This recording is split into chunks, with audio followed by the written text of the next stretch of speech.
was a very calculated decision. We look at others. Again, we're looking for perfection. After making a lot of POC and pilots with other brands, we decided that NetApp HCI is the product that is perfect for us. HCI for me was a very easy product to implement. Coca-Cola Israel decided to implement the HCI solution in 3 main environments. In our remote factory, that is our main dairy factory, in our virtual desktop environment, in our VDI Citrix environment, and in our main data center environment. And we did it in a fast time, and everything was really by the book. It's very important when you introduce a new product in your company that everything is connected in the chain. We have backups, we have security policy, everything needs to get connected in the chain perfect. And NetApp HCI was that product. The HCI solution helped us to provide better results for our customers. HCI make a huge impact in Coca-Cola Israel.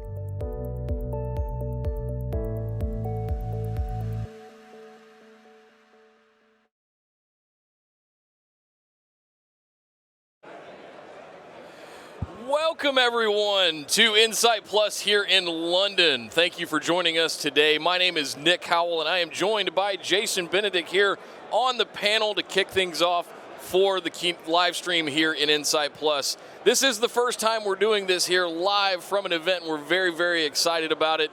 You can see we've got people streaming out of the keynote after watching that, so thank you for joining us, and pass the word, we are over on our actual different stream now. So we're going to be here all day throughout the day. Jason, tell me, what was some of the big things that we heard from NetApp, from the keynote, or from some of their partners that we actually want to talk about today before we kick things off with some of our interviews? Yeah, so what we found was that NetApp has worked a lot with their customers and realized that not everything is just about the cloud.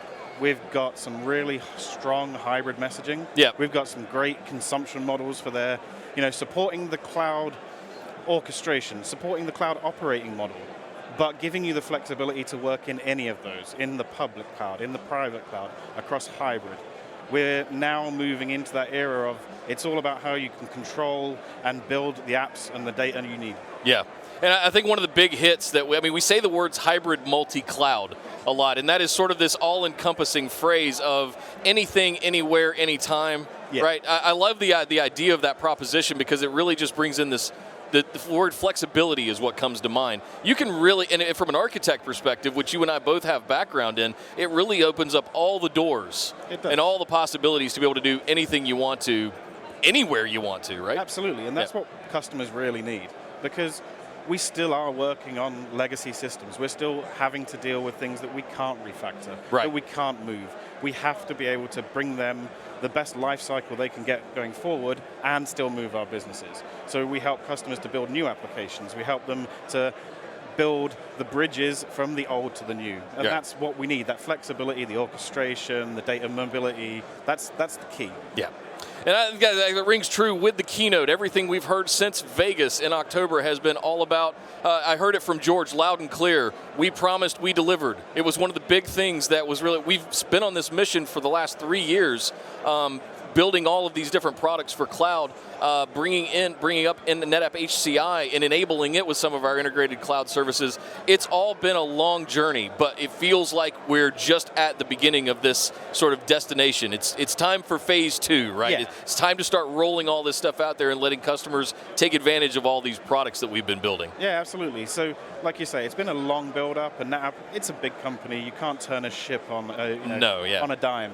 So, you've put the building blocks in place, you've made a lot of smart acquisitions, you've built in some new products, you're leveraging some of the foundational products. I know we've spoken about it a lot of times, Storage Grid, right? That's a gem right in there, and that's foundational to a lot of the things that we enable.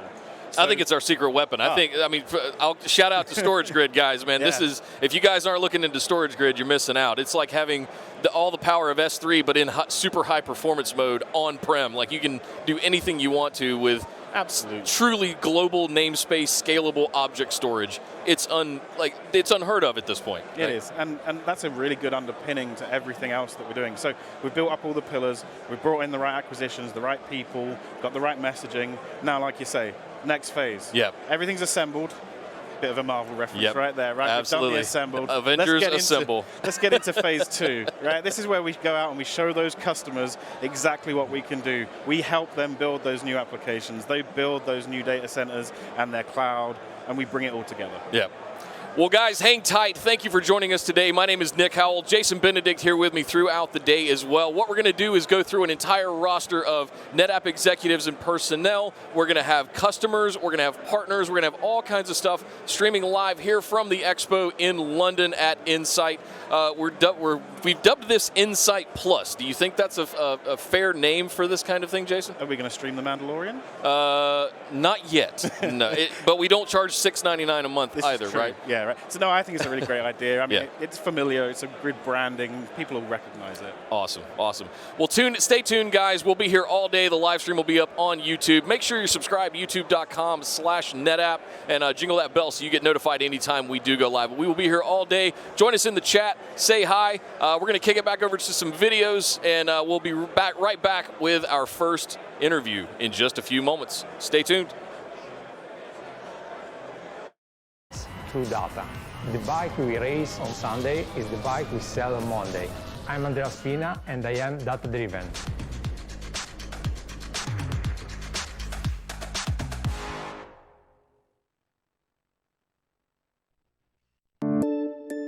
Coca-Cola is a beverage company, and in Israel we have many brands, not only Coca-Cola. We have a dairy, we have beer, we have wines. Our main challenges is to evolve. Even if we are Coca-Cola, we believe in the brand that needs to be number one in the market, the quality of service, quality of the product. We believe in, if you want to be number one in the market, you need to have the best people, best system, best teams of people, and the best hardware, software that you can buy. Without reliability, I think our company cannot exist. Data is the heart of our environment. The company cannot succeed with that. We really need to be sure that everything is up and running, and most important, with very high performance. I selected NetApp HCI. It was a very calculated decision. We look at others. Again, we're looking for perfection. After making a lot of POC and pilots with other brands, we decided that NetApp HCI is the product that is perfect for us. HCI for me was a very easy product to implement. Coca-Cola Israel decided to implement the HCI solution in 3 main environments. In our remote factory, that is our main dairy factory, in our virtual desktop environment, in our VDI Citrix environment, and in our main data center environment. And we did it in a fast time, and everything was really by the book. It's very important when you introduce a new product in your company that everything is connected in the chain. We have backups, we have security policy. Everything needs to get connected in the chain, perfect. And NetApp HCI was that product. The HCI solution helped us to provide better results for our customers. HCI make a huge impact in Coca-Cola Israel.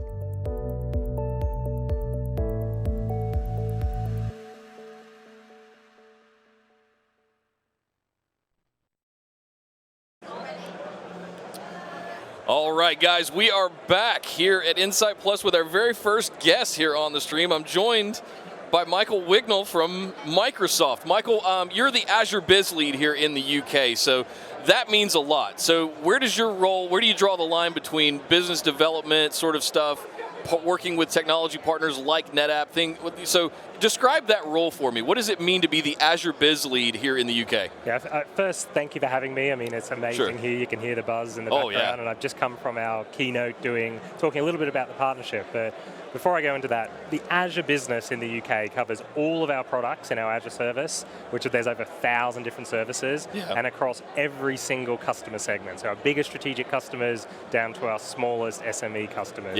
And my role running the Azure business is really look after overall strategy, marketing, and operations. Cool. So it's myself and my team that work with our corporate colleagues and our broader sales and service force in the UK that help our customers understand the use of our platform and how they can best get the most of it. Sounds amazing. So if I can ask a self-serving question, how have you seen the ramp up and the rise of Azure NetApp Files from its inception a couple of years ago?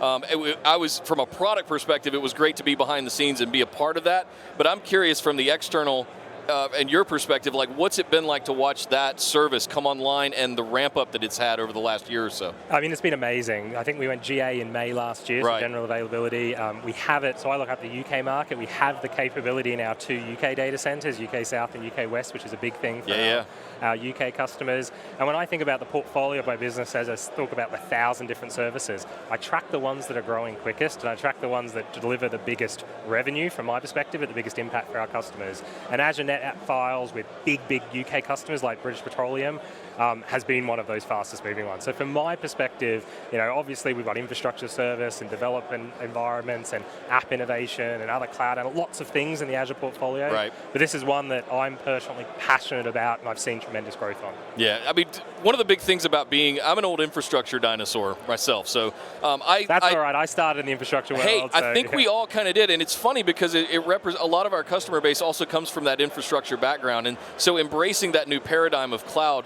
I think Azure has done a fantastic job of making it approachable, making it accessible, making it realistic, setting expectations for the kinds of service, not just super hardcore developers, but building Microsoft-style infrastructure like you would on-prem, also in the cloud, I think is making Azure that much more accessible. Yeah, well, thank you. It's great to hear feedback. I think that's a core part of our value proposition, and we come from an on-premises heritage. We started out building software for on-prem and for infrastructure. I'm an MCSE 2000, if it means anything to you. I did 2003. I did those 7 exams. I started in the on-prem world. Nowadays you do 1 or 2 for the cloud, but back then they made us do a lot. And that world is our heritage. Yeah. We came from that, and we've got lots of customers in that space. But we recognize, Azure's been in market for over 10 years now, and we recognize the shift to the cloud. I said in the keynote, when I joined Microsoft 12 years ago, we were selling Windows Vista. Our mission statement was to put a PC on every desk in every home. Right. We are hugely successful at that, but it didn't necessarily talk to the outcome that we were trying to achieve with the customers. Sure. The new mission statement to empower people and organizations around the planet to achieve more, I think talks to that journey. So it isn't all in, it isn't only cloud. We expect hybrid to continue a long time in the future, and we want to cater for both. We want to provide that roadmap to the cloud for those customers who want and go there for a variety of reasons, but also give them the ability to manage and support their on-premises infrastructure too. Awesome. So from an Azure perspective, and maybe if there's a little stint towards Azure NetApp Files, where do you see people, what sort of apps, what sort of infrastructure? Is it a lift and shift? Do you see more refactoring? Like, what seems to be the big thing for the enterprise specifically? Not people developing mobile apps or websites or anything like that, but for the enterprise, what seems to be the biggest driving force to move to the cloud? Yeah, so I think Azure NetApp Files is a great example of the close partnership we had with partners like NetApp, and bringing your capability and functionality and everything you know about enterprise file storage, enterprise data management, and then providing a roadmap to the cloud. And what we see with it is customers definitely start with migrate. They want to lift and shift a bunch of workloads. Enterprise file storage for sure, that's a big one. SAP we see as a big opportunity where there's dependencies or SAP on file storage and moving that, and even newer, like we've got Azure NetApp Files certified for SAP HANA, so the kind of database That's a big stuff. deal. For those that don't know, that is a massive certification process that took, I think, a year to get through on its own. So not only ramping up the service, but just the process of going through the certification was a big deal, yeah. Absolutely. So definitely the majority of the workloads at the moment are migration. But we want to make sure that customers get that view of innovation too. In the keynote, Anthony talked about, there'll be more apps created the next 5 years than there were in the last 40 years. Yep. And so yes, most customers start with migration, but they also are using it for innovation as well. They're using it to build new apps with new DevOps approaches, containers, those types of things. And being able to leverage Azure NetApp Files for those scenarios works fantastically as well. Awesome. Well, thank you so much for joining me, Michael. I really appreciate it. I love always chatting with a fellow architect. Things just make sense, and we have our own lingo that we can chat with back and forth. Thanks for joining us on the keynote. Thanks for joining us here at Insight Plus. You're welcome. It's been a pleasure. Thank you. Take care, guys. We'll be right back with our next guest. Stay tuned.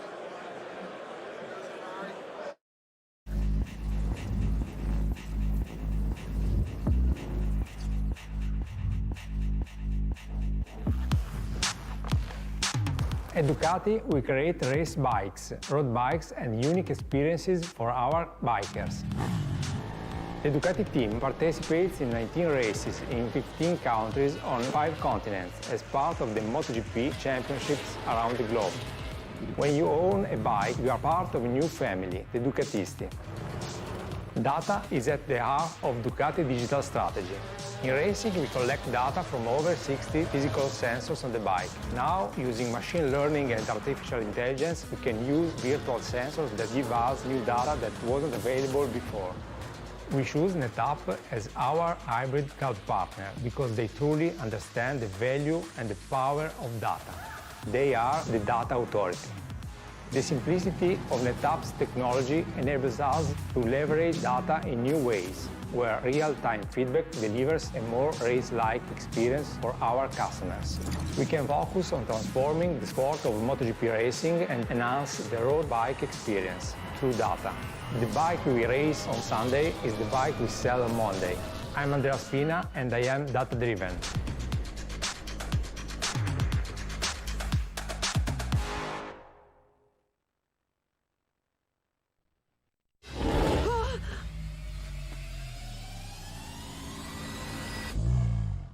There's a Yeti on my roof. Dreamworks Animation is the home to the best filmmakers, storytellers, and artists in the world. We consider our artists our most valuable resource. Everything we do in engineering and every creative decision includes the artist at the core. Technology should enable our artists to create art, and the best technology solutions are ones that the artists don't have to think about. Our data fabric is a collection of systems, tools, and workflow to provide data services for animation, film, and television content creation. Is that your home?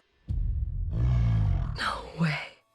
Abominable is interesting. It has some of the more complex things to try to render and put on screen. The Yeti in particular is quite complex. It has 2.7 million strands of hair with over 4,000 control points that make up the body and face. One single frame can contain millions of assets. Our data fabric provides our artists with seamless data management at the best speeds with the lowest latencies to do their work. When building our data fabric, we use NetApp's tools to discover and better understand what's in our environment. To integrate data fabric into our environment, we added support into our cloud control plane, our analytics, and our automation platforms to better take advantage of what data fabric has to offer. Protecting our data fabric is one of the most important steps because we're dealing with content that was originally created by artists and it's irreplaceable. Our infrastructure and services are always evolving to keep up with the creative demand. As we resolve an issue or provide a capability, the artist will find a way to use it to make ever more compelling content. We're working with NetApp to future-proof, including the public cloud, to do data affinity to make sure the right data is in front of the right artist at the right time. It allows them to put their imagination on screen without any limitations. You can do magic? This is amazing!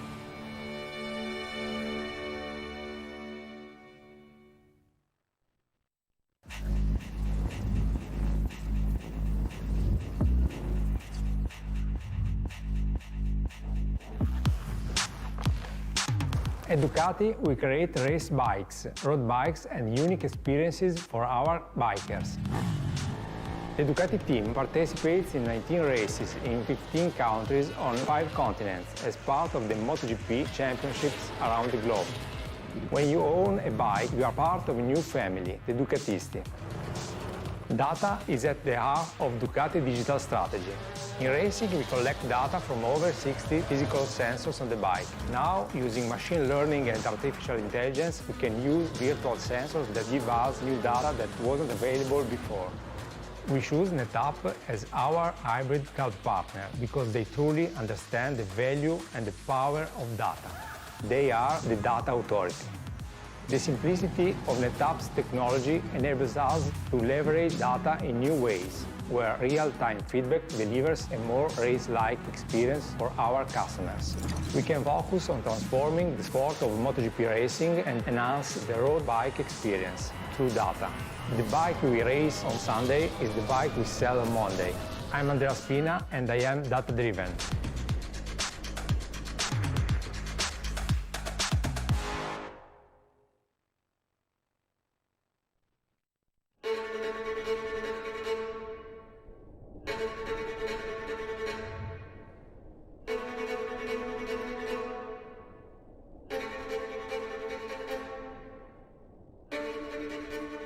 Creating a digital human for us is really understanding ourselves. I'm Siren, and I'm a digital human. Understanding how we look, how we move, and in the future, hopefully, how we think.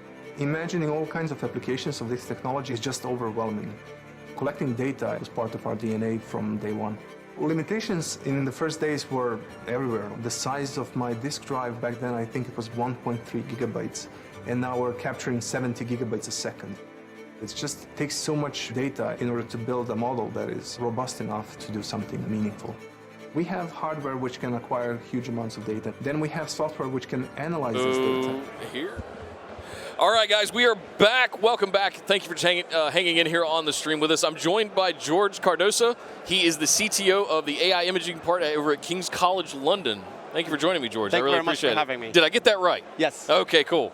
So the things that I'm glad you joined us. You got to jump up on stage with Anthony there for a little bit. That was kind of awesome to see you guys. The things I wanted to ask you about today really is more around some lessons learned. We love talking with customers. We love hearing lessons learned and things like that. So, I mean, what are some lessons that you could share with our audience today that is mostly like infrastructure architects, cloud architects? Those are going to be the people that we're talking to here. What are some of those lessons that you could share about your own transformation that you've gone through at King's College? I guess there's many aspects that are important here. The first of all is we're working with NHS. And NHS, as you can imagine, is a very classical place where a lot of legacy technology is still in place. Every hospital is different. Many hospitals are cloud first. Some other hospitals have everything on premises. And everything that we've been thinking about is how do we create a software and hardware stack that can get out of the way. That's basically all that we're trying to do. Okay. And the reason that we're doing this is because we're really thinking broadly about how do we bring multiple types of data within an hospital to be able to do research, to be able to query it, to be able to develop products, so that we can care for patients. And in order to do this, the people that will make use of that data, they're not necessarily very technologically savvy. They're people that know how to query data, but that's pretty much it. And they know how to do the algorithms, and they know how to develop the AI models and all of these things, but they do not necessarily understand very well the technologies behind that. So really, what we're trying to do is to create a software hardware stack. Hardware if, obviously, you have things on premise, otherwise you go cloud.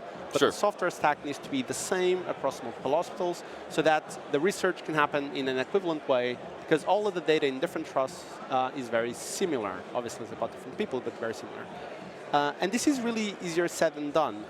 You really need to work with partners that have a capability to deploy across multiple platforms, where the software itself can work, again, on multiple platforms, because we cannot have very different stacks across multiple hospitals, because that would basically mean that we need to reinvent ourselves every single time we go to a new hospital. So having capabilities that are able to deploy at different infrastructures that can work with multiple providers. So we work with NVIDIA, for example, on the compute side. We work with Mellanox on the networking side, and obviously NetApp, our storage partners. But really the relationship we're building with NetApp is much more than the extremely fast hardware that we're deploying within some of our trusts. Is really also about the platform and the software that supports all of this. How do we manage our data? How do we make sure that things are synchronized?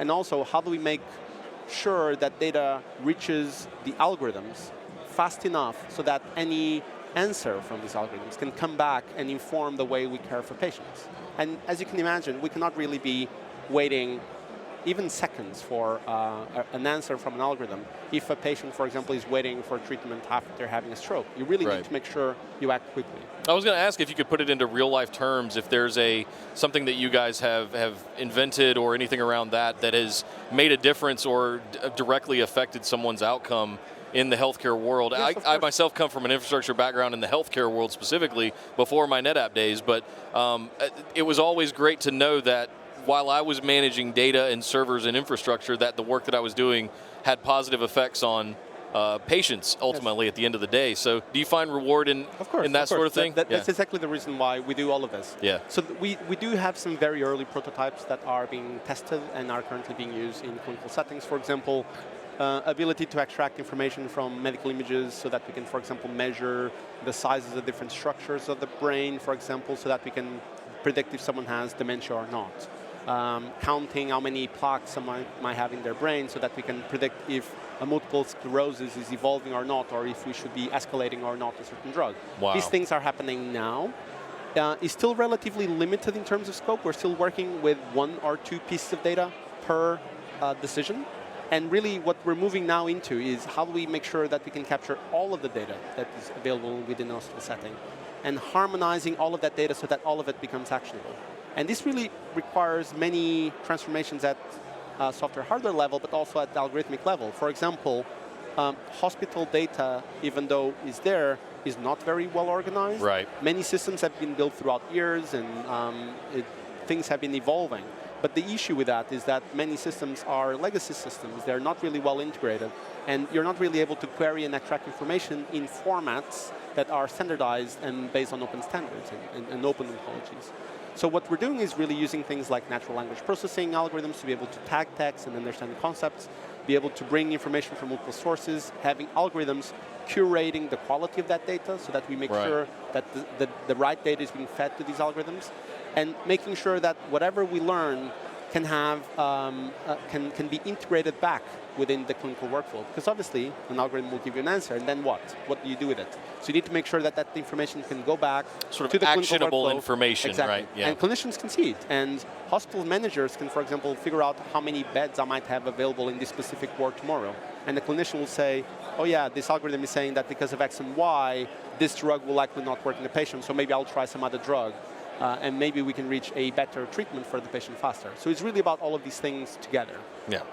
So, I mean, from you and your business perspective, like how specifically has the, if we talk about analytics, you guys work a lot with algorithms and AI and things like that, but has data, working with data specifically, had any, what do you think the change is from what we used to do versus like what we do now? Is it more focused on the algorithm, or is there still an underlying data management need that we need to evolve? So there's definitely a data management need. Being able to pull data from multiple sources in a way that can be properly synchronized and with resilience and with speed is crucial. If you don't have that, it doesn't matter how good your algorithm is. So we're not doing ODBC connections and SQL queries anymore, is what you're saying? You also need to do that, but you need to then bring all of that data to a system that has the appropriate hardware and software that can then allow you to do other types of things to the data, right? So the clinical systems will still exist.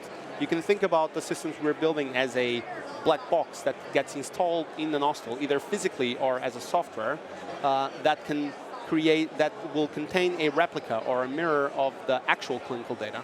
But this piece will have completely different software hardware characteristics, which will enable you to do many things that you couldn't do before.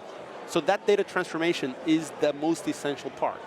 After the data is transformed, pretty much any PhD student or postdoc that is doing research in this area will be able to create amazing algorithms. But it's about how do we bring the data into the algorithms, and how do we bring the outputs of the algorithms back into the clinical systems. That's really the issue that we're trying to solve, and that's where partnering with NetApp has been extremely helpful. Fantastic. One last question for you real quick, almost self-serving in a way, is when you're pulling from that many data sources, how do you deal with security? Like how you're dealing with, especially in healthcare, you're dealing with a lot of PII. Is there encryption involved in this? Is that something NetApp helps with, or that we could help with in the future?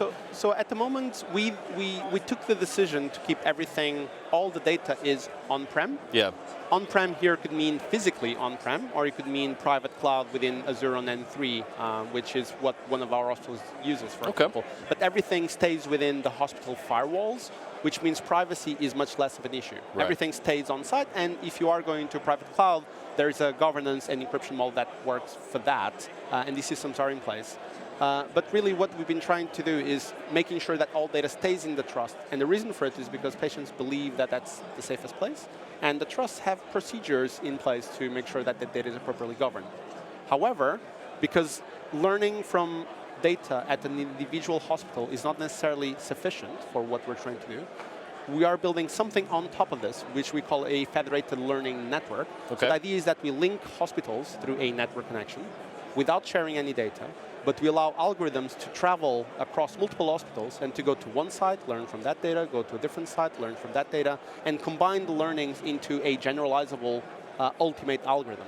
So you are able to get the benefits of pulling data into a single source, but without any of the security issues and governance issues that would imply, because obviously we're dealing with patient data. This is as private as it gets. Yeah, no, I mean, people's healthcare conditions, diseases, all that stuff. Yeah, you absolutely have to keep that. So in a way, it's almost like, so we've gone from moving data to just allowing things to connect to data in place. Yes. Is that, yeah. And I think, but this is something that is very particular to healthcare. It's very likely that other fields will not be like this. And it's also something that is particular about the UK itself, because of how funding is allocated in the UK to hospitals.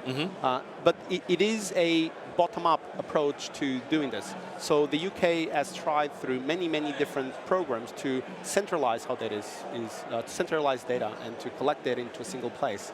And most of these have either failed or have been extremely slow to be rolled out, because moving data to a centralized place and changing the governance and who owns and who controls the data is extremely complicated. Our approach is basically saying, okay, we give up on moving data around. This is maybe too complicated. Maybe some other people will achieve this in 10 years' time. For now, let's just replicate infrastructure inside of different hospitals and allow algorithms to learn, because we can do what we need to do if we go down that route, and hospitals are very keen to move in that direction because it's part of their day-to-day life. This is exactly what they do anyway. Right, right. Well, George, thank you very much for joining me. This was a lot of fun. I feel like we could sit here and talk about data for an hour. I love data and data management in general, being an old infrastructure guy. So I get excited anytime I hear a customer having success with some of our tools and helping with that. Thank you very much for joining me today. I really appreciate it. Thank you very much for having me. Take care. We'll be right back, guys, with our next one. See you in a bit. Right context and in the right experience. I'm Ramin Beheshti. I am the Chief Product and Technology Officer at Dow Jones.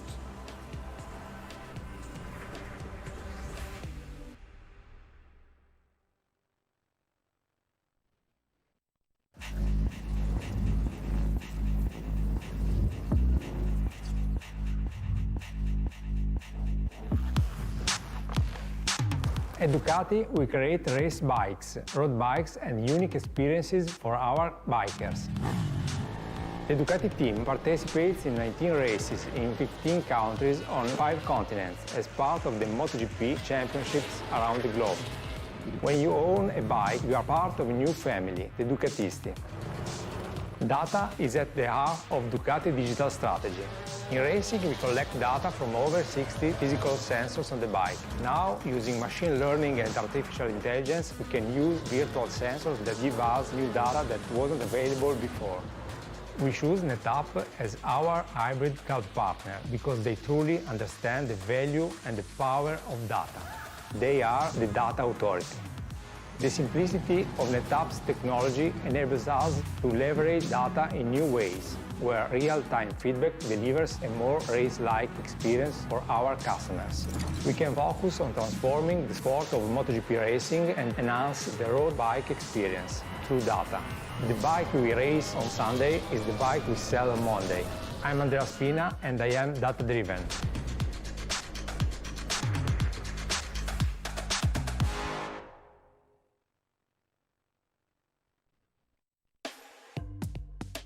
We tend to label ourselves as a media organization, but at its heart, Dow Jones is a data company.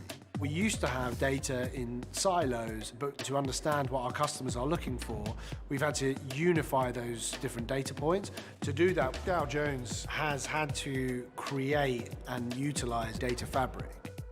We're able to access data when and where we need it. We spend less time worrying about how data's stored or where it's stored, and much more time focused on building the right experiences for our customers. One of our challenges was we need to be able to store more and more data in order to be able to progress as an organization. The cloud came along at a fantastic moment, but which technology do you pick? NetApp allows us to experiment with different technologies because we can easily move our data back and forth. That kind of flexibility is a game changer when you're looking to build and move really, really quickly in an environment that's changing really quickly. We still have on-premise, hosted data centers, and we use some of the big cloud providers, and being able to move data from on-premise to cloud to a hosted data center is integral to the future of our business. NetApp has worked with us to evolve their product suite to meet our changing demands with solutions that help us take advantage of the latest technologies. That's really helped us continue to stay at the bleeding edge. The future of Dow Jones as a data business is that we provide the data that our customers need to make their decisions at a moment that they need it in the right context and in the right experience.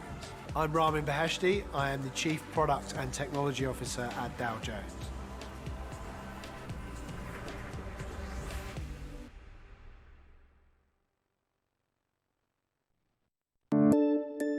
Coca-Cola is a beverage company, and in Israel we have many brands, not only Coca-Cola. We have a dairy, we have beer, we have wines. Our main challenges is to evolve. Even if we are Coca-Cola, we believe in the brand that needs to be number one in the market, the quality of service, quality of the product. We believe in, if you want to be number one in the market, you need to have the best people, best system, best teams of people, and the best hardware, software that you can buy. Without reliability, I think our company cannot exist. Data is the heart of our environment. The company cannot succeed with that. We really need to be sure that everything is up and running, and most important, with very high performance. I selected NetApp HCI. It was a very calculated decision. We look at others. Again, we're looking for perfection. After making a lot of POC and pilots with other brands, we decided that NetApp HCI is the product that is perfect for us. HCI for me was a very easy product to implement. Coca-Cola Israel decided to implement the HCI solution in 3 main environments. In our remote factory, that is our main dairy factory, in our virtual desktop environment, in our VDI Citrix environment, and in our main data center environment. And we did it in a fast time, and everything was really by the book. It's very important when you introduce a new product in your company that everything is connected in the chain. We have backups, we have security policy, everything needs to get connected in the chain, perfect. And NetApp HCI was that product. The HCI solution helped us to provide better results for our customers. HCI make a huge impact in Coca-Cola Israel.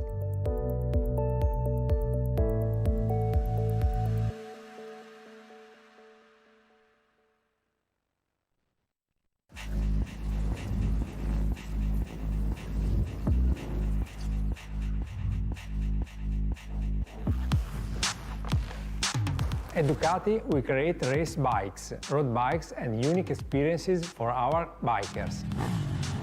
The Ducati team participates in 19 races in 15 countries on 5 continents as part of the MotoGP championships around the globe. When you own a bike, you are part of a new family, the Ducatisti. Data is at the heart of Ducati digital strategy. In racing, we collect data from over 60 physical sensors on the bike. Now, using machine learning and artificial intelligence, we can use virtual sensors that give us new data that wasn't available before. We choose NetApp as our hybrid cloud partner because they truly understand the value and the power of data. They are the data authority. The simplicity of NetApp's technology enables us to leverage data in new ways, where real-time feedback delivers a more race-like experience for our customers. We can focus on transforming the sport of MotoGP racing and enhance the road bike experience through data. The bike we race on Sunday is the bike we sell on Monday. I'm Andrea Spina, and I am data-driven.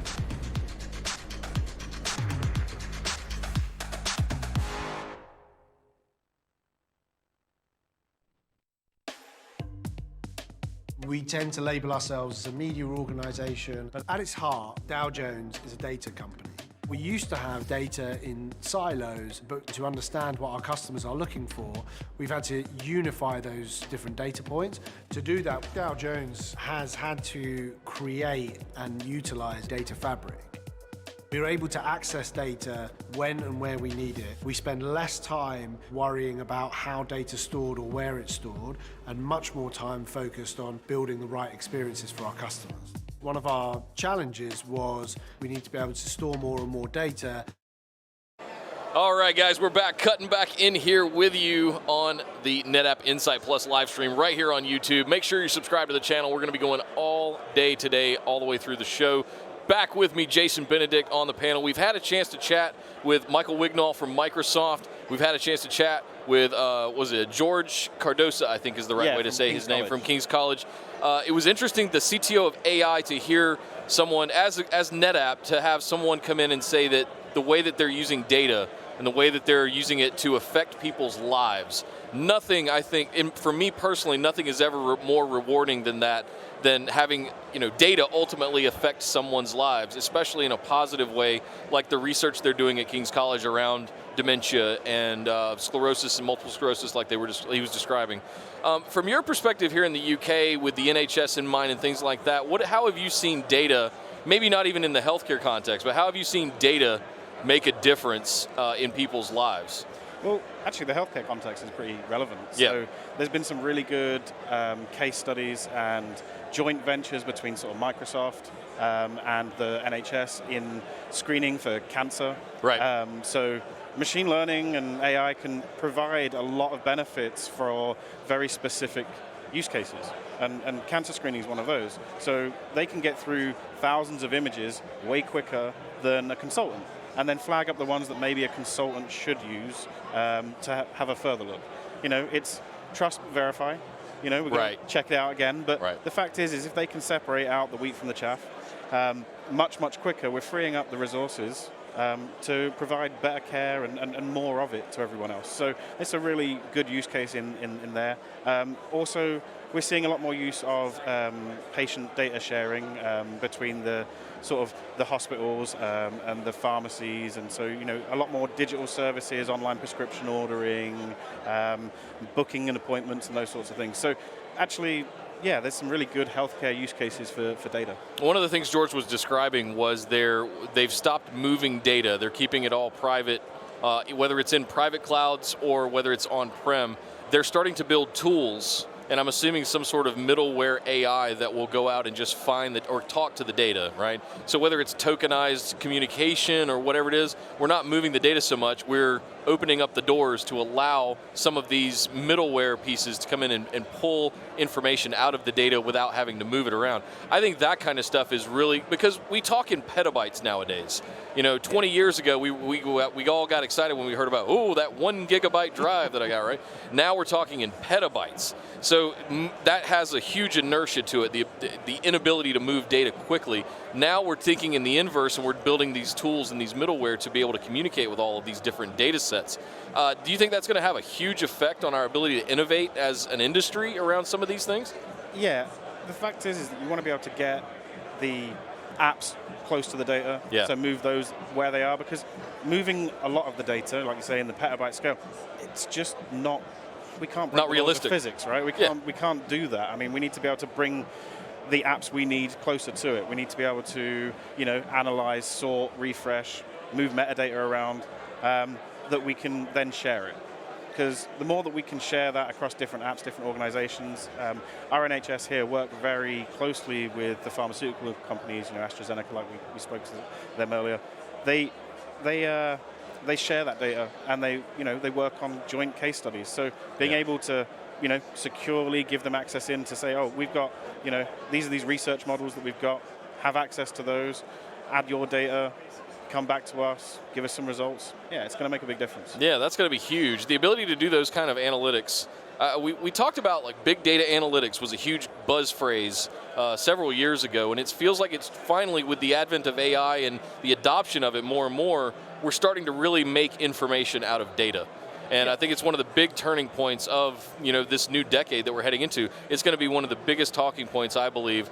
But it's going to require things like storage grid, like huge object stores, petabyte scale data warehouses, data lakes, whatever phrase you want to assign to that, right? Yeah. To be able to, where's all this data going to come in? How is it going to get moved? How is it going to get stored? How do you keep costs down? All those things that are important to infrastructure still matter, regardless of whether you're working in the cloud. So I think it's important to highlight that regardless of where your data is going to be, you still have to take all those things into account. However you're going to make use of all of that stuff, you still have to keep all of those things in mind.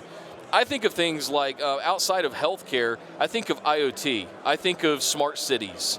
I think of where all of that data is going to be evaluated from, like where are the potholes in roads? How are we going to start figuring that? Are we going to have a robot in 10 years that goes out and patches potholes. I've seen one of those. Because it detected in the asphalt that there was a break, or there was, wavelengths that was the sound of a tire bottoming out in a pot. Stuff like that is what really geeks me out when it comes to data and smart cities in particular. I know we're working with the city of Boston, I believe, on some of their smart city initiative.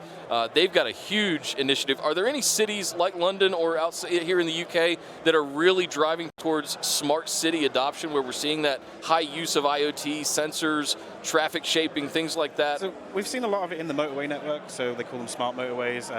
So there's a lot of monitoring and cameras and data analytics there, where they'll open up different lanes and the hard shoulders and close them down, change the speed limit to control the traffic flow. So that's where most of the thought process has been around, is in that so far. But up in Manchester, I know of a previous employer as well. They've been working with a lot of people there, Salford and that, to really kind of work on how can we do smart cities. So I'm seeing things like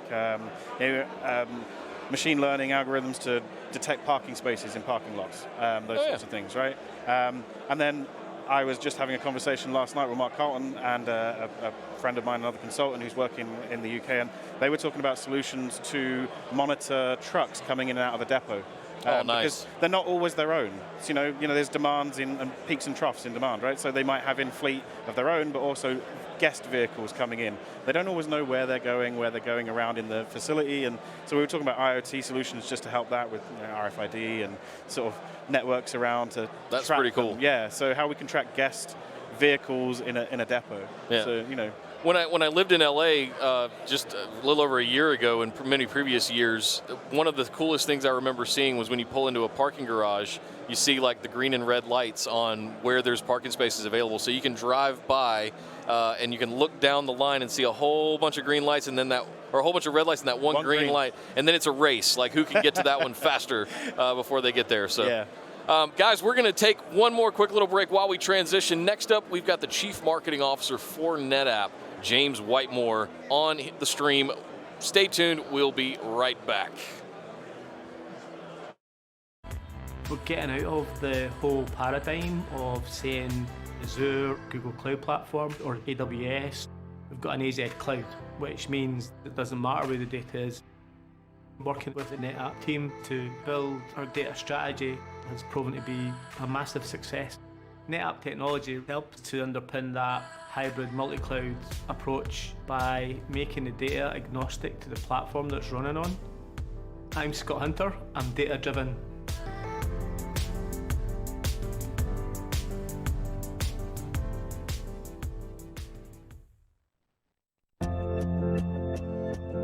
Trilateral data fabric is unique because of the massive amount of data that we are creating to achieve highest possible quality of digital humans. The data pipeline, the trilateral, is one of the most important things here because it connects all the processes and helps us to move data from one place to another. You can think about Sunflower Framework as an input device for capturing image data to build custom scanners to make digital humans. Initially, our scanners were only able to record 3D. That transition from 3D to 4D scanning generated 50 to 60 times more data per session than before. And with NetApp technology, we basically didn't even notice it. With the next generation scanner, we are going to generate 70 gigabytes of data per second, around 1 petabyte per day. Trilateral is changing our business model from services to becoming a technology provider, and two biggest challenges are scalability and deployability. All right, guys, we are back here on the stream. Make sure you're subscribed, youtube.com/NetApp. Nick Howell here, joined now by John Rollison, Director of Marketing for EMEA. John, thank you for joining me here on the stream. Thank you for having me. Yeah. So one of the things you and I wanted to talk about was longtime NetAppers, and a lot of people might have the question about why we're doing these little more intimate regional events as opposed to the big, massive event down at Fira de Barcelona in Barcelona every year. What's the thought process behind that? Well, yeah, sure. I mean, I think I first met you before you had that beard. I did, it's yeah. That long ago we started Insight. Yeah, really. Right. But no, I mean, Insight grew over many years in EMEA. 10 more years ago. and it grew into what we had last year in Barcelona. And we just thought it was time to try something a little bit different. Yeah. So we wanted to get out to maybe a slightly different audience, as well as keep engaging with the people that have always joined Insight. That sort of technical customer and partner base. So we're doing 3. We have done Moscow, and we've got 3. So we've got today in London. And Tokyo as well, right? Oh yeah, we've done back around the in world. December. So I'm talking about Europe, Middle East, and Africa. Right, I get it. Sorry about that. Yeah, sorry. No, but we did one in Moscow in December. Right. Today, obviously in London, Berlin, and Paris are coming up in March. End of March, I believe they're going to be, right? Yeah, back to back with each other, I think. It's going to be a long trip. Are you coming? I believe so. Fantastic. Yes. Yeah. I will be there. I'm not sure if we're going to be streaming. We'll see how well this one goes, but hopefully everything goes well and we'll be back to it. So what is your, as the director of marketing for EMEA, I should say, is there any specific thing that you look for? How are we changing the game when it comes to making sure that everybody's aware of what NetApp's doing, all of our products and solutions from on-prem to cloud? How do you wrangle all of that and make sure that whole message gets out there? That's a big question. Yeah. Well, there's really 2 different ways we can engage customers, partners, and the audience that we want out there. There's digitally, so through platforms like this, live streams, and all this sort of stuff. But I think the way we engage at physical events is just really, really important. And I'm relieved to say that we're well over the goals of numbers for this event. And I think people want to engage in those 2 different ways for different reasons. You want to research online, you want sort of detail, but then you want to come and talk to people about how they are using, selling, buying, NetApp in the way that we sort of exist in the world today. The other thing that I'm really excited about being here is the effectively the alliance partners that we've been able to bring. So if you look down here, we've got sort of IBM next to Google, next to Microsoft, next to Veeam. We really are sort of bringing a community together, which is really cool to see, to be honest. Nice. Is it cool that it's here in London? Is it going to be any different when we get to Paris or Berlin? Do you see that ecosystem different in those countries as opposed to the UK? Maybe a little. So each event is going to be sort of tailored to the audience in each particular region. Right. So in Paris, we're doing a sort of a more of an evening event. In Berlin, it's a sort of a couple of day events. They're slightly different, but the theme of this transition to really a cloud data service company, we still do a heck of a lot of storage, as you know, but this transition to a cloud data services company is what we want to try and get across. And it's through partnerships, it's through changes in the product direction, the portfolio that we have that really allows us to get out there and sort of preach that message. That's one of the things I hope to do with this stream, with the stream I'm doing with Data Center Dude on Twitch. Follow if you guys aren't already, check that one out. But I'm trying to also, instead of just interviewing people and talking with people and commentating keynotes and things like that, I really want to get out there and use the technology myself. When we get into the vendor community like this, you lose some of the stick time. You don't get but it helps me craft the marketing message as well. Like, how do we storyboard this? How do we make useful, realistic stories out of some of this technology that we've spent years creating now? Is one of the biggest things that I kind of take personally on board, whether it's through blogs, through live streams such as this, videos on any of the platforms that are out there. So anything we can do digitally, I think, is a big deal. But you bring up the point about there's nothing that will ever replace a hand-to-hand handshake.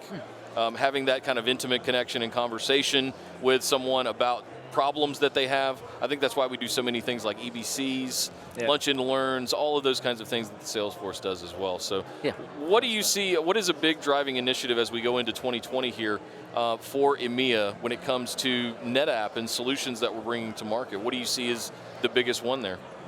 So if you ask me to pick one, I think it's the growth of our cloud data services business. So we had Microsoft, we had Azure on stage this morning. A fantastic presentation this morning with Google, with AWS, and also people building on premises, private clouds. But if it's one thing, it's the growth of that sort of NetApp goodness, if you want, delivered in the public cloud. Right. And that to me is why it's so cool to have so many of our sort of more traditional customers here. As well as many new people that have never bought a NetApp filer, storage array, etc. Near store, all of that, right? All those things. That's before the beard as well, isn't right? it? That's a long time before the beard. but no, that to me is cool. If you're an existing NetApp customer, you can move to the cloud, with all the goodness that you know and love. But if you're not a NetApp customer and you're perhaps working with somebody who, or one of our competitors that's not really, so much into the cloud, shall we say, you can also start there as well. So, that's the exciting thing to the flexibility about, of it all, about where we are at the moment in the industry. We have that ability to create the partnerships to be able to deliver, I think, what customers want, where they want it, if that makes sense. Does that make sense? It totally makes sense. Absolutely. Having that flexibility to do, I was talking with Jason about this earlier, anything, anywhere, anytime is kind of an interesting proposition, and we've kind of got the ability to support that right now to give ultimate flexibility to any of our customers and partners out there that want to design solutions, whether it's across AWS, Google, Azure, or on-prem, or a mixture of all of those. We can absolutely come up with some kind of solution. So I'm part of NetApp, and hearing you say that sort of doesn't sound true. What do you mean? Well, when you say that we're working with, the sort of the three biggest cloud providers, plus a whole load of other, cloud service providers. Yeah. It's sort of so far away from even like 2-3 years ago. I mean, I was lucky. I was there in Boulder, when the handshake between ourselves and Microsoft around Azure happened, with George. And I find that it takes some believing that this sort of, let's be honest, littleish, medium-sized storage company is now working with these three biggest clouds. So to that point, that's why, this morning we had companies like AstraZeneca, on stage talking about that, because you've got to have that sort of customer voice or that customer sort of experience to actually prove to people it's possible. Yeah. Well, that's a great point, and I'll give you my example of that. It was, for me, it was the first time I saw a 10 terabyte volume, an Azure NetApp Files volume, do sub-millisecond latency and 600,000 IOPS, and that's real.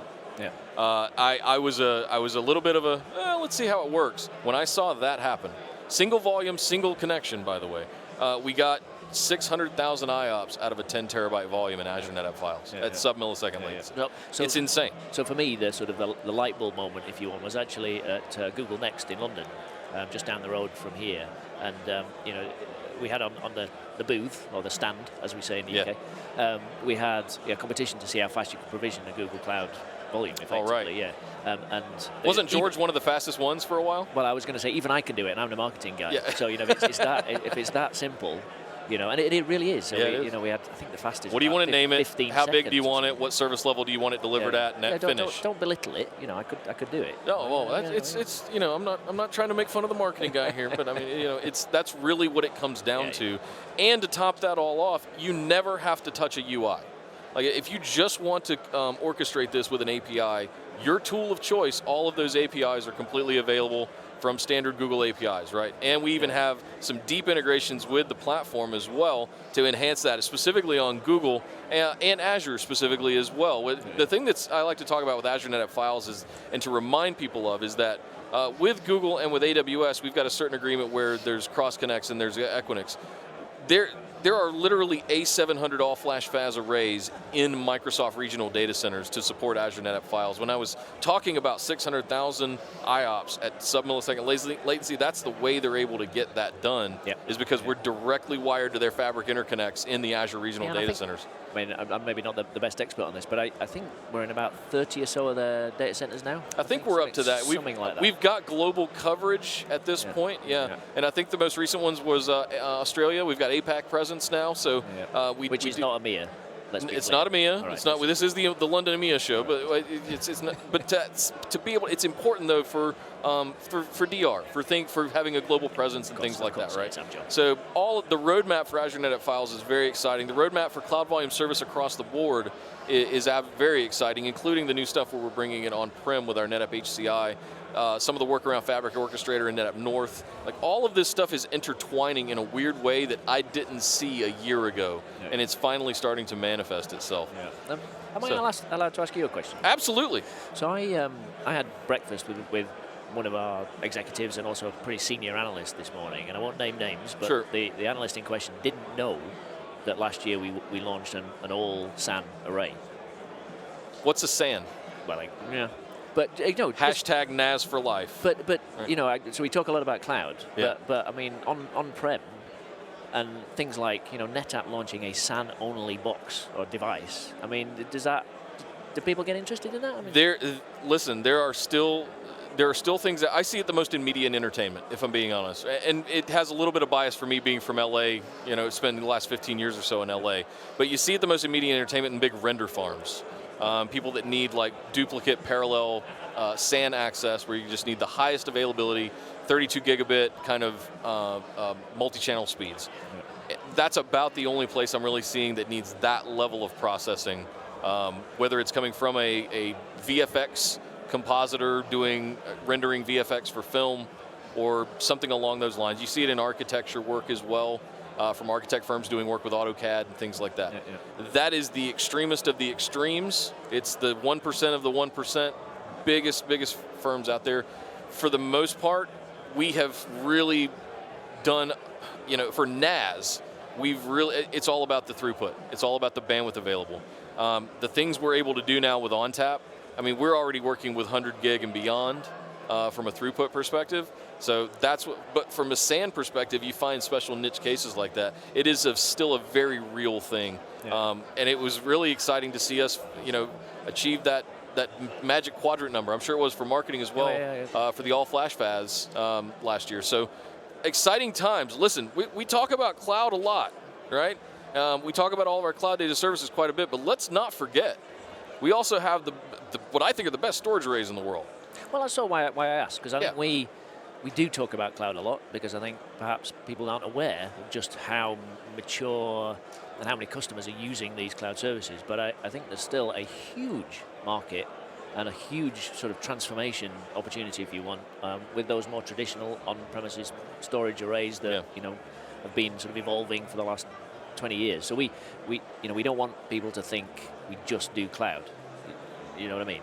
Well, I think it's the opposite is the impression right now. I think one of the things that we're striving to get to is to have a seat at the table in cloud conversations. And it's a very real thing, unfortunately, that's out there that, why is a NetApp guy talking to somebody about Kubernetes? It's like one of the things that I do the most is I have to go in and justify my presence, right? Why am I here to talk to you about a cloud service or Kubernetes? Aren't you the NetApp guy? Where's my storage array? Are you going to KubeCon? The US one later in the year, probably not. Once again, not EMEA. So March, I think it is in EMEA. March, I'm going to be in Paris and Berlin. Right. Okay. Yeah. In between there, we've got KubeCon. The only reason at some point I have to go home. Bring KubeCon up is, I mean, that to me, I don't know if you've been to the US one. I've only been to the US one once, but a couple of them in EMEA. There was one up in Copenhagen, and I think it was in Barcelona last year. Yeah, it was Barcelona. But just a really cool sort of thriving ecosystem, and it's just growing and growing, growing and growing. So yeah, I don't know half the the technical details you would know, but that whole ecosystem around Kubernetes, it just seems to be where the world is going. I look back and I can equate it to the ecosystem that we saw erupt out of virtualization. When VMware took hold of the world in the late 2000s, we saw all of these companies spring up out of nowhere to support virtualization infrastructure efforts and things like that. The CNCF, the Cloud Native Computing Foundation, has done an amazing job of cordoning off different companies and projects into these categories so that a company or a designer or a developer can go out and find the right tool that they need, or a menu of options that they can choose from that might have one or two niche differences, but might be better suited for their project. So CNCF, we are listed on there under storage as well. So definitely take a look at that if you're into Kubernetes and anything like that. So, sure. John, thanks for hanging out with me for a few minutes, man. I really appreciate it. It's great to see you again, and good catching up. Guys, hang tight for reals this time. We'll be back with James Whitemore, CMO of NetApp, right after this. Hang tight. We'll be right back.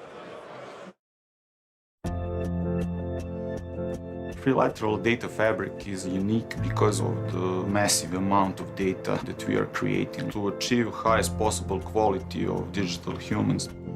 The data pipeline, the trilateral, is one of the most important things here because it connects all the processes and help us to move data from one place to another. You can think about Sunflower Framework as an input device for capturing image data to build custom scanners to make digital humans. Initially, our scanners were only able to record 3D. That transition from 3D to 4D scanning generated 50 to 60 times more data per session than before. And with NetApp technology, we basically didn't even notice it. With the next generation scanner, we are going to generate 70 gigabytes of data per second, around 1 petabyte per day. Trilateral is changing our business model from services to becoming a technology provider, and the biggest challenges are scalability and deployability. We had a problem when we started to scale. Our storage wasn't big enough, it wasn't fast enough. We realized that NetApp allowed us to capture the data in a way we thought that was previously impossible, and improve the lives of our developer by allowing us to integrate data fabric into our pipeline. Currently, we are storing terabytes of data, and the same NetApp technology will be usable when we are storing exabytes of data. We will be able to scale to the cloud without the need to change our current data fabric. Cloud will enable our clients all around the world to have access to our tools and technology.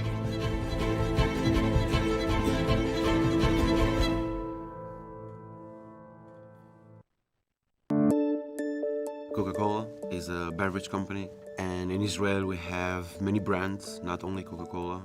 We have a dairy, we have beer, we have wines. Our main challenges is to evolve. Even if we are Coca-Cola, we believe in the brand that needs to be number one in the market, the quality of service, quality of the product. We believe in, if you want to be number one in the market, you need to have the best people, best system, best teams of people, and the best hardware, software that you can buy. Without reliability, I think our company cannot exist. Data is the heart of our environment. The company cannot succeed with that. We really need to be sure that everything is up and running, and most important, with very high performance. I selected NetApp HCI. It was a very calculated decision. We look at others. Again, we are looking for perfection. After making a lot of POC and pilots with other brands, we decided that NetApp HCI is the product that is perfect for us. HCI for me was a very easy product to implement. Coca-Cola Israel decided to implement the HCI solution in 3 main environments. In our remote factory, that is our main dairy factory, in our virtual desktop environment, in our VDI Citrix environment, and in our main data center environment. And we did it in a fast time, and everything was really by the book. It's very important when you introduce a new product in your company that everything is connected in the chain. We have backups, we have security policy, everything needs to get connected in the chain, perfect. And NetApp HCI was that product. The HCI solution helped us to provide better results for customers. HCI make a huge impact in Coca-Cola Israel.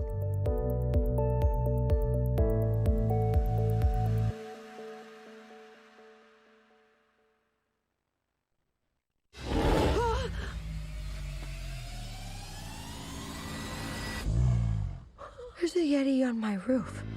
Dreamworks Animation is the home to the best filmmakers, storytellers, and artists in the world. We consider our artists our most valuable resource. Everything we do in engineering and every creative decision includes the artist at the core. Technology should enable our artists to create art, and the best technology solutions are ones that the artists don't have to think about. Our data fabric is a collection of systems, tools, and workflow to provide data services for animation, film, and television content creation. Is that your home? No way. Abominable is interesting. It has some of the more complex things to try to render and put on screen. The Yeti in particular is quite complex. It has 2.7 million strands of hair with over 4,000 control points that make up the body and face. One single frame can contain millions of assets. Our data fabric provides our artists with seamless data management at the best speeds with the lowest latencies to do their work. When building our data fabric, we use NetApp's tools to discover and better understand what's in our environment. To integrate data fabric into our environment, we added support into our cloud control plane, our analytics, and our automation platforms to better take advantage of what data fabric has to offer. Protecting our data fabric is one of the most important steps because we're dealing with content that was originally All right, guys, we are back. Thank you for joining us here on YouTube, and I am joined by our CMO, Chief Marketing Officer, James Whitemore. James, thank you very much for joining me here on the stream. I appreciate it. Very welcome. So we have a lot to talk about here with you, sir, and some of it's going to be fun, some of it's going to be real, but at the same time... Can we just do the fun stuff? Can we just skip to the fun stuff? No, do you want to start at the end and work backwards? No. Okay. From your perspective, from the executive level, I think the biggest thing for our listeners and users to understand is, what do you see from, I guess, the NetApp viewpoint of some of the biggest obstacles and hurdles that our customers or potential customers run into when we talk about doing hybrid multi-cloud? Is that just a buzzword, or is that a real thing? It is kind of, it is a buzzword. Yeah. But what obstacles do they run into? Primarily, I think the biggest obstacle is lack of knowledge. Sure. That the solutions are available. That they can take technology that they have in their data centers today and run it in the public clouds. It's not a barrier, kind of like there's no barrier to execution. The actual kind of like your process of doing it, of acquiring those services, deploying those services is very simple. It's a question of knowing about it. It's a skills gap. It's kind of like knowledge. I don't think it's necessarily skills, which is why these type of events are so important to us. If we don't get out there, if we don't share what we're doing, if we don't make our customers and prospective customers know that these services are available, that's our biggest obstacle. Yeah. You can see a customer come into our portals, and within 5 minutes they've deployed an instance of the service. Right. That's not a big obstacle. Kind of like, it's very simple. It's really about a knowledge gap that we're trying to solve. I was kind of making, John was bragging that when he was on here previously about how easy it was to set up a Google Cloud volume. And I was saying, yeah. Even he can do it. Even John can do it. Yeah. So what do you want to name it? How big do you want it? What service level do you want it at? Finish, go. Yeah. I mean, choosing the name is he thought I was dumbing it down, and I'm not. That's really how simple it is to do it. And you can get at it with an API. So I agree with you. I think there's a huge opportunity, is the word I think I would use, for individuals and companies to take advantage of some of these new skills that are coming on. And we really haven't seen this happen since the onset of virtualization in the late 2000s. 10 plus years ago, we kind of had to go back and we had to recertify all over as architects and infrastructure folks. We had to start from scratch. Like my MCSE 2000 meant nothing all of a sudden. I had to start all over. I think we're kind of stepping into that paradigm again here, where we're working with the cloud, we're moving data around, we're working at petabyte scale, all of that stuff. You have to start over in a way. I agree with you. Yeah. So how is NetApp itself differentiating when it comes to things like the data fabric, cloud data services? We oftentimes, John and I were also just talking about, like, how do we get a seat at the table? And from an executive standpoint, like, what are we doing as NetApp to make sure that we're a part of the conversation when it comes to the cloud? So there's kind of two different questions there, right? How are we differentiating ourselves? Well, simply, there is nobody else who's doing this. Well said. And that's just not a marketing kind of like claim. It's true. How many other vendors have their services available in the world's biggest clouds? How many? Simply none. So that's a differentiation point. But the second point is probably the most important. How do we get into the conversation? Back to my previous point. We've got to get people to understand what we're doing and how they put it to work. Once you actually explain it to them and show them how simple the services are deployed, they'll give us a seat at the table. So again, back, kind of like, why do we do events like this? Why are we here right now? Why are we on a live stream, right? Exactly. Take a look at it. Take a look at what we showed this morning. Take a look at how some of the customers like AstraZeneca and University College are actually deploying those technologies. I think during the course of the day, you're going to have some demos running here, and you're going to have some of the experts coming in. Stay tuned. Kind of like, once you see it, it kind of like blows people away how simple it is and how powerful it can be for their businesses. So again, it's a knowledge gap type of thing. That's what we've got to solve. We're out here live streaming from the event with James Whitemore, CMO at NetApp. I have to ask you one more fun question. Fun question, okay. You're the first one of the day to get this one too, by the way. I didn't want to ask our customers earlier. I didn't feel it, but I'm going to put you on the spot. In the next 10 years, what is one of the craziest pieces of technology, consumer or enterprise, doesn't matter. Normally this stuff starts in the consumer world, right? What's a crazy piece of technology that you think we're going to have within the next 10 years that we don't have today? I'm hoping it's something to do with facial hair clippers. Maybe they'll invent a clipper that tech people actually know how to use. Right. No, anti-neck beard. I think it's something along those lines, right?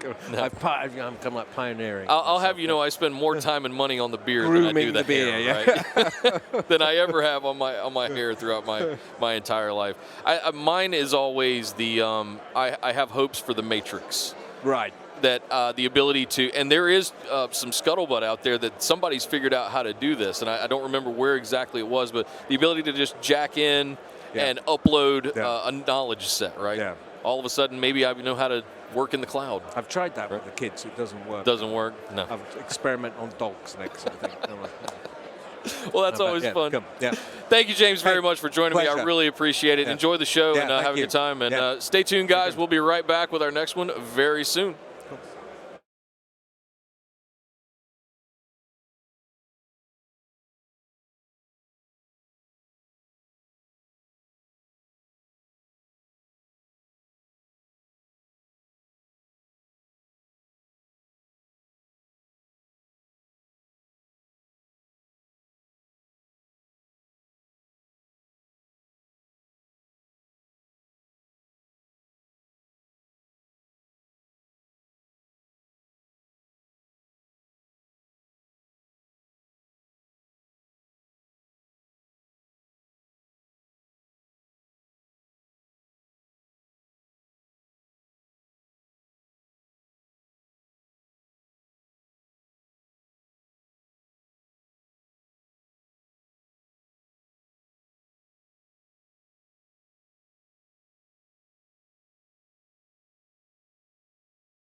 Technology helps to underpin that hybrid multi-cloud approach by making the data agnostic to the platform that's running on. I'm Scott Hunter, I'm data-driven.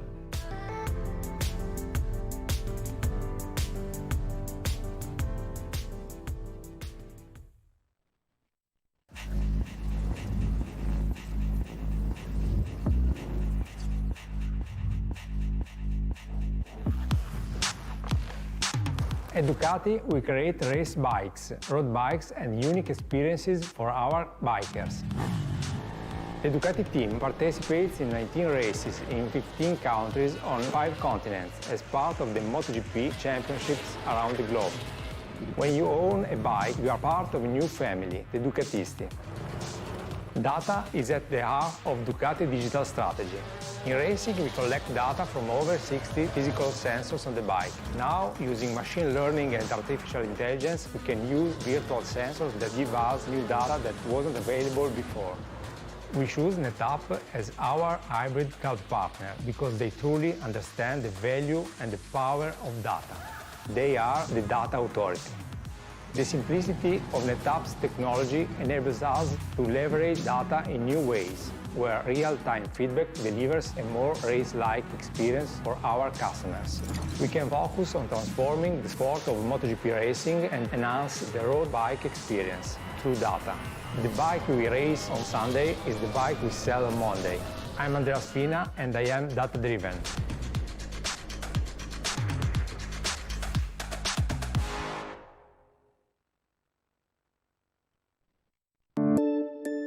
Coca-Cola is a beverage company, and in Israel we have many brands, not only Coca-Cola. We have a dairy, we have beer, we have wines.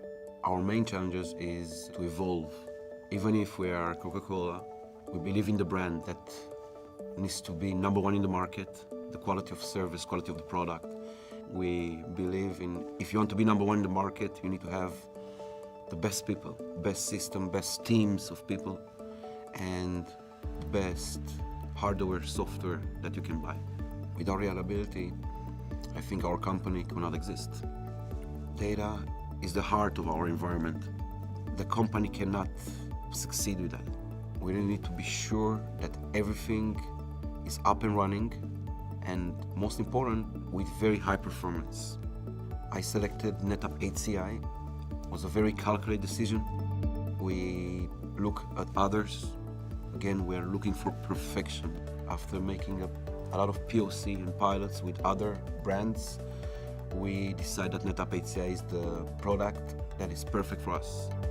HCI for me was a very easy product to implement. Coca-Cola Israel decided to implement the HCI solution in 3 main environments. In our remote factory, that is our main dairy factory, in our virtual desktop environment, in our VDI Citrix environment, and in our main data center environment. And we did it in a fast time, and everything was really by the book. It's very important when you introduce a new product in your company that everything is connected in the chain. We have backups, we have security policy, everything needs to get connected in the chain, perfect. And NetApp HCI was that product. The HCI solution helped us to provide better results for our customers. HCI make a huge impact in Coca-Cola Israel.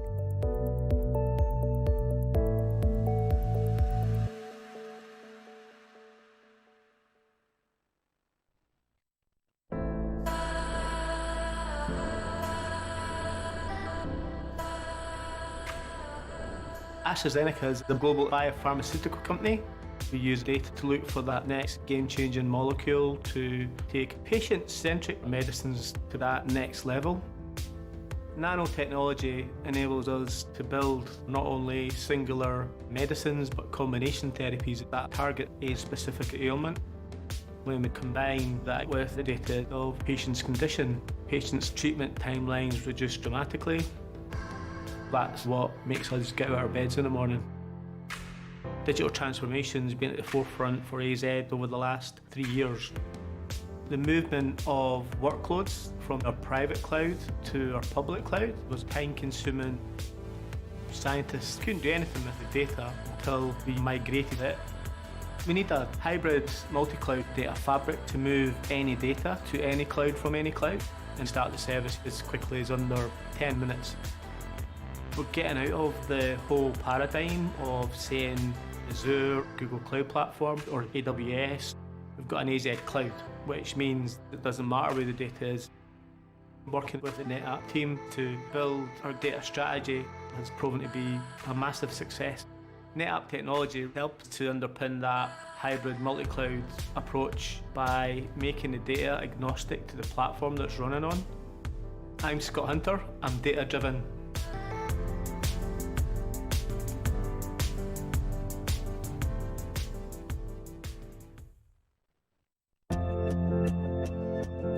Trilateral data fabric is unique because of the massive amount of data that we are creating to achieve highest possible quality of digital humans. The data pipeline, the trilateral, is one of the most important things here because it connects all the processes and help us to move data from one place to another. You can think about Sunflower Framework as an input device for capturing image data to build custom scanners to make digital humans. Initially, our scanners were only able to record 3D. That transition from 3D to 4D scanning generated 50 to 60 times more data per session than before. And with NetApp technology, we basically didn't even notice it. With the next generation scanner, we are going to generate 70 gigabytes of data per second, around 1 petabyte per day. Trilateral is changing our business model from services to becoming a technology provider, and the biggest challenges are scalability and deployability. We had a problem when we started to scale. Our storage wasn't big enough, it wasn't fast enough. We realized that NetApp allowed us to capture the data in a way we thought that was previously impossible, and improve the lives of our developer by allowing us to integrate Data Fabric into our pipeline. Currently, we are storing terabytes of data, and the same NetApp technology will be usable when we are storing exabytes of data. We will be able to scale to the cloud without the need to change our current data fabric. Cloud will enable our clients all around the world to have access to our tools and technology.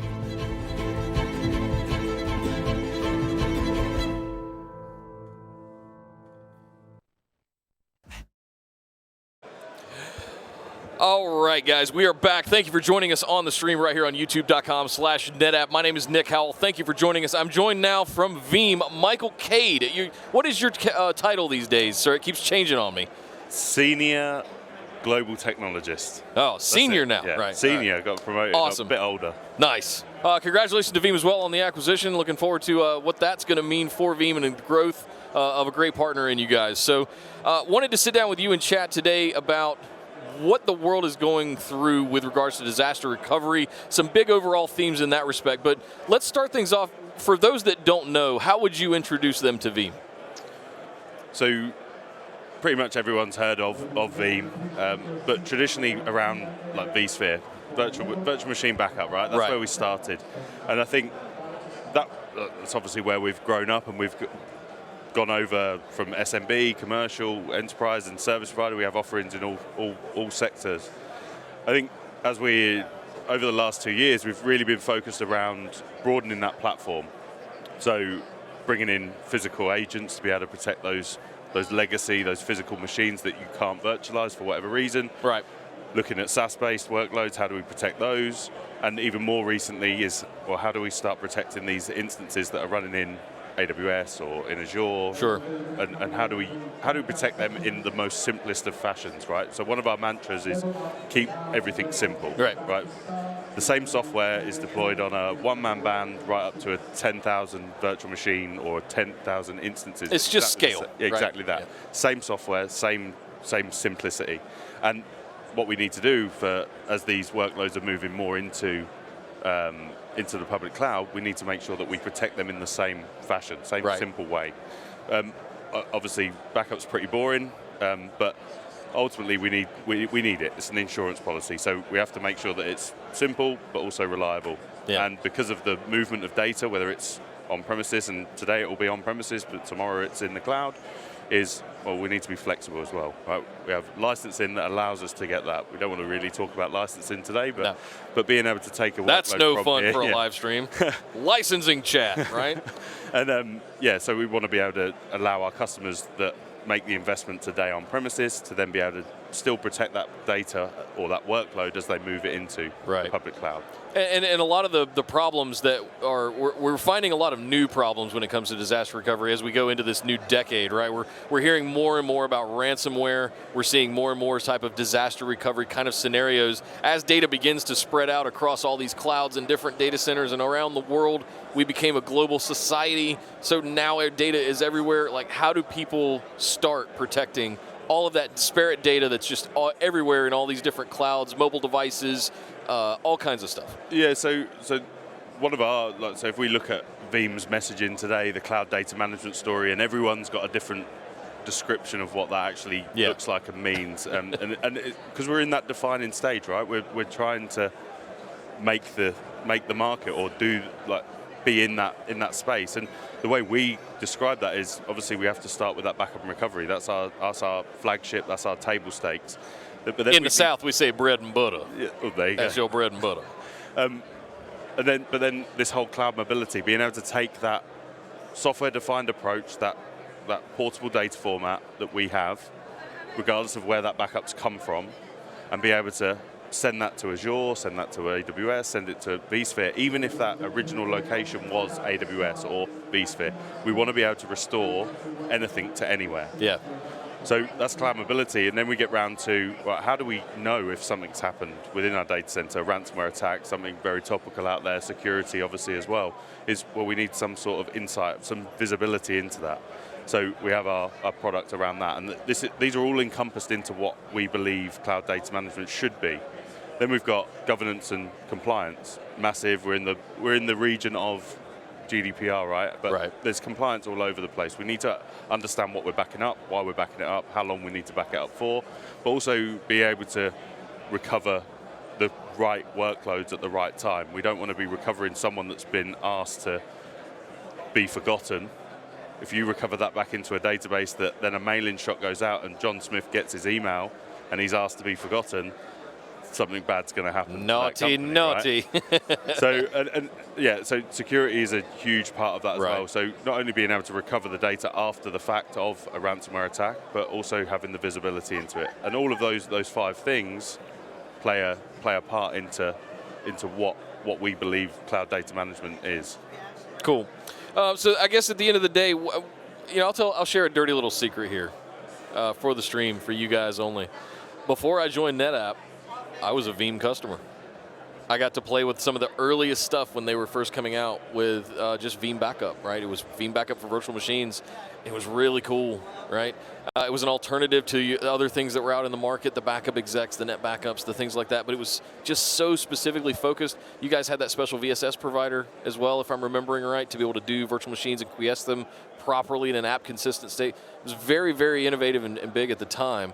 And just to see you guys' growth path over the last 10 years has been massive, man. I'm really proud to be partners with you guys. I want to ask you some fun questions, though, if we can, for a few minutes. Where do you see technology? I think I just asked James Whitemore this as well, our CMO. I said, what's the most crazy, fun piece of technology you see coming that we might get in the next 10 years?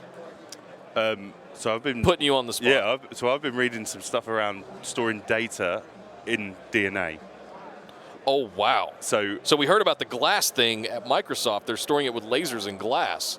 Yeah. You're talking about in DNA? So I watched it. It was a BBC thing, plug out to BBC Click. But the session, they were talking about how taking a song that has obviously there's a lot of data that goes around this song or this album. How do we protect that and keep that for longevity or long-term retention? Yeah. And okay, we can put it to disk, we can put it to archive, we can put it to object storage, we can do all of the stuff that we know and do today. But actually, why not?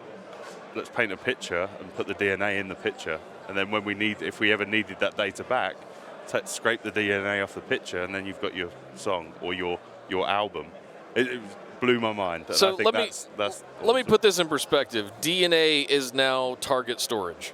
Yeah, I don't know when we'll be supporting it, but it was super interesting. That's awesome. So listen, getting back to reality here, one of the things I wanted to ask about you guys about was how has partnering with NetApp made a difference to Veeam? What are some of the things that we're doing together as companies, as technology alliance partners in that respect? How are we taking specific solutions to market for our mutual customers to take advantage of these things? So it goes back to, it started off with the virtualization, right? Right. And us doing something different. So we had to come, and the whole point of that is that our partnership allows us to do something different. Being able to leverage your snapshots, your cloning technology, your replication technology, SnapMirror, being able to put them together and drive the data protection angle. So yeah, we know, let's not get into snapshot versus backups, but we can leverage them as restore points, really fast recovery points, but also we want to back up into fast disk from an integration point of view. But really that special source to be able to do the integration into the storage and be able to use your FlexClone technology to give out and leverage that data from those storage snapshots in a live environment, a sandbox environment, and be able to put that data to work is a massive differentiator for us in the market still today. What we're also working on from a joint engineering point of view, and we're going to talk about it in our session, and Adam might even talk about it if he comes on later on, is around Veeam Availability Orchestrator. So being able to actually drive your virtual machines that are sat on NetApp storage, drive the application consistency and the SnapMirror replication. Remember, this is all agentless as well, and be able to drive that whole failover plan but also dynamically document that. So you've got your DR runbook now. Wow. And you just hit the red button, and off we fail all of the volumes, all the LUNs over to the secondary site, and spin that up. And effectively, are you orchestrating a storage array and snap mirror update kind of stuff? You're orchestrating all of it. Exactly that. And but what that also allows us to do is the whole flex clone technology. Right. So everyone loves testing DR, right? Everyone. I do.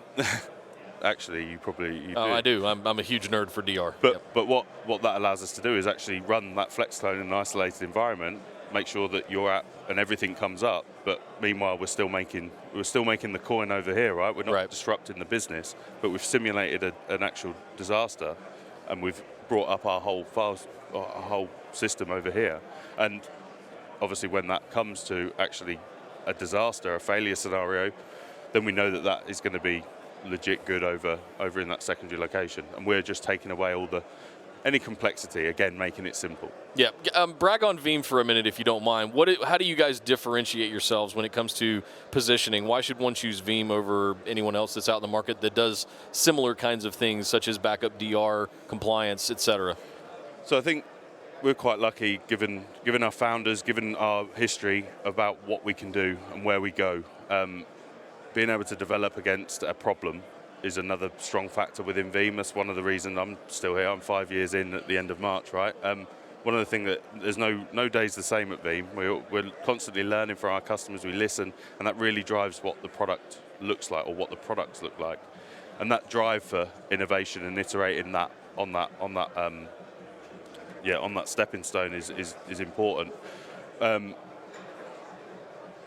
So I think the three things I'd mentioned, so three mantras, is simple, reliable, simple, flexible, and reliable. Right. Easy for me to remember, right? But simple in terms of it's just one software, one code base that allows us to do it all.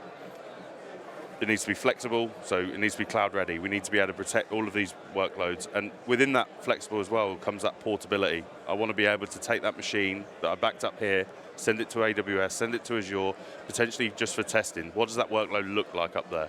And we don't need a file system. There's no file system. You don't have to go and buy any additional hardware or software or file system, that you need up in AWS to run that. The VBK is all self-contained, run its own file system, and that can sit anywhere it wants.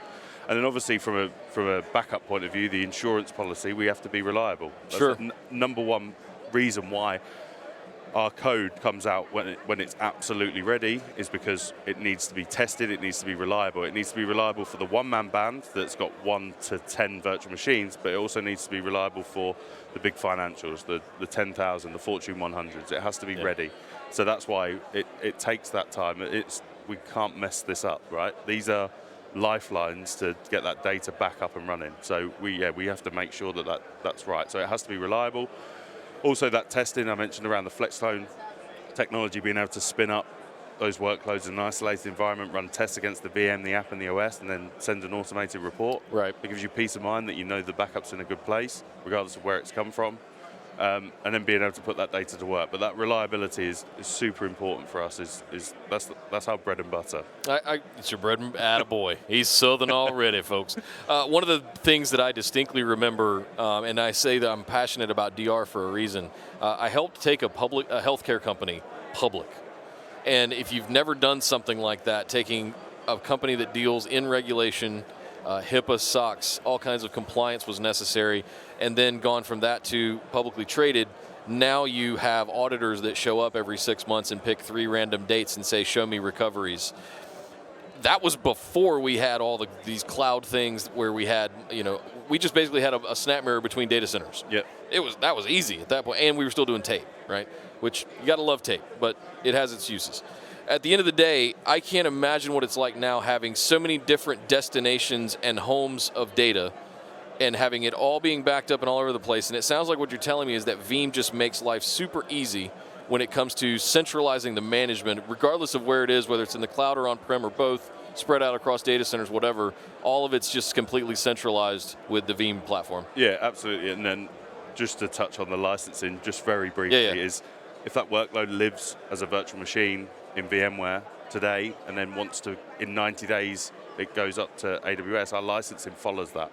Oh, wow. So you don't have to go and buy another product. From a protected object standpoint. Exactly that. Yeah. Or even if that workload that you're protecting today goes away, because we're moving into that world where like, let's spin it up, let's spin it down, let's throw it in the bin, let's go again. That workload, we work on an instance licensing. So you buy 100, you've got 100 instances. It's like managed units almost. Exactly like that. You don't have to go and buy this product or this product to make that happen. It's not application specific in a way, right? Yeah, exactly that. Really cool. Well, I think we're going to try and sneak Adam in here to do a quick demo of this platform. I really appreciate you stopping by and chatting with me, man. Cheers, dude. Thanks, guys. Hang tight. We'll be right back. We're going to jump back in with Adam. I'm going to show you a video real quick, but as we get the laptop set up, but we're going to show you a demo of some of this stuff right here in Veeam. So hang tight. We'll be right back. On Sunday is the bike we sell on Monday. I'm Andrea Spina, and I am data-driven.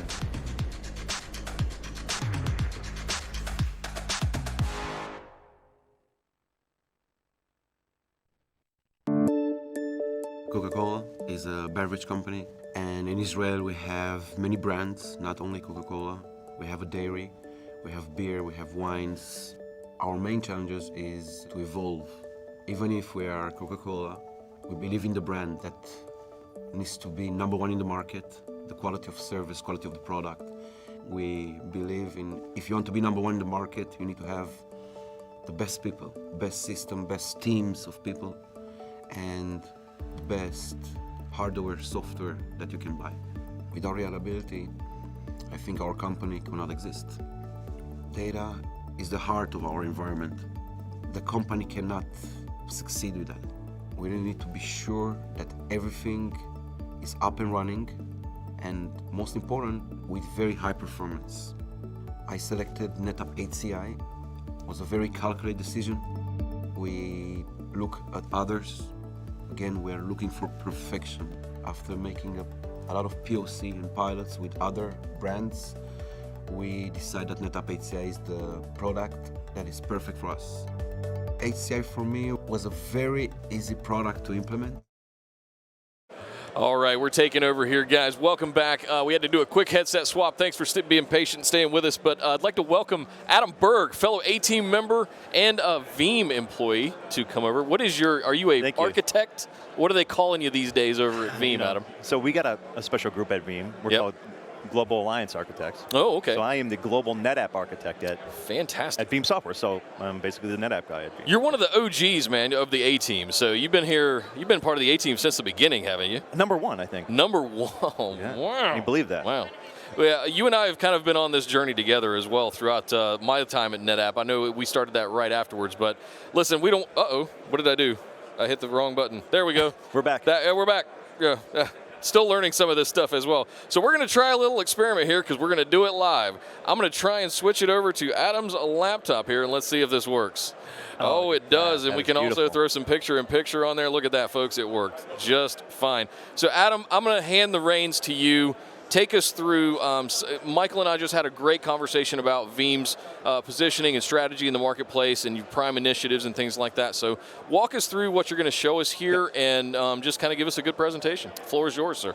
So as you might have heard, Veeam's got a major release coming out, launching February 18th. Ooh, I know nothing about this. What is this major release you speak Version 10. Version of backup and replication. That's our core product. That's our on tap, if you will, right? This is a big deal. This is something that Veeam has been working on for 3 years, this release, and specifically the feature that I want to show you guys today that we're really, really proud of. Ooh. And it's something, this is like the major thing that's been missing from our product that NetApp especially, or NetApp customers specifically, have been asking for from Veeam, and this is being able to protect unstructured data, or NAS workloads, what we call getting nasty. Veeam is getting nasty in version 10, and I want to show this to you guys a little bit because I think it's, as sexy as backup can be, I was just telling Mike, dry, but I love DR and backup. I'm a huge mark for it, so I respect it. Protecting your, if you're into data, protecting that data is extremely critical to your environment, to your business, and Veeam is super happy to bring everything that you love about Veeam, the simplicity, the reliability, that it just works to NAS data protection now. So I want to show you guys this stuff. Sure, take it away, and we've got some cool stuff that, with ONTAP. So let me talk to you a little bit about my lab. So here's my lab. We're going to be protecting some SMB shares right from an ONTAP system. and landing our data onto a NetApp E-Series. So that's what we're showing off in my lab here. So let me bring up a share here. I've got a share that I haven't added yet to Veeam. I'll just show you how easy this is to add a share. Okay. So here's my ONTAP system. You can see this is my SVM. Let's go in here. I'm just gonna put that on my clipboard, the UNC path. So here's how we add shares now to Veeam Backup and Replication version 10. We go down to Inventory. As you can see, we've got a brand new section called File Shares. This is brand new for version 10. Nice. I'm going to click it and just click Add Share. I'm going to click Add SMB. I'm going to paste that right in. And so you're basically just pointing at an SMB share. Pointing at an SMB share. Couldn't be easier. Yep. So home drives, shared network drives, all of that stuff in a typical enterprise. Yep, absolutely. Just pointed at the SMB path. Yep, right Beautiful. at the path, right. I'm going to click this little advanced button because I want to show you guys something that we have in version 10 here, and this is backup from stored snapshot. Oh, wow. Okay. So it's very important when you're backing up NAS shares to be able to protect locked files, open files, etc. The way we do that is backup from stored snapshot. We've got some cool kind of integration that we do with ONTAP specifically. We can do automatic snapshot creation and deletion just by bubbling this button that we call backup using a VSS snapshot. So ONTAP understands VSS calls. So this will actually create an ONTAP snapshot automatically that Veeam will use for the backup, and when the backup is finished, the snapshot automatically gets destroyed. Oh, man. So it's easy as just bubbling in that button, clicking OK. You weren't kidding when you said we've been asking for this forever. Click Next here. It's going to ask me how many file proxies that we want to use. The proxies is the how we scale the performance in Veeam. So we've actually built this engine to scale to the billions of files, petabytes of data. This is why we've been working on, this is why we're late. Why it took 3 years. This is why it took 3 years, right? Because quite frankly, if we couldn't protect that size of data, it just wasn't good enough. Right. This is an enterprise class capability. This is not your mom and pop's SMB data protection product anymore. Veeam is ready for the enterprise. We're ready for the largest and biggest workloads out there, right? So I'm just going to select all proxies. In my lab, I've got 5 proxies that we're using to back up. And we actually had to add this slider in here called backup IO control. Okay. In case we're actually backing up too fast from your primary storage. You know, we need to slow Veeam down. Yeah, you don't want to saturate those connections. Yeah, I'm not going to slow us down. I'm going to go all the way to fast. Oh, snap. Okay. All the way to 11 here. Okay. Click Apply. Right, and that's going to add the share now to Veeam Backup and Replication. I'll show you how we just create a new backup of that. Couldn't be easier. It's just a couple of mouse clicks. I'm going to go back to Home. Right click. I'm going to back up. As you can see now, we've got a new file share option. Hello. Here, right, that's brand new. Right. I'm going to call this NetApp INSIGHT London. Right. And then click Add. And now I can add the shares that are available to me. This is the new one here. Click OK. And now I can add multiple shares into a single backup job, right, if you want, or you can just add a single share.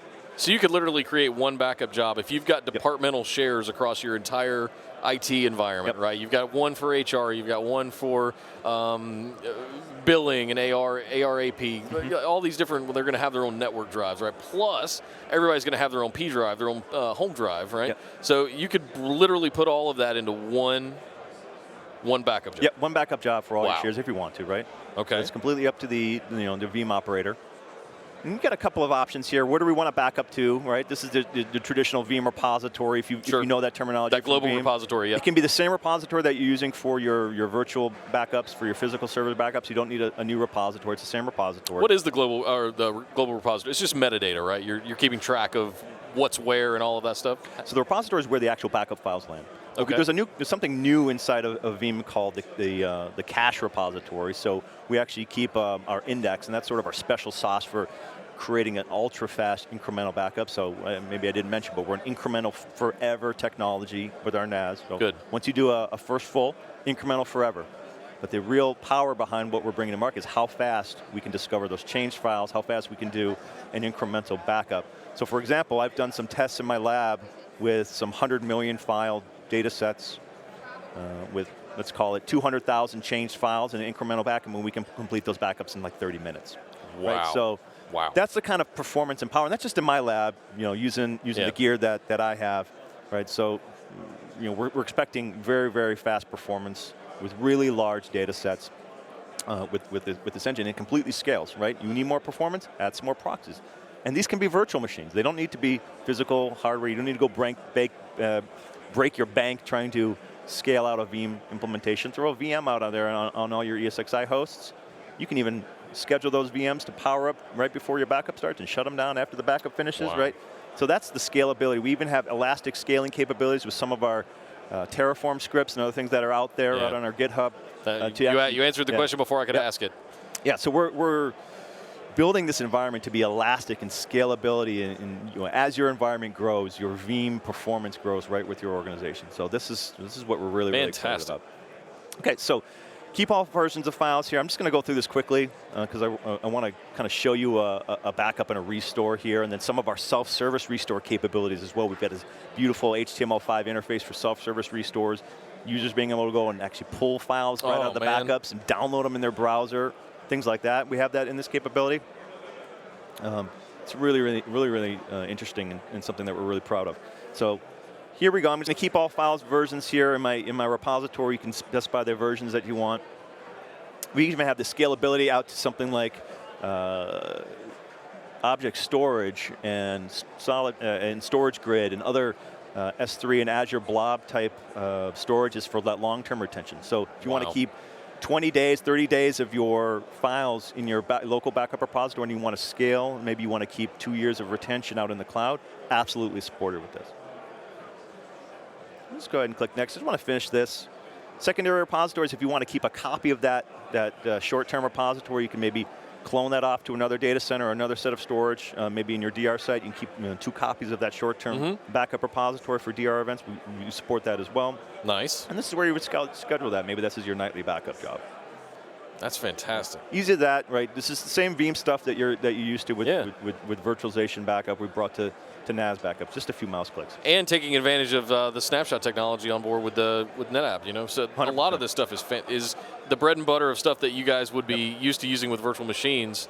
Now we're seeing that with unstructured data as well. And now is this specific to applications that might be backed, or are you just pointing at any SMB share? It doesn't matter whether it's file server or anything, right? Yeah, any NFS share, any SMB share, you just put the path in there and we protect it. So you recognize the pathing, whether it's an NFS mount point or if it's an SMB mount point? So or do you have to choose when you're building the job? Well, see, you can go in here when you click Add File Share. It'll ask you if it's NFS or SMB. We can actually add the file server directly, right? So if you want us to protect the entire, let's say if it's actual Windows server or an actual Linux server, and you want us to protect the whole server using our new NAS backup capability, and you don't want to put in all those paths, you can do it that way by server as well. Now, could you put in an IP address, like a management IP of a NetApp array or something like that, or does it just have to be Windows file server or some Linux, like something like? So we got a lot more. We got a lot more on our roadmap. We got some exciting things coming. So what you're talking about is absolutely something that we want to deliver, and this product is more seamless integration with NetApp, more seamless integration with ONTAP, and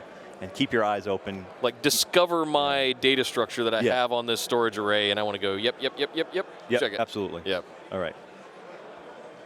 So let's do a quick incremental backup. So one of the demos I like to do is like you're doing malware, right? Sure.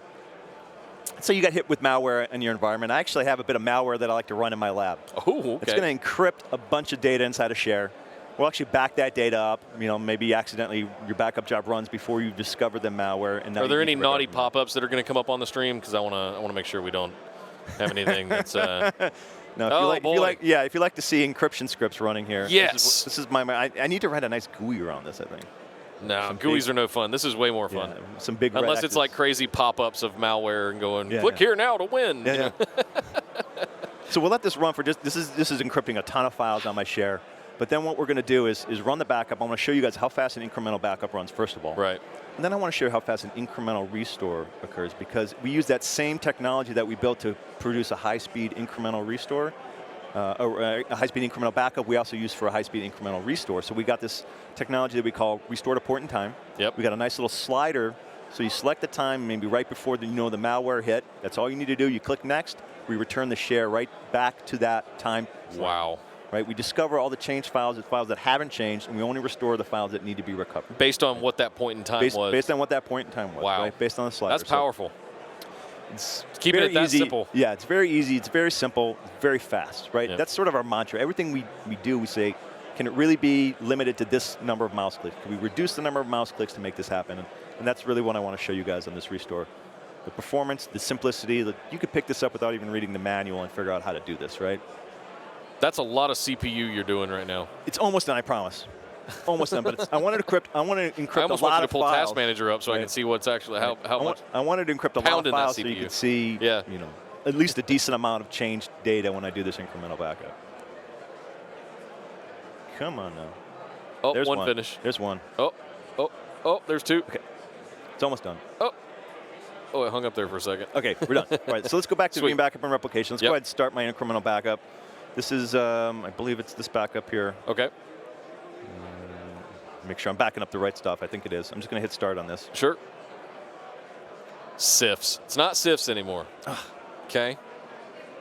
They actually, what was the thing that happened recently where I think it was the Linux Foundation said that they were going to stop calling Samba CIFS, and we've moved to SMB2 by default in the Linux distributions, and that was kind of the end of CIFS. So now everything is SMB. Some habits die hard, right? And the dirty secret is it's been SMB all along. Okay, so what we're doing is we're starting a backup job. So what Veeam actually does under the hood is we've got this custom algorithm that we've built, this hash table. Okay. We distribute that hash table to all of our proxies, so basically our pool of available workers, and they all distribute the load equally. The more proxies we have, the more cores we have, the faster this operation happens. So if it's not fast enough, add another proxy, right? So that engine determines what are the change files in a very, very quick fashion. There's some ingenious little tricks we do to help ignore large chunks of the data that we can tell hasn't changed, right? To make this really fast. It's how we can do a fast incremental backup of a million, 100 million files in 30 minutes, for example. Wow, that's a lot of files. So we're already off and running. Yeah, we're pretty much done. Oh wow, okay, shit, that's easy. Yeah. So how much data did we just back up? It's about 4,000 files. Okay. Right, so not a ton, but the 4,000 were random it's like files. 500 gigs, if I'm seeing it right. Yeah, there. this is a 500 gig backup, 2.2 million files. So not a mess, but I wanted to make sure that we weren't sitting here for 10 minutes. That's not nothing. Right. So, and this is this data set here I built based on medical images and in the PDFs and text files. So there's some real data in there. It's not just fake data. This is a real data set like you might find, in a lot of organizations. So that incremental backup is done. It finished in 1 minute 45 seconds. Thank you. So we just backed up unfortunate encrypted data. Yeah, we just backed up all that malware. Oh, we need to recover, right? All right, so this is easy. I want to show you guys this. Restore, file share.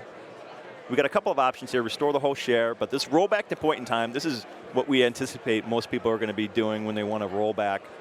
I'm going to click you'll be able to identify a certain point where a piece of malware infected data, and you'll be able to go back to 1 second before that. Yeah. This is super powerful. So I'm just going to click the share that I want to roll back to. So here's that slider I was talking to you about. So now I've got the ability now to take this and slide this along the point in time that I want to recover from. And this is going to be based on your increment of how often you're doing your backups. Is that a right way to look at it? Yeah, that's right. So if you're doing that's right. Once an hour or once a day or every 15 minutes or whatever it is, you'll have that increment to move that slider along, right? That's right. Yeah, I'm going to go and pick the wrong backup here. This one should have a lot more points. Take a look at here. So it's going to load in all the restore points we have. I should have a lot of restore points to slide around here, hopefully, if I pick the right backup here. Here we go. So I got more restore points to slide along. I'm going to go ahead and click one, and click next, and click finish. So there's like 2 nexts in a finish here in this whole process. Wow. So what it's going to do now is use the same engine that we used to discover the change files. We're going to use it to discover what we need to roll back to, and I think this is even faster. So these roll back. This is faster than the actual backup itself? Yeah. Oh my God. Yeah. When have you ever heard of that before? The restores are faster. So if you actually look, I don't know if you can see this, but it's using all the file proxies to do the restore. You can see ABERG proxy 1, ABERG proxy 2. Oh, it's identifying which proxies it's using. So will it use all available proxies it needs? Yeah, by default I'm using all proxies. Now if I adjust my slider, it kind of rolls back how many proxies I'm using to help regulate the performance of it if I'm restoring too fast, right? Or if I'm backing up too fast. Is there such a thing as restoring too fast? I don't know, but we've actually put that in there to help slow you down. So the restore is done. 25 seconds. 25 seconds. Took less than 2 minutes to back it up and 25 seconds to restore it. Yes. The entire file store. Yeah. To a point in time. Yeah. Wow. Yep. So now talk to me about how that restore. What just happened? What did you change? What did you set back? What did you So all I did change? All I did was select a point in time right before my malware hit and click next and finish. Wow. That's all I have to do. Okay. Right? And it's going to roll back the share to that point in time. They're all good. Now, is data being overwritten at that point? Yes. Is it just a snap restore kind of operation? At that point, we're actually pulling data from the backup files and overwriting the data to that point in time. Gotcha. So that's exactly what's happening. Gotcha. So let's wrap this demo up here. How do we show this? One last thing I want to show you guys before I go. I promise this is quick. Okay. This is self-service restore. Oh, this I definitely want to see. So we've got a tool called Enterprise Manager. This is something that's actually been in there. I don't think a lot of people know about it from Veeam, but this is, I'm going to log in here. This is where users can come and do their own file restores. You can actually give SQL admins the right to back up just their SQL servers or restore just their SQL servers. But from a file perspective, now users can come in here and restore their own files. Like for their home drive, you know? Or they can download files right in their browser, and that's one thing I want to show you. Somebody in accounting deletes their revenue spreadsheet for the month or something like that. Sure. They can come back in and find it. Sure. So check this out. And we also have like a global search too. So if you don't know where, what directory the file is in, you don't remember where you moved it to, you can just search for a file using wildcards and everything will come up to you. Nice. Right. Nice. So the only thing I need to do is pick which share. So let me just pick this share. Okay. I can search all restore points, or I can pick a particular date, right? So what we're going to do is mount that up, and then what we're allowed to do now is just do a universal search. I can search for everything. I can actually download the files right in my browser if I want to, or I can restore them back to the original share, overwriting the files, or keeping the original files. So we've got some options on the restore. Fantastic. So that's part of you guys' repository technology as well, that ability, that indexed catalog and repository. That's right. Yep. Yeah, so we're indexing all that data. Let's say I want to restore all my Cloud Monet folder, my Cloud Monet files. Just like that. This is going to return thousands of results. I want to show you guys how fast the universal search is in Veeam as well. That was really fast. I just clicked star, Monet star, and it returned me 1,400 results in like a second. Yeah. Right? And it's searching all the backup files. Right? So this is a really fast engine for indexing and return this. So I want to restore, or I want to download this whole folder. Right? So I'm just going to click that. And we got this download button. This will download this right in the browser. Does it pull down as a zip file? Pull down as a zip file. Yeah. Yeah. So I could do shift click. I could pull down. I can see all the different versions available to me right here. Right. I click download this object. And what it's going to do is zip up those files and give me a link here down at the bottom of the screen, and I just download the zip file in my browser. Easy enough, right? Fantastic. So this is useful if if you're just looking for a specific Word document. You're not sure if you want to restore it back to the original share. You just want to pull it down in your browser. You just need to get this stuff fast to email somebody out of the backup file. This is a really, really nice way to do it. Users can access this, though. This is a URL that's available that users just log into, and they can do this. Gotcha. Okay. Awesome. Well, I'm going to kick it back over here real quick, and thank you very much to Adam Berg from Veeam. Thank you, sir. For doing the demo of all of the new stuff coming out of Veeam. Hang tight, guys. We're going to switch around for the next little interview here, but hang tight, and we'll be right back. Hybrid cloud partner because they truly understand the value and the power of data. They are the data authority. The simplicity of NetApp's technology enables us to leverage data in new ways, where real-time feedback delivers a more race-like experience for our customers. We can focus on transforming the sport of MotoGP racing and enhance the road bike experience through data. The bike we race on Sunday is the bike we sell on Monday. I'm Andrea Spina, and I am data-driven.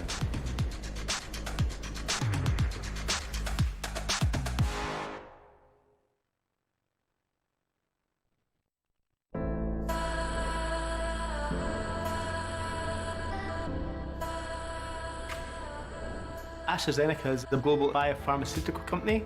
We use data to look for that next game-changing molecule to take patient-centric medicines to that next level.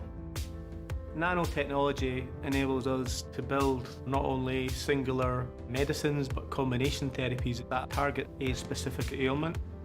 When we combine that with the data of patients' condition, patients' treatment timelines reduce dramatically. That's what makes us get out of our beds in the morning. Digital transformation's been at the forefront for AZ over the last 3 years. The movement of workloads from our private cloud to our public cloud was time-consuming. Scientists couldn't do anything with the data until we migrated it. We need a hybrid multi-cloud data fabric to move any data to any cloud from any cloud and start the service as quickly as under 10 minutes. We're getting out of the whole paradigm of saying Azure, Google Cloud Platform, or AWS. We've got an AZ cloud, which means it doesn't matter where the data is. Working with the NetApp team to build our data strategy has proven to be a massive success.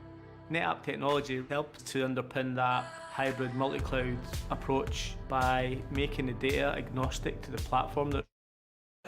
All right, we are back here with Joseb. I'm not going to attempt to butcher your last name, but why don't you take a moment to introduce yourself and let us know what you do here at NetApp. Hey, Nick. So I am a Senior AI Solutions Manager at NetApp. I run the AI biz dev globally for us. Nice. So we were just talking earlier with one of the CTOs from King's College, specifically for the AI work that they're doing, some of the algorithms that they're building and things like that. So wanted to bring you on as sort of a kind of a follow-up to that conversation to talk specifically about our ONTAP AI platform that we're building, which is more of a hardware solution, but has a lot of software going into it as well. Yeah. So how would you introduce ONTAP AI to someone that has no idea what it is today? A great question. I mean, a year ago we were saying ONTAP AI does this much of bandwidth, this much of performance. Today we're saying ONTAP AI does AI reproducibility, it does machine learning versioning.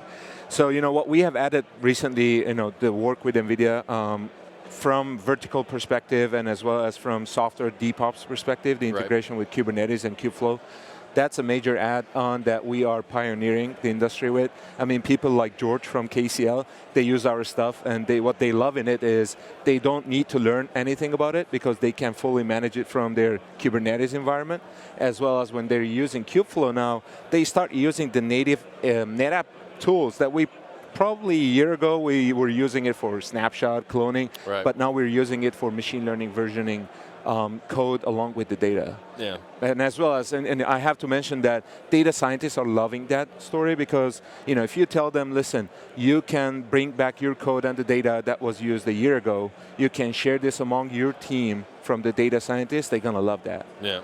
In this very cloudy world that we live in, we don't often get to talk about hardware as much anymore, so I'm hoping that you and I can have a moment to geek out about some hardware. What is the ONTAP's AI solution made up of from a hardware perspective? Because if you've seen these things at any of our shows, they're massive. I think it even has its own generator on top of it, right? Well, we are now using the liquid cooled racks. Like it's a 50 kilowatt of a huge rack. I don't know if you have, you're following at Supercomputing in Denver, we had a trolley of this rack with one of our partners. And Jensen, the CEO of NVIDIA, was very happily moving this around. So back to the question, ONTAP AI originally was combined with the NetApp all-flash fast systems. It started with A800, but now we can scale it from A220 and up. And it combines with NVIDIA's DGXs, which is basically their supercomputer of GPUs. Alongside that, we have other variations as well, like we have the FlexPod AI, which is basically with the Cisco servers, and we are doing a lot of work with other server vendors as well to combine a smaller version of this ONTAP AI, if you would like. Nice. So it's like almost like a mini FlexPod, it's like half like ones? 2 GPUs. If people want 2 V100 GPUs, 4 V100 GPUs, we're building the small ones. But we see a lot of traction around the DGX as well. I mean, NVIDIA's DGX is obviously, it comes with the price. So, of course. And it's beautiful, and people love working on it. It gives it the teraflops that they need. When you have a rack of gear that has its own powered diesel generator on top of it, it's something like that just makes me go crazy. Yeah. So what do you see the use cases for? It has to be a very specialized niche for this kind of horsepower. Where are you seeing most of those use cases line up to be the requirements drive this kind of solution. Right, so use cases, deep learning is a big use case, of course, for this. I mean, King's College London is a big user of NVIDIA GPUs as well as NetApp Data Fabric. So healthcare, we're seeing a lot of traction where they need to go through the millions of the images to learn. Imaging and inferencing, right? Exactly, the training on the images. So healthcare is a big industry that are using this massive power of computing, as well as automotive. We're seeing traction in the financials booming up, and we're also seeing AI service providers coming up into the market. For those who doesn't need this massive, but they're building it for people to consume it in small chunks. Oh wow! So I mean, do you see this coming into play when we were talking about the smaller scale ones? Where do those fit in? I was talking earlier with one of the other architects around smart cities and IoT and manufacturing and things like that. But does AI have a place in smart cities and places like that for transportation or infrastructure repair, things like that? Is that where we're seeing those smaller platforms come into play? Yeah, definitely. So you've got two things in AI you got to think about it. One is training and the other one is inferencing. Right. And in a smart city world, you got to have both of them. When it comes to the IoT, it's all about the data collection at first hand, then moving that data into the data center to do the training, and then after that, backing up into the inferencing. So you can use a mix of different types of the GPUs in the play. And that's where our edge to core to cloud makes a perfect sense in this environment, because it's all about collecting the data at the IoT sides, moving it to the core to the train. Some people move it to the cloud to the train, and then back to the edge to do the inferencing. Yeah, some of the inferencing integrations we've done with NVIDIA as well in our own Kubernetes platform. Some of that partnered work that we did with NVIDIA, we can run things like their TensorRT, TensorFlow type of workloads. Their container we can pull into our Kubernetes clusters and begin to do some inferencing work just like that. Within seconds, we can have a cluster stood up and be doing inferencing right away. Absolutely, both inferencing and training, I would say, because if you look at it, in the NVIDIA stack, it runs on NGC, which is basically the stack of the containers. When you combine that with our powerful stack of containers integration, then you got to have that in seconds. We even leveraged a couple of other players like Ansible. Yeah. So, for people who say, hey, I want to buy this, but I don't want to manage it, or I don't want to how to turn it on, right? People like George, they're PhDs, they're doctors, right? So we gave them this opportunity to turn up this stack in like 20 minutes with almost all the instructions over there through Ansible. And after that, you mix that with Kubernetes Kubeflow. You got DPOps, AI ops, whatever you want. Wow. It's beautiful. Fantastic. I'll close out here asking you one fun question that I've been asking everybody all day. What is one crazy piece of fun technology, consumer or enterprise, that you see happening within the next 10 years? That's a great question. I don't know if you heard how one of the Japanese farmers, he did AI.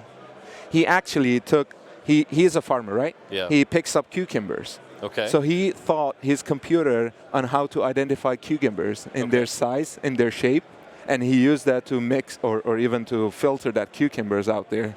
So I see AI becoming, in every place in our life, and in the next 10 years, I believe that humans will work more closely with AI to get that, the discussion of whether we're going to replace them or we replace them. I think we're going to be working very closely with each other in that. Well, being the AI guy, I have to ask, are we moving closer and closer towards Skynet?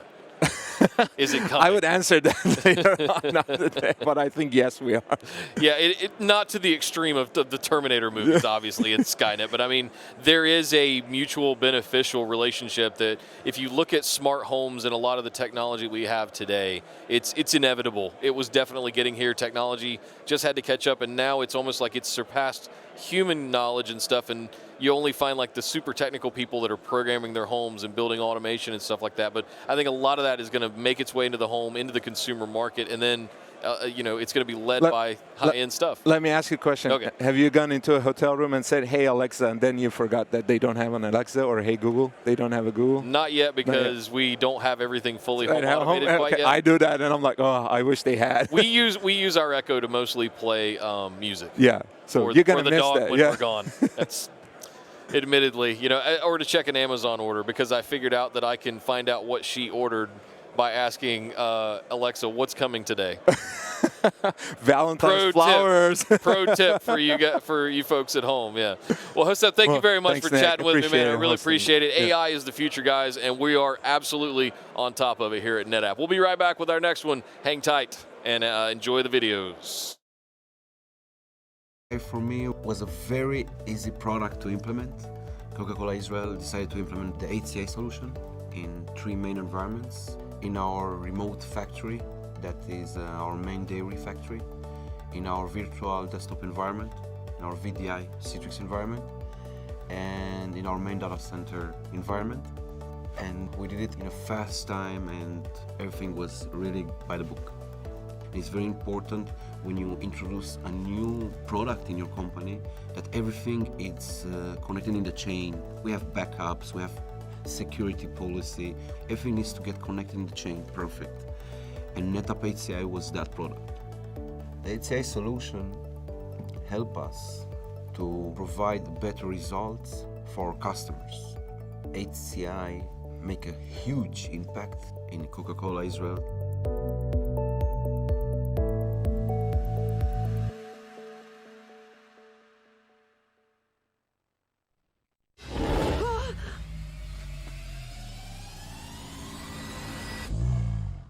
There's a Yeti on my roof. Dreamworks Animation is the home to the best filmmakers, storytellers, and artists in the world. We consider our artists our most valuable resource. Everything we do in engineering and every creative decision includes the artist at the core. Technology should enable our artists to create art, and the best technology solutions are ones that the artists don't have to think about.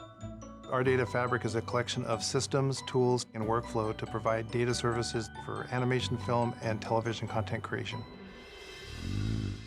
Is that your home? No way. Abominable is interesting. It has some of the more complex things to try to render and put on screen. The Yeti in particular is quite complex. It has 2.7 million strands of hair with over 4,000 control points that make up the body and face. One single frame can contain millions of assets. Our data fabric provides our artists with seamless data management at the best speeds with the lowest latencies to do their work. When building our data fabric, we use NetApp's tools to discover and better understand what's in our environment. To integrate data fabric into our environment, we added support into our cloud control plane, our analytics, and our automation platforms to better take advantage of what data fabric has to offer. Protecting our data fabric is one of the most important steps because we're dealing with content that was originally created by artists and it's irreplaceable.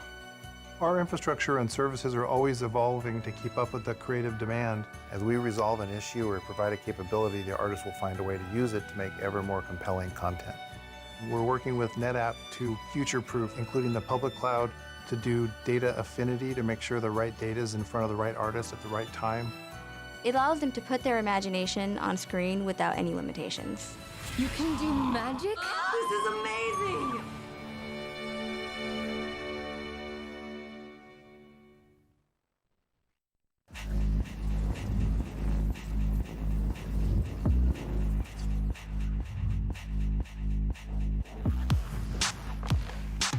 At Ducati, we create race bikes, road bikes, and unique experiences for our bikers.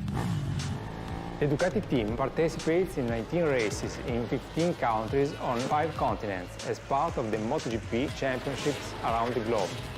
When you own a bike, you are part of a new family, the Ducatisti. Data is at the heart of Ducati digital strategy. In racing, we collect data from over 60 physical sensors on the bike. Now, using machine learning and artificial intelligence, we can use virtual sensors that give us new data that wasn't available before. We choose NetApp as our hybrid cloud partner because they truly understand the value and the power of data. They are the data authority. The simplicity of NetApp's technology enables us to leverage data in new ways, where real-time feedback delivers a more race-like experience for our customers. We can focus on transforming the sport of MotoGP racing and enhance the road bike experience through data. The bike we race on Sunday is the bike we sell on Monday. I'm Andrea Spina, and I am data-driven.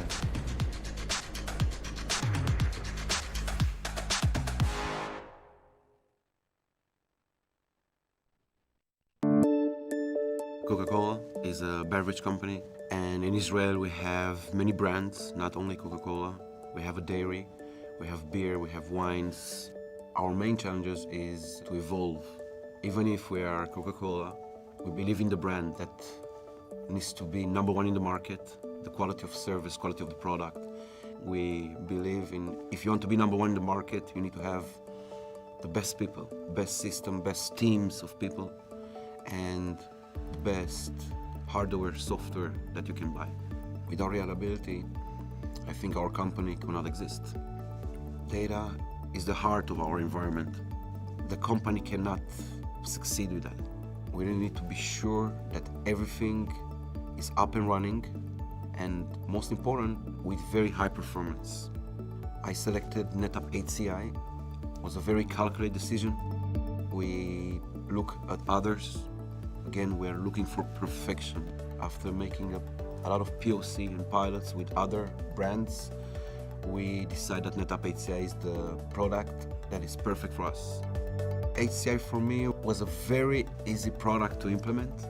Coca-Cola Israel decided to implement the HCI solution in 3 main environments. In our remote factory, that is our main dairy factory, in our virtual desktop environment, in our VDI Citrix environment, and in our main data center environment. And all right, guys, we are back here at the Insight Plus live stream coming to you from the O2 Intercontinental in London. I'm joined now by Kirk Ryan, native here of the UK. And Kirk, why don't you introduce yourself and let us know what you've been working on recently. And thanks for joining the stream, by the way. Thanks, Nick. Great to be here. So, yeah, my name's Kirk Ryan. I'm a principal technologist, and I work around the Azure NetApp Files part of the business. So I work very closely with Microsoft and their technical teams to help create ways of migration or make it easier to consume Azure resources for existing NetApp customers, but also new customers. And Azure NetApp Files has been a hot topic today. We had, I believe his name was Michael, the Azure Biz Dev lead that's here in the UK. And one of the great things that he said was, as this service has ramped up, as Azure NetApp Files has ramped up, it's been astonishing to see that as Azure itself has ramped, so has Azure NetApp Files. And you've been, especially here in the UK, but around the world as well, been one of the forefront guys that have been involved with Azure NetApp Files from the beginning. Yeah, it's been a journey. I've been there since the very start of the service pre-GA. Yeah. And the growth has been monumental. I mean, Microsoft themselves at Ignite announced that this is the fastest bare metal growing service on Azure ever. Wow. So the demand has been unprecedented. We originally launched on, I think it was 9 locations, and we're already at 12 and rapidly growing. If you see the roadmaps under NDA, you will see that this has now been promoted to a Tier 1 Microsoft Azure service.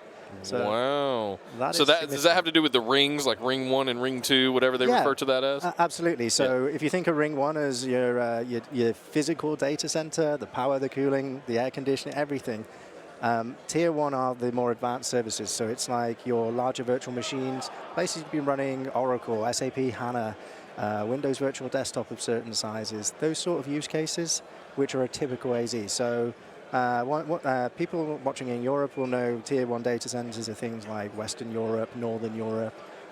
They're your sort of leading hero data centers. Yeah, definitely. So what have you seen are some of the biggest use cases or in and around Azure NetApp Files? Where do you see people taking advantage of it the most, as opposed to something along the lines of an Azure Disks or an Azure Files? Where does Azure NetApp Files really differentiate itself, and why would I as a customer choose that over what I would normally choose? So the differentiation here is Azure Files, and a lot of people don't know this, so an interesting sort of fact is that Azure NetApp Files' original working name was Azure Enterprise Files. Oh, really? Okay. And it's firmly targeted at enterprise scale workloads.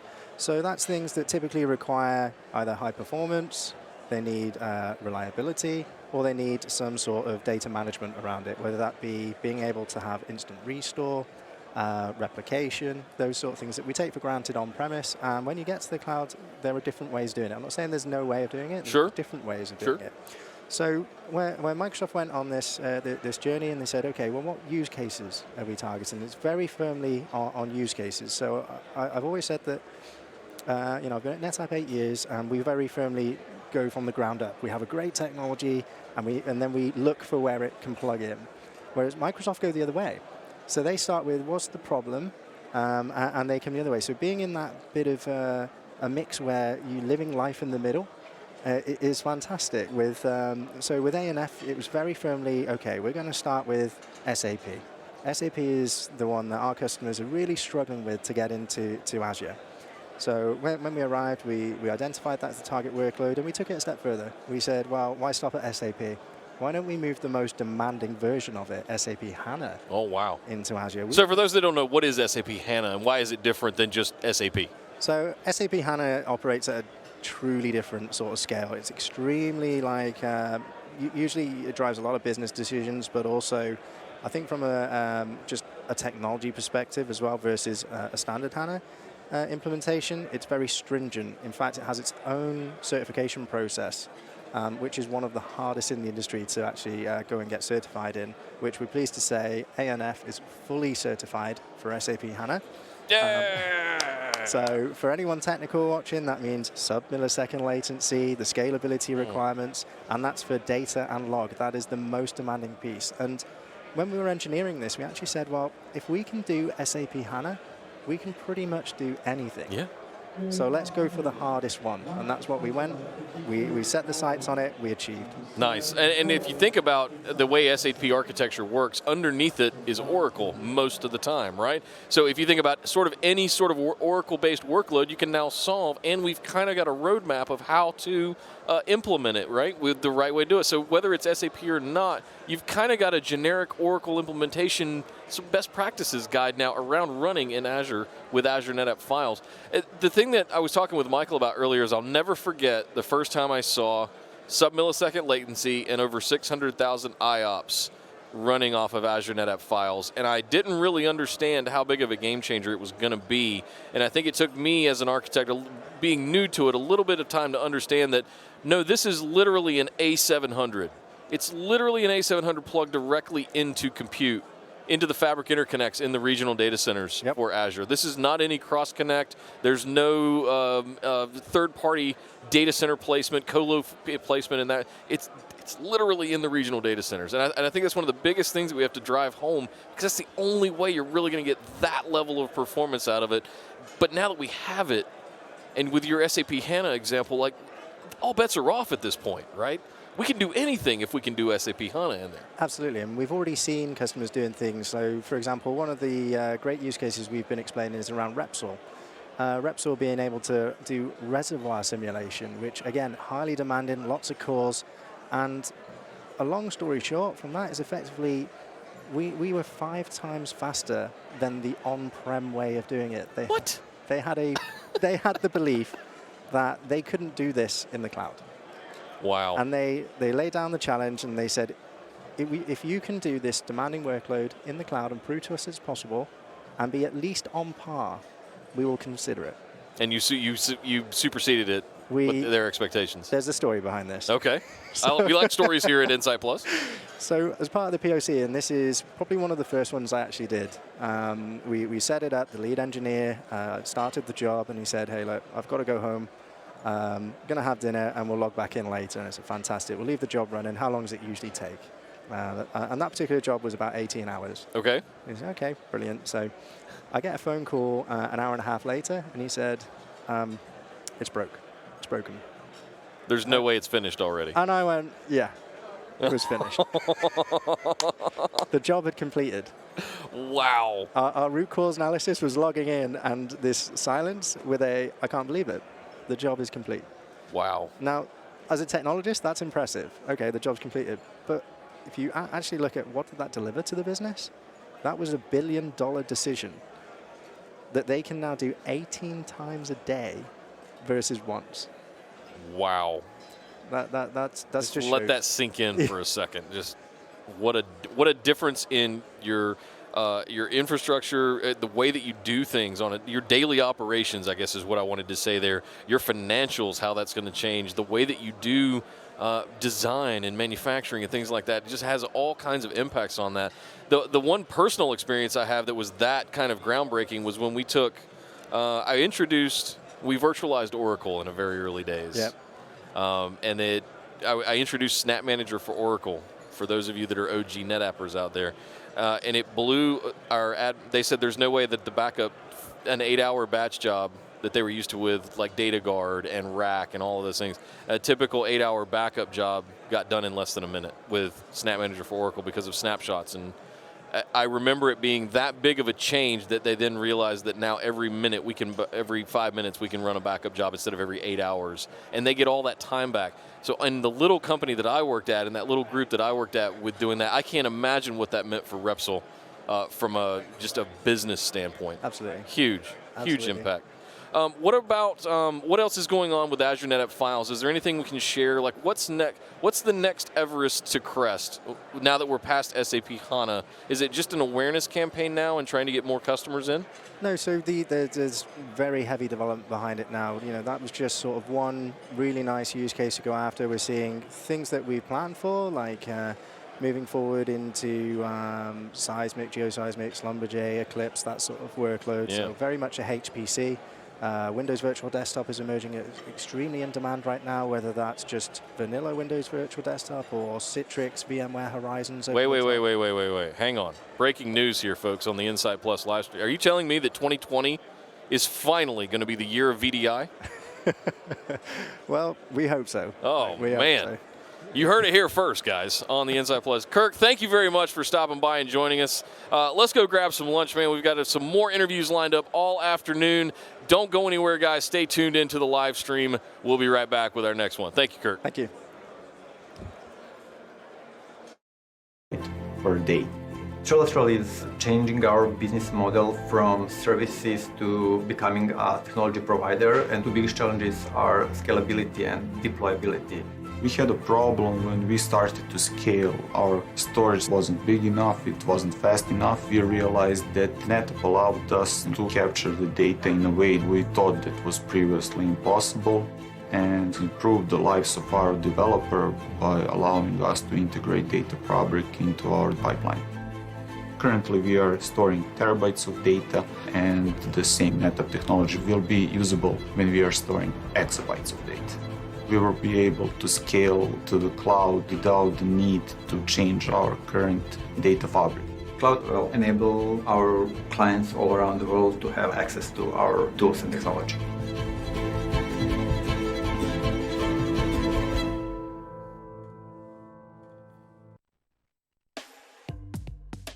We tend to label ourselves as a media organization, but at its heart, Dow Jones is a data company. We used to have data in silos, but to understand what our customers are looking for, we've had to unify those different data points.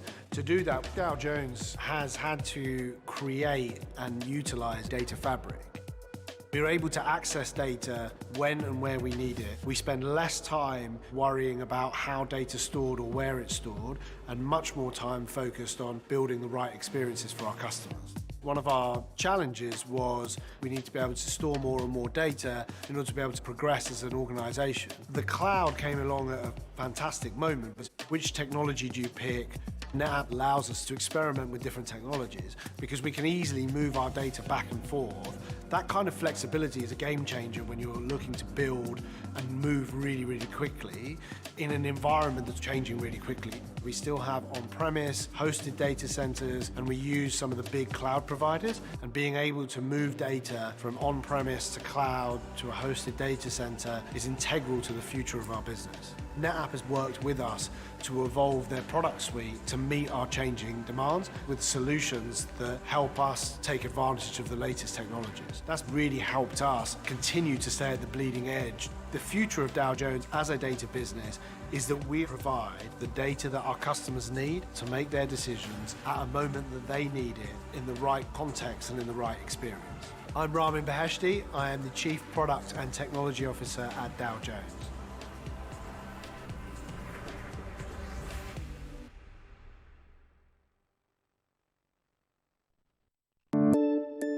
Coca-Cola is a beverage company, and in Israel we have many brands, not only Coca-Cola. We have a dairy, we have beer, we have wines. Our main challenges is to evolve. Even if we are Coca-Cola, we believe in the brand that needs to be number one in the market, the quality of service, quality of the product. We believe in, if you want to be number one in the market, you need to have the best people, best system, best teams of people, and the best hardware, software that you can buy. Without reliability, I think our company cannot exist. Data is the heart of our environment. The company cannot succeed with that. We really need to be sure that everything is up and running, and most important, with very high performance. I selected NetApp HCI. It was a very calculated decision. We look at others. Again, we are looking for perfection. After making a lot of POC and pilots with other brands, we decided that NetApp HCI is the product that is perfect for us. HCI for me was a very easy product to implement. Coca-Cola Israel decided to implement the HCI solution in 3 main environments. In our remote factory, that is our main dairy factory, in our virtual desktop environment, in our VDI Citrix environment, and in our main data center environment. And we did it in a fast time, and everything was really by the book. It's very important when you introduce a new product in your company that everything is connected in the chain. We have backups, we have security policy, everything needs to get connected in the chain, perfect. And NetApp HCI was that product. The HCI solution helped us to provide better results for our customers. HCI make a huge impact in Coca-Cola Israel.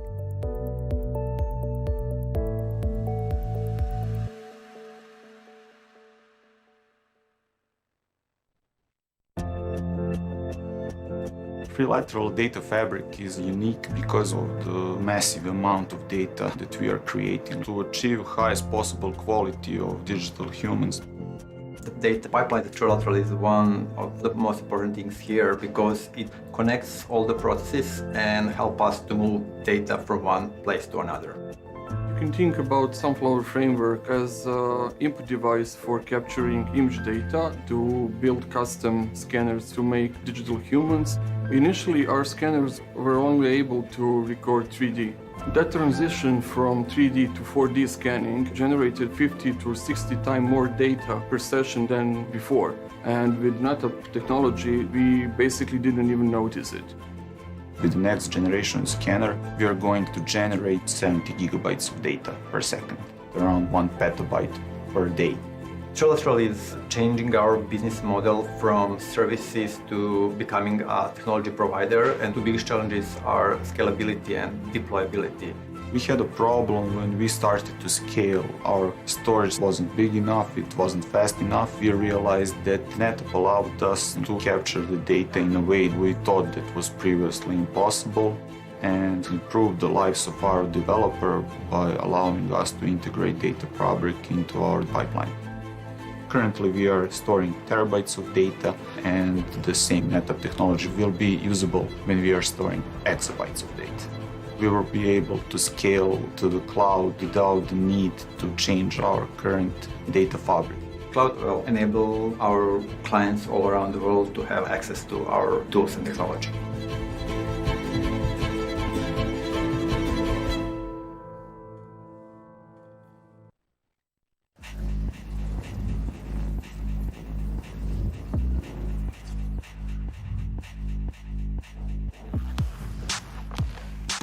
At Ducati, we create race bikes, road bikes, and unique experiences for our bikers. The Ducati team participates in 19 races in 15 countries on 5 continents as part of the MotoGP championships around the globe. When you own a bike, you are part of a new family, the Ducatisti. Data is at the heart of Ducati digital strategy. In racing, we collect data from over 60 physical sensors on the bike. Now, using machine learning and artificial intelligence, we can use virtual sensors that give us new data that wasn't available before. We choose NetApp as our hybrid cloud partner because they truly understand the value and the power of data. They are the data authority. The simplicity of NetApp's technology enables us to leverage data in new ways, where real-time feedback delivers a more race-like experience for our customers. We can focus on transforming the sport of MotoGP racing and enhance the road bike experience through data. The bike we race on Sunday is the bike we sell on Monday. I'm Andrea Spina, and I am data-driven.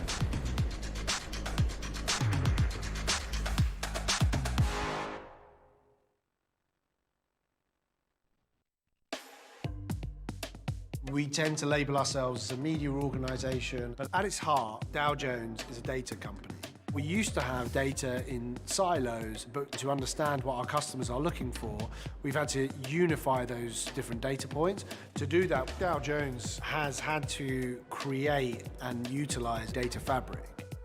We're able to access data when and where we need it. We spend less time worrying about how data's stored or where it's stored, and much more time focused on building the right experiences for our customers. One of our challenges was we need to be able to store more and more data in order to be able to progress as an organization. The cloud came along at a fantastic moment, but which technology do you pick?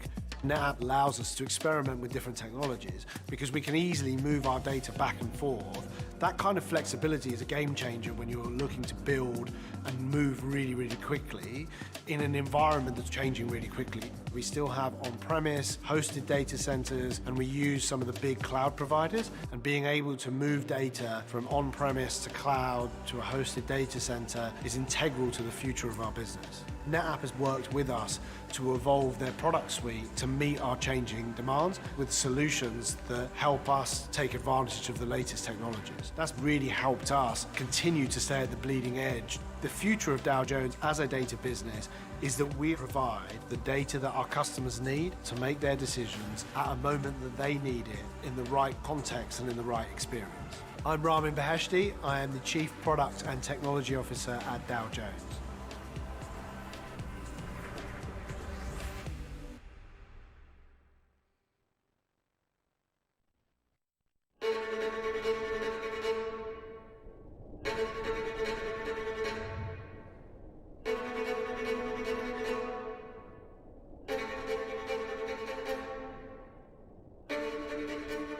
Creating a digital human, for us, is really understanding ourselves. I'm Siren, and I'm a digital human. Understanding how we look, how we move, and in the future, hopefully, how we think. Imagining all kinds of applications of this technology is just overwhelming. Collecting data is part of our DNA from day one. Limitations in the first days were everywhere. The size of my disk drive back then, I think it was 1.3 gigabytes, and now we're capturing 70 gigabytes a second. It just takes so much data in order to build a model that is robust enough to do something meaningful. We have hardware which can acquire huge amounts of data. Then we have software which can analyze this data. And the third set of technologies can synthesize new data, comparing the synthetic back to reality. So it's always about more data, but also about the way to understand that data. We know that the density of the data will increase, but compute power and data will probably only spike. We're definitely considering cloud to scale up to cover those spikes. We made this informed decision to switch to NetApp. Data Fabric is definitely our gateway to the cloud. That's how we switch from local into much more global compute. We're hoping that we are going to develop a framework where people, whether that's in medical or biometrics or entertainment or research, will each in their own field be able to use that framework and create something amazing. I'm Vladimir Mastilovic, and I'm data-driven.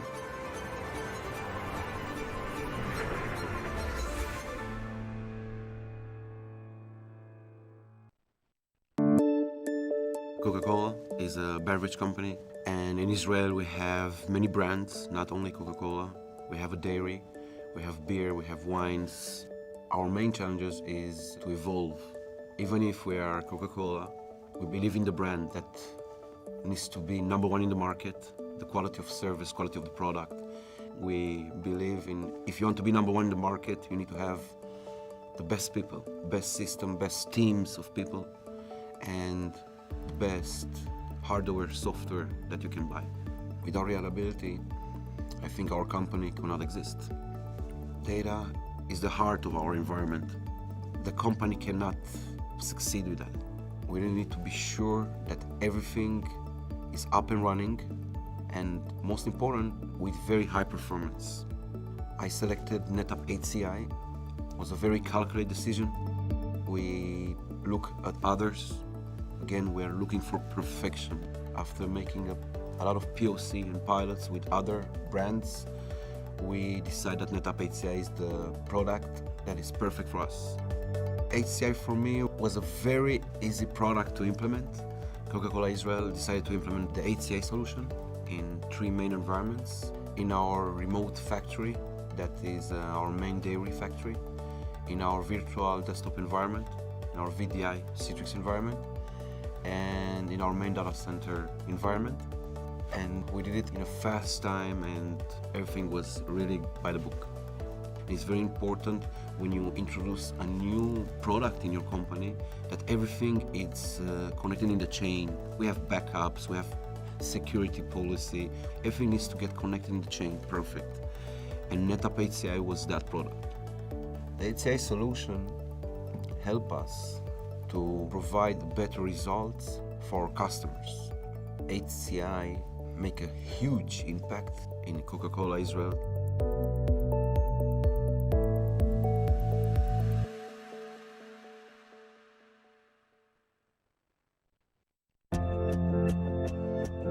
Trilateral data fabric is unique because of the massive amount of data that we are creating to achieve highest possible quality of digital humans.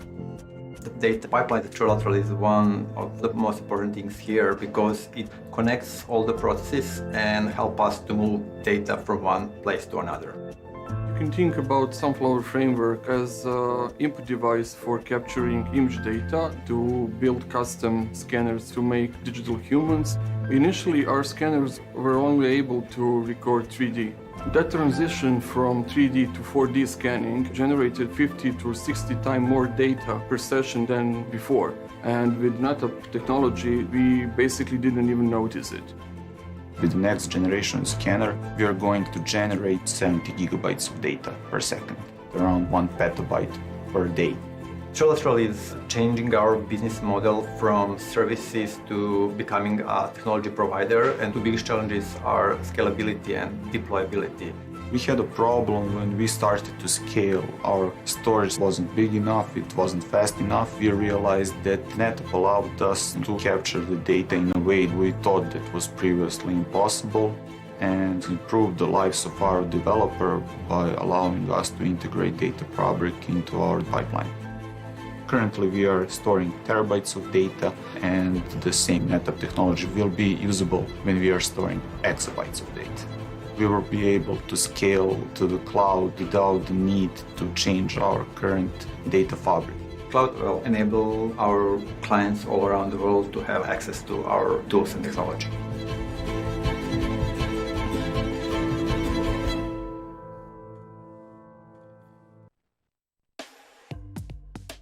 We tend to label ourselves as a media organization, but at its heart, Dow Jones is a data company.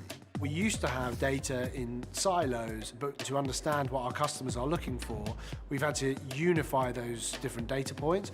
To do that, Dow Jones has had to create and utilize data fabric. We're able to access data when and where we need it. We spend less time worrying about how data's stored or where it's stored, and much more time focused on building the right experiences for our customers. One of our challenges was we need to be able to store more and more data in order to be able to progress as an organization. The cloud came along at a fantastic moment, but which technology do you pick? NetApp allows us to experiment with different technologies because we can easily move our data back and forth. That kind of flexibility is a game changer when you're looking to build and move really, really quickly in an environment that's changing really quickly. We still have on-premise, hosted data centers, and we use some of the big cloud providers, and being able to move data from on-premise to cloud to a hosted data center is integral to the future of our business. NetApp has worked with us to evolve their product suite to meet our changing demands with solutions that help us take advantage of the latest technologies. That's really helped us continue to stay at the bleeding edge The future of Dow Jones as a data business is that we provide the data that our customers need to make their decisions at a moment that they need it, in the right context and in the right experience. I'm Ramin Beheshti. I am the Chief Product and Technology Officer at Dow Jones.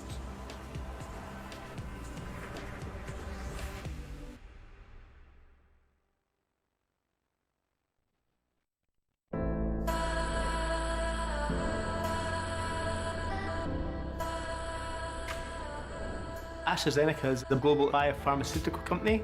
We use data to look for that next game-changing molecule to take patient-centric medicines to that next level. Nanotechnology enables us to build not only singular medicines but combination therapies that target a specific ailment. When we combine that with the data of patients' condition, patients' treatment timelines reduce dramatically. That's what makes us get out of our beds in the morning. Digital transformation has been at the forefront for AZ over the last 3 years.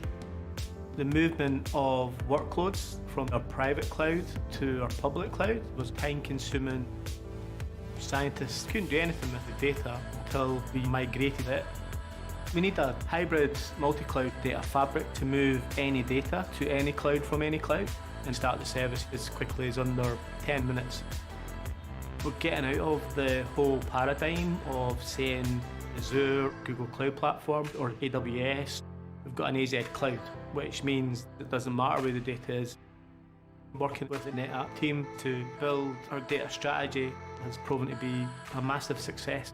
NetApp technology helps to underpin that hybrid multi-cloud approach by making the data agnostic to the platform that's running on. I'm Scott Hunter, I'm data-driven.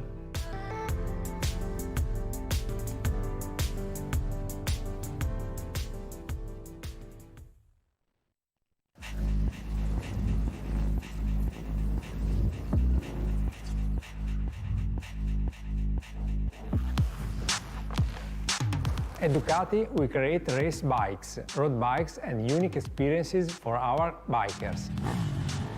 The Ducati team participates in 19 races in 15 countries on 5 continents as part of the MotoGP championships around the globe. When you own a bike, you are part of a new family, the Ducatisti. Data is at the heart of Ducati digital strategy. In racing, we collect data from over 60 physical sensors on the bike. Now, using machine learning and artificial intelligence, we can use virtual sensors that give us new data that wasn't available before. We choose NetApp as our hybrid cloud partner because they truly understand the value and the power of data. They are the data authority. The simplicity of NetApp's technology enables us to leverage data in new ways, where real-time feedback delivers a more race-like experience for our customers. We can focus on transforming the sport of MotoGP racing and enhance the road bike experience through data. The bike we race on Sunday is the bike we sell on Monday. I'm Andrea Spina and I am data-driven.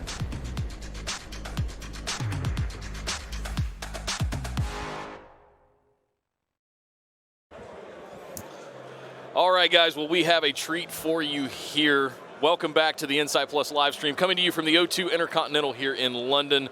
Joining me now, SVP and General Manager of our Cloud Data Services Business Unit, Mr. Anthony Lai. Anthony, how you doing? I'm very well, Thank you very much for joining me here on the stream. I really appreciate it.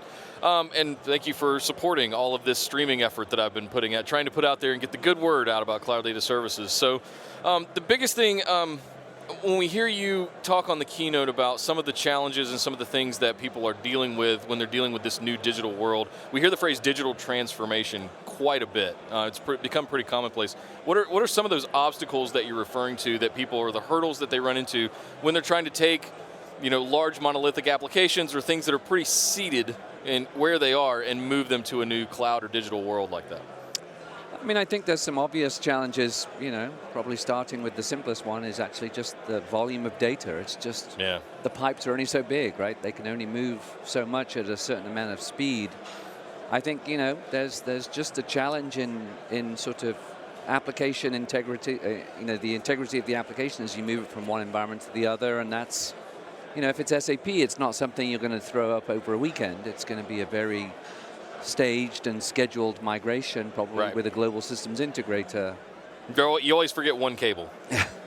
It's one thing that you always forget when you're moving stuff like that. But it's the data is definitely a problem. I think obviously people have to determine how much speed of change they want to put on top of the application, whether they should refactor it or not. I think that's another big thing that customers have to figure out. Where do you see cost coming into this conversation? Is it overblown in the priority stack, or are people pretty okay with where costs are in the public cloud consumption services today? Yeah, I mean, I will tell you, I think that people who sort of don't want to be in the cloud will tell you it's expensive.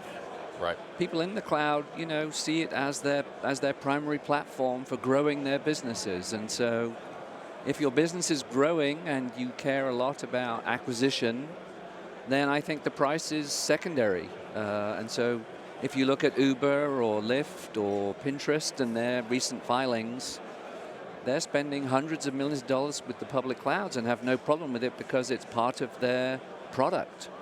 It's almost a prerequisite for those kind of companies, right? Yeah, and so if you're growing the top line, cost is not really an issue if you can grow quickly.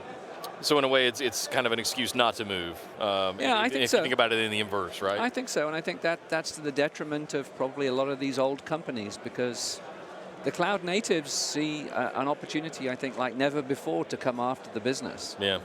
Well, how do you think some of these companies, especially some of the newer ones, we certainly have our ways to measure success or failure on-prem that we have as old infrastructure architects, but in this new cloudy world, how do you measure success or failure in how things move forward when you're using some of these more cloud-native applications? I think at the end of the day, we run in a real-time world now where a lot of our stuff is sort of won and lost on the iPhone or on the Android device, and the customers will either choose to use you or not. And switching costs are, about 3 clicks. Yeah. So it's pretty fast. You've got about 5 seconds to grab their attention, exactly right? Right. And, everybody else is vying for their attention every single day. And it's a wonderful time to be a consumer, right? Yeah. We're controlling the destiny of, application infrastructure worldwide. And I think it's not just on the consumer products, but even within the enterprise applications have to appeal now to the users. Because if they don't, the users won't use them. Right. It's kind of a simple choice there. Yeah. Back in 2013, 2014, George Kurian, our CEO, got up on stage at Insight and said, I have this idea. I have this vision of a data fabric. And we've seen that go from an idea now into sort of put into practice, and eventually is landing as a sort of universal platform control plane in Data Fabric Orchestrator, and what we're now beginning to badge as NetApp North. What can we expect, and how are we differentiating ourselves now with this data fabric vision, turning it into a reality, and how does that all tie in loosely to the cloud data services that are being offered? I think it's very simple. I think at the end of the day, customers have a data lifecycle management problem, and it's very difficult to for a traditional vendor to remain relevant in a hybrid multi-cloud world. It's just not possible. And so I think what NetApp has done well and continues to do well is really we allow our customers to go where they want to go, whether that's from NetApp on-premise to NetApp in the cloud, or whether it's from NetApp on-premise to object in the cloud. Yeah. I think NetApp's philosophy has always been, don't limit the customer, because if you limit the customer, ultimately the customer will limit you. Right. And so the fabric for us has always been more than just NetApp. It's not just from one NetApp endpoint to another. We have tiering products that tier to object to free up space on our machines. We have, backup services that use object. We make use of whatever we can to help the customer manage their sort of data lifecycle and their data strategy. Yeah.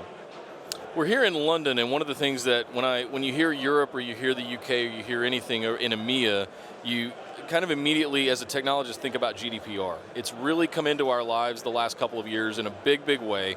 And I want to understand from, what's your perspective on compliance? And we also have the California version of that now that's kind of different but similar fundamentals. When we talk about that and when we're building tools like cloud compliance and any of our cloud storage offerings that are out there, how does compliance with GDPR, CCA, things like that come into play?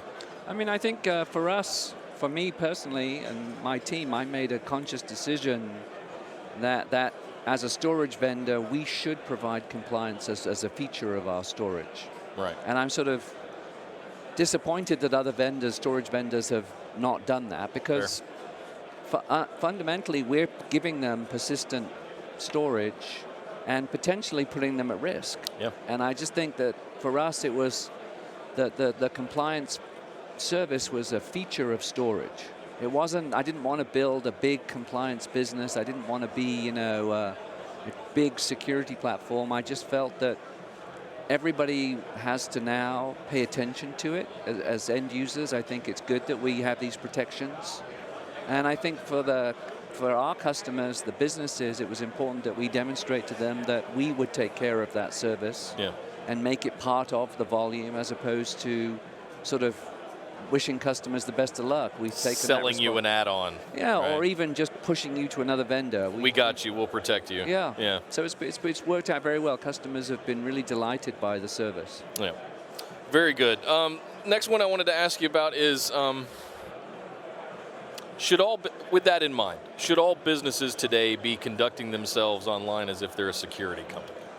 And what I mean by that is does that need to be, I feel like that needs, with ransomware and all kinds of stuff going on around the world, not to mention GDPR and CC, at what point does every company become a security company to an extent? I think it's just the responsibility of the application itself. I think increasingly, these applications are finding their way into our lives in ways that, they hadn't before. Right. And so I feel like, every application developer has to have the discipline to code and manage their application, the customer's data, to the highest standard. I just don't think there's an option anymore. Yeah. Just saying, I haven't done it isn't good enough. I think every application now that's consumed in B2B and B2C has to be, compliant. And it's just a fundamental right, I think, of the consumer. And so there's no, opt-out category anymore. I put it in the same category as a few years ago. Google came out and threatened around SSL, like when we were HTTPS, right? They kind of said, if you're not using HTTPS, we're going to downrank your search results, right? It was kind of a forcing your hand if you run any sort of web presence. And I see this kind of that's the same thing to me as GDPR. It's like you have to be a steward for people's data. You have to treat it with the utmost integrity, and if they don't want you to have it, you can't have it. Exactly right. That's exactly and there's kind of an honor and an integrity to making sure that you're withheld to that. Now, as end users, we have to click a lot of cookie notifications constantly, every day. I think, but at the end of the day, I think, it's a right of the consumer, the individual, and I think applications have to yield to the consumer. If we don't, I think consumers will go somewhere else. Yeah. One last fun one I'm going to ask you. In the next 10 years, what is the craziest piece of consumer or enterprise? What is the craziest piece of tech that you think we're going to see in the next 10 years? Wow, that's a good one. I think we're still just at the bleeding edge of artificial intelligence. I think there's going to be many, many things, hopefully all good. Yeah. No Skynet, no Skynet, no Terminators. Artificial intelligence will bring, and I think, there's a lot of services today that are, I think really good prospects for sort of autonomy. Yeah. I think Oracle's autonomous database was a really, really good shift. It's the most secure database in the world because you don't need an admin. Right. The machine is the admin, and it's funny, when we run Cloud Volume Service or Azure NetApp Files, we've wrapped ONTAP with sort of an autonomous layer that manages ONTAP for us. So no storage admins can get in there and potentially do damage to the system. So it's not even accessible. Right. I think autonomy is going to be a big part of application administration, database administration, and infrastructure. I think you're going to see a lot of machines managing machines. That's pretty cool. Yeah. The idea of that is really cool, and like how that would transcend down into the consumer market and facilitate other things around different verticals like healthcare, financial services. Yeah, exactly. My brain's going wild with the idea of like managing machines like that. I want the chip in my head. I want the heads-up display. I'm a geek in that respect, but I want to be able to plug the Matrix into the back of my head and upload Kung Fu all of a sudden, right? Well, Anthony, thank you very My much pleasure, for taking the sir. time to stop by. I know you got a busy schedule. I wanted to get out of here. Folks, thank you for tuning in. This is Anthony Lai. We'll be back in a few minutes with our next one. Thank you very much. Thank you. Technology should enable our artists to create art. And the best technology solutions are ones that the artists don't have to think about. Our data fabric is a collection of systems, tools, and workflow to provide data services for animation, film, and television content creation. Is that your home? No way. Abominable is interesting. It has some of the more complex things to try to render and put on screen. The Yeti in particular is quite complex. It has 2.7 million strands of hair with over 4,000 control points that make up the body and face. One single frame can contain millions of assets. Our data fabric provides our artists with seamless data management at the best speeds with the lowest latencies to do their work. When building our data fabric, we use NetApp's tools to discover and better understand what's in our environment. To integrate data fabric into our environment, we added support into our cloud control plane, our analytics, and our automation platforms to better take advantage of what data fabric has to offer. Protecting our data fabric is one of the most important steps because we're dealing with content that was originally created by artists and it's irreplaceable. Our infrastructure and services are always evolving to keep up with the creative demand. As we resolve an issue or provide a capability, the artist will find a way to use it to make ever more compelling content. We're working with NetApp to future-proof, including the public cloud, to do data affinity to make sure the right data is in front of the right artist at the right time. It allows them to put their imagination on screen without any limitations. You can do magic? This is amazing!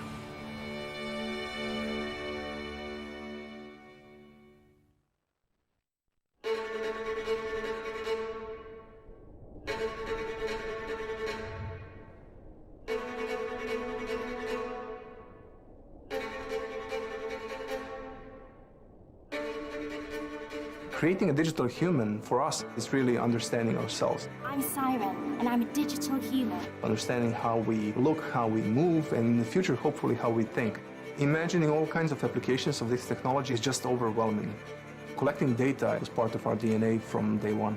Limitations in the first days were everywhere. The size of my disk drive back then, I think it was 1.3 gigabytes, and now we're capturing 70 gigabytes a second. It just takes so much data in order to build a model that is robust enough to do something meaningful. We have hardware which can acquire huge amounts of data. Then we have software which can analyze this data. And the third set of technologies can synthesize new data, comparing the synthetic back to reality. So it's always about more data, but also about the way to understand that data. We know that the density of the data will increase, but compute power and data will probably only spike.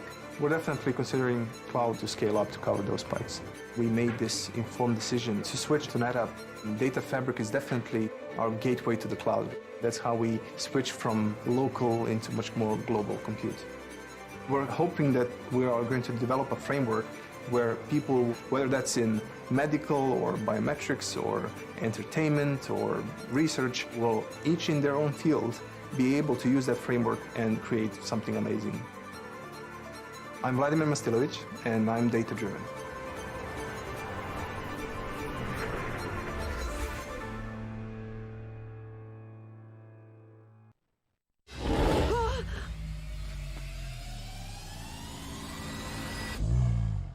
There's a Yeti on my roof. Dreamworks Animation is the home to the best filmmakers, storytellers, and artists in the world. We consider our artists our most valuable resource. Everything we do in engineering and every creative decision includes the artist at the core. Technology should enable our artists to create art.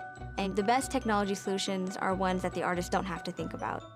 Our data fabric is a collection of systems, tools, and workflow to provide data services for animation, film, and television content creation. Is that your home? No way. Abominable is interesting. It has some of the more complex things to try to render and put on screen. The Yeti in particular is quite complex. It has 2.7 million strands of hair with over 4,000 control points that make up the body and face. One single frame can contain millions of assets. Our data fabric provides our artists with seamless data management at the best speeds with the lowest latencies to do their work. When building our data fabric, we use NetApp's tools to discover and better understand what's in our environment. To integrate data fabric into our environment, we added support into our cloud control plane, our analytics, and our automation platforms to better take advantage of what data fabric has to offer. Protecting our data fabric is one of the most important steps because we're dealing with content that was originally created by artists and it's irreplaceable. Our infrastructure and services are always evolving to keep up with the creative demand. As we resolve an issue or provide a capability, the artist will find a way to use it to make ever more compelling content. We're working with NetApp to future-proof, including the public cloud, to do data affinity to make sure the right data is in front of the right artist at the right time. It allows them to put their imagination on screen without any limitations. You can do magic? This is amazing!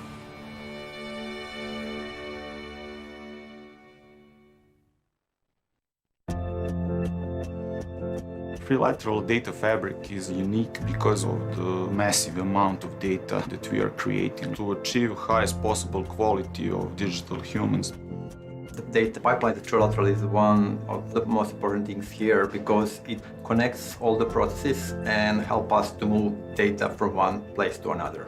You can think about Sunflower Framework as an input device for capturing image data to build custom scanners to make digital humans. Initially, our scanners were only able to record 3D. That transition from 3D to 4D scanning generated 50 to 60 times more data per session than before. And with NetApp technology, we basically didn't even notice it. With the next generation scanner, we are going to generate 70 gigabytes of data per second, around 1 petabyte per day. Trilateral is changing our business model from services to becoming a technology provider, and the biggest challenges are scalability and deployability.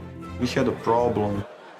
All right, guys, we are back. Thank you for tuning in at Insight Plus here, coming to you from the O2 Intercontinental in London. I'm now joined by our EMEA CTO, Mr. Matt Watts. Thank you for joining me, Matt. It's great to see you, We Nick. just had Anthony Lai on here, so... So you don't need me then? Well, well, technically you wouldn't need me either. We've got Anthony. I've superseded myself somehow and canceled myself out. No, I mean, the thing I wanted to talk to you about specifically is, like, we see a lot of stuff, specifically in the U.S., but I wanted to spend some time talking, that we are in EMEA, we are here in the U.K. I wanted to spend some time talking with you, like, what you guys see that maybe us in America don't get exposed to as much. Things like GDPR is a big concern, specifically for companies having to make that transition in the U.S. that have a global presence and might be having that kind of stuff. It comes up, inevitably at every conversation that we have when we talk about data and data management and things like that. But the biggest thing we'll get to that one in just a minute. The big thing I wanted to talk to you about is, like, what are some of the big obstacles that are, and they can be specific to me if you want them to be, but like big obstacles and hurdles you're seeing companies run into when we talk about cloud, like moving their workloads to the cloud or running applications in the cloud. What are some of those obstacles you see them hit the most? Okay, so I guess the biggest obstacle I see is more internal rather than actually a kind of a physical or a technological reason. I mean, just to give you an example, about 2 years ago I went down to Switzerland. I was invited down to meet with a number of big finance companies in Switzerland. And I said to the account teams, what do you want me to talk about? And they gave me a list. And I said, what do you not want me to talk about? And they said, do not talk about cloud. Yeah. They said, this is Switzerland. These are Swiss finance companies. Cloud is not an option. And I raised it with them. I met with the companies and said, what about cloud? And every one of them said, not now, but. Anyway, I go back 18 months later, and in that 18 months, I think Microsoft had dropped a data center into Zurich, and I met with the account teams again. We were going to see the same customers, and I said, what do you want me to talk about or not talk about? And they said, you must talk about cloud. Everybody is going to the cloud. and it's kind of... In a mere 18 months. In a mere 18 months. Yeah. And so I think there are obviously always technological reasons or technology reasons. My feeling is that when you introduce a new concept, whether it's kind of, are you looking at object platforms, are you looking at HCI, are you looking at cloud, quite often when you first introduce that, people say, no, we can't do that, it's not in our future. And there's usually a rule of 18 months. Go back 18 months later, and quite often they'll say to you, actually, we have to. That's now something that we need to do. So that's funny. I'm trying to think of a specific instance of where I've run into that. Yeah, it seems like there's this cycle of every I say 3 to 5 years, things just completely change over themselves, right? If we go back and we look at virtualization, fast forward 5 to 10 years, and we were beyond HCI at that point. Now we're looking into cloud as the next big thing, but this one's different. This one feels different. Like this change to cloud feels very real, like it's inevitable, right? Like we're going to be forced into it, kicking and screaming whether you want to or not. And the last time I felt that way was virtualization, right? I relate it back. This is how things felt in about 2006 with regards to virtualization. I think you're right, and a number of people I've talked to, you sort of think about where have we focused, and we've typically focused on big application shifts, or whether it was monoliths to mid-range, or whether it was, there's been different trends that we've seen that have enabled us to kind of drive a strategy. I think VMware was one of them. We saw that, that was a massive movement that happened in a fairly short space of time. I think then you had kind of things like the DevOps movement, which sort of grew and started to evolve. I think we're seeing the same thing again now, and I think the next one is this kind of hybrid cloud. Absolutely. Hybrid cloud, I think, is going to be the next big one for sure. Yeah. It's definitely big. The inhibitors are typically cultural, process, fear, rather than practical reasons of we can't because of data privacy. You can get over those things through technology. I would say people, process, politics. Right, is usually what that comes with. Internal bureaucracy kind of stuff is normally the resistance to change. It's built into our psyche, into our human nature. Is like, no. We're creatures of habit. We absolutely are, and comfort. So what I'm looking at here is like, what's the next, or what? Sorry, what do you? Speaking of hybrid multi-cloud, what are the biggest obstacles preventing people from making that jump? We just said people, process, politics, but is there anything that you're hearing consistently across the board that people are running into, that they're having to bump up against, constant obstacles? So I guess the biggest one is almost a throwback to what we've seen for decades now, which is, it used to be vendor lock-in. Yeah. I want a two-vendor strategy because I don't want to be locked into one particular vendor. And now I think we're sort of seeing the same with cloud, is I want a multi-cloud strategy because I don't want to be locked into a particular cloud provider. So I think there is that kind of fear of, if I go all in with one cloud provider, am I just creating a new single vendor strategy, which I've spent the last 15, 20 years trying to avoid? So I think there is that. And again, when we can have conversations with people and say, well, actually, what if you could have more of a freedom of choice to make decisions about which ones you use, and to have some comfort that should you want to come out and do something else, then you can. Here's the reality, though. In nearly all cases, I think if you go into a cloud for a specific reason, there are going to be very, very few reasons why you would ever come back out of that. It's not simple. It is an architectural and approach, and it requires a lot of planning.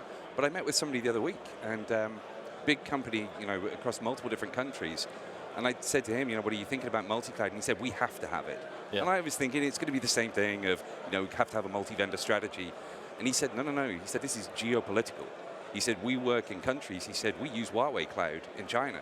He said, how do you think America's going to feel about that? I hadn't thought of it at that scale, that companies that are operating across entire geographies, they're not just thinking about multi-cloud from a lock-in perspective, they're thinking about it from a geopolitical perspective, and having that freedom that if America suddenly says, if you put stuff into Huawei Cloud, we ain't doing business with you, you have to have a multi-cloud strategy in order to be able to deal with that. So, I think that's kind of some interesting things that I've come across recently. Yeah, no, those are really good ones. The ones that I typically run into skills gaps or resistance to change. I think we were talking about before is one of the biggest ones. Or if they're running certain applications that they might have an AS400 green screen system still sitting around somewhere. It's still good mainframe business in this world. Absolutely. If you don't think they're still the mainframes or the old IBM 970s, they're out there. Yeah. They're not just at the universities anymore. I don't know if you guys have any of them still hanging around at Cambridge or anything like that over here. But I think they probably are. Yeah. I know we've got one at Rutgers in New Jersey. There's a functioning, open to the public IBM 970. So I spoke to a CIO for one of the big finance companies. Still very much mainframe based, and I remember saying to him, surely there's a good business case to move away from the mainframe, right? And he said, yeah. He said, we can justify it. And he said, but we're not going to do it. I said, why? And he said, the average time it takes for you to move away from a mainframe is about 5 years, and it's a high risk, high investment project. Wow. And he said, the average tenure of a CIO in the finance sector is 2 to 3 years. He said, so no CIO in the finance sector is ever going to move away from the mainframe because they don't want to be the guy. Why would they take on a high risk, high impact project that's a hugely high cost that won't happen within their tenure as a CIO? Doesn't go on the CV. Wow. Kind of an interesting angle, I think. That is interesting, the fact that the change has never been made because nobody can stay long enough or nobody wants to be the guy that or girl that makes that decision, right? So that's interesting. One of the things I asked Anthony about, and I want to ask you as well, because I think it can be regional to an extent. How, back in 2013, 2014, George got up on stage, George Kurian, our CEO, and said, I have an idea. Yep. I have this vision for Data Fabric. And we've all heard the pitch many times, but it's now becoming a reality, and then now it's becoming an actual product with Fabric Orchestrator and in the future NetApp North. How are we different than what else is going on? We've seen plenty of control planes out there, but the thing that's special to me about Fabric Orchestrator and that control plane idea is it's the single pane of glass kind of panacea that we've waited for maybe decades now. To have eyeballs on all of your data in one place. Why have we never done this before? That's what I constantly think about. Well, so from my perspective, I think there's a couple of reasons. I think we run it as a cloud service. Yeah. So whereas before, if you wanted that kind of capability, you were installing some big Uber management tool. On command, what we used to have, right? Yeah, so you were investing in a pretty hefty product that you had to install, you had to maintain, you had to configure. Yeah. So I think that was one kind of restriction we had. The second restriction was it was always agent-driven. You know, you had hundreds of people out there who were running applications on different servers that were nice and stable. And for you to take that kind of control, you had to go to them all and say, by the way, I want to install some software in your systems. And then you kind of had the problems that you've now got to keep that software up to date. So the problem, I think, is we always came at it from we want to control, and in order to control, we have to discover. Whereas I think what we've done is to say, no, what we want to do is discover. Yeah. And once we can discover and give you information, then you can do the control in the way you want to do it. We're not trying to be this kind of master, you know, the one ring to rule them all, where we're in everybody's system and everybody's environment. So I think it's just a different approach than has been taken before. Yeah. No, I think that's exactly on point. As a former admin myself, there were so many different management tools that I had, and normally it was one tool to do one thing. You know, you had one that would manage your Microsoft and your AD environment, your users and computers and things like that. And you had another one that you had ONTAP, and you had when it was a web browser, right? Remember, prior to System Manager, back in the old days, right? So I think the idea of having that, we've heard a lot of vendors and a lot of places say single pane of glass quite a bit over the last couple of decades. And for me, I haven't been as excited about a product as a former admin myself since I've probably seen vMotion for the first time. Okay. Seeing Fabric Orchestrator is what I'm referring to. Like when I first saw, I think it was 2 years ago now, at Insight, Anthony got up and did that sort of demo of it. Discoverability of data, regardless of where it is, regardless of locale, the ability to do fabric flows and orchestrate workflows right within the same platform, stand up Kubernetes clusters and execute workflows on top of it. It looks like the coolest thing since sliced bread, and I've been playing with it for the last few weeks, and it's real. Like I want to promise people, like go to cloud.netapp.com, you can see a 10-minute demo video of it there. But man, it is very exciting for that kind of stuff. And you think about the extra things that we're bringing to it now. So, you know, discover, integrate, and optimize were kind of the first things. You know, let's discover all of the locations where data can be. Right. Let's give you the ability to start creating connections between them, to integrate them for test development, disaster recovery, Azure migrations, et cetera, et cetera. So we kind of spent a lot of time focused on that, which I think is really cool. Yeah. But now we're looking at kind of protect and secure, which is, once you've discovered all these endpoints, what if I can tell you who's accessing data across them? What if I can alert you to whether that's usual or unusual behavior so you can make a decision and take some action? What if I can tell you that somebody just copied data from your on-premises environment straight into Azure NetApp Files running in Microsoft Azure? One, I can alert you to that happening. You can make a decision whether that's right or wrong. If you're uncomfortable about it, you can then simply run a compliance check and find out whether the content of that data that's just been moved is likely to expose you to some sort of GDPR or HIPAA compliance breach. And that can all be done automatically. And it can be based on with policies. Yeah. All within that same platform. It's pretty damn powerful. In the beginning, I was mentioning GDPR, and now we've got the California CCA version as well. I mean, are we going to see more of these things, do you think, or are we ever going to land on one consistent, standardized thing, You know, it's really powerful for companies to be able to say, yes, we have all your data, and you can tell me whether you want us to have it or not. I'm a huge fan of that. But it seems to be if every state or every country is going to come up with their own version of this, is it just going to be a nightmare for data management companies, or do we see this as a net positive across the board?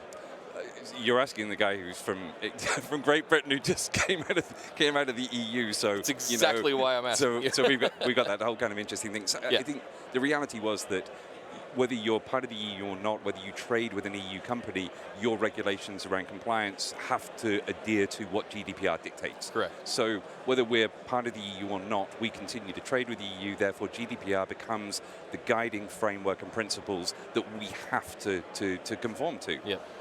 So I think for Europe and also for US companies that want to trade with Europe and deal with Europe, then we have a framework that is fairly standardized. When it comes to the US, I guess it'll be kind of interesting to see how that plays out. I mean, we've gone through this from industries before, so you have compliance and regulatory restrictions in finance. You have them in healthcare. So we've got all these kind of different things. Right. Whether we can kind of create some sort of harmonization of them, I don't know. I think... is anybody ever going to agree on what the right way to police data is, you know? I think you can agree on an industry basis, and I think you can agree generally that actually yours and my information, our personal information, has value and therefore should not be exploited. And I would like to think that globally we can kind of harmonize, whether we call it GDPR or whatever we call it, we could at least all agree that data is valuable, it's personal, it's private, and we should all be aspiring to the same guidelines regardless of whether we call it GDPR or we call it something else. Yeah. How is NetApp helping to solve for that problem today when it comes to making sure we have a new tool called Cloud Compliance, and I can talk about some ways we'll take advantage of it, but do you see this as being the right way to address this for us, allowing our customers to put their data on our box? Is cloud compliance, or in the cloud, is cloud compliance the thing that's going to help them keep in check with that? So I think it'll help. I think for organizations that of a certain size who are just saying, we're working with one cloud provider, data is moving in, we want to know that whatever goes in there is not going to expose us to some sort of risk, then I think what we're building in with cloud compliance as a part of our data fabric, I think that will probably be enough for them.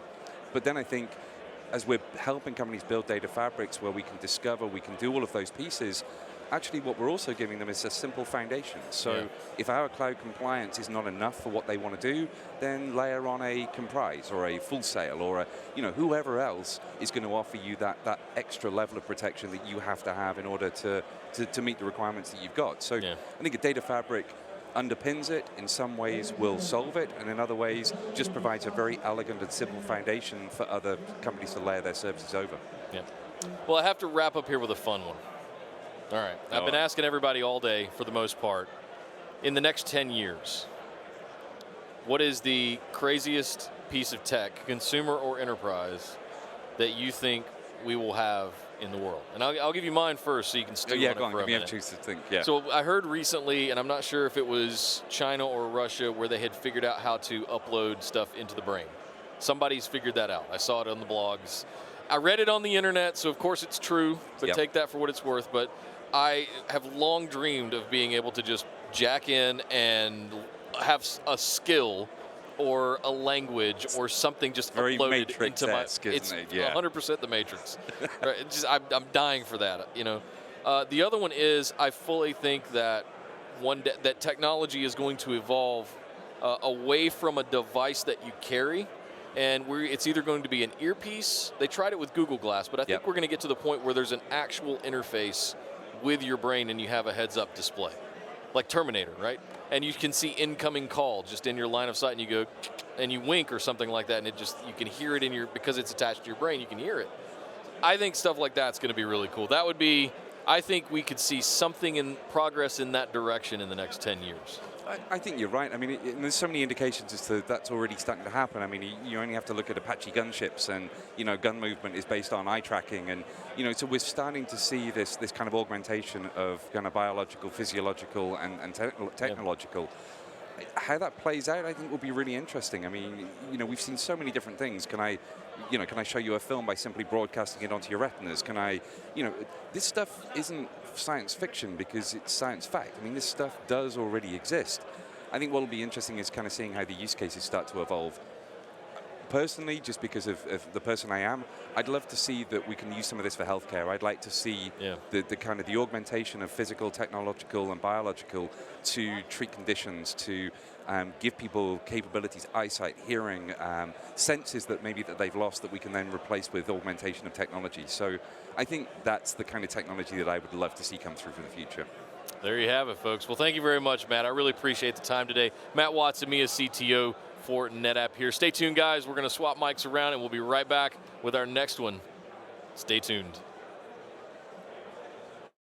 AWS, we've got an AZ cloud, which means it doesn't matter where the data is. Working with the NetApp team to build our data strategy has proven to be a massive success. NetApp technology helps to underpin that hybrid multi-cloud approach by making the data agnostic to the platform that's running on. I'm Scott Hunter, I'm data-driven.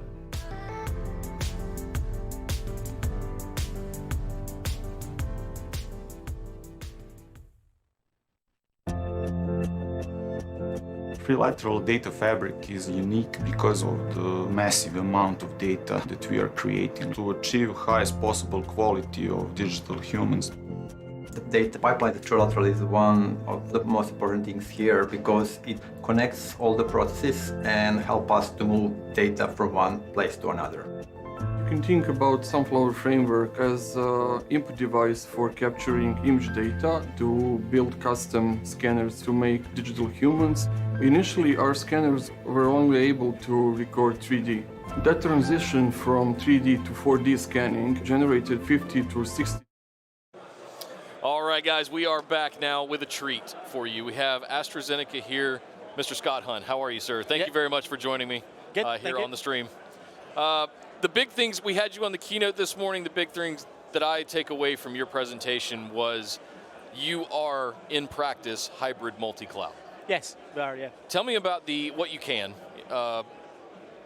tell me about the AZ Cloud that people should know. What lessons you learned along the way, and anything that you can share for the audience would be fantastic. Yeah, cool. I mean, obviously for us, the first pieces that we put together was a process around how we're going to engineer it. Yeah. We kept it as simple as possible, so nothing too dramatic happens up there. It does what it says in the tin. We're able to move data from any cloud to any cloud from any cloud. Which is good. So for us, it's great because we see which workloads are coming down the pipe, and if we need to move a particular data to a different cloud, then we can snap the data using common NetApp tools to do that, and then run whatever workloads that we need on that data. And normally we just destroy it after because there's no point in keeping it, and we keep the output from it.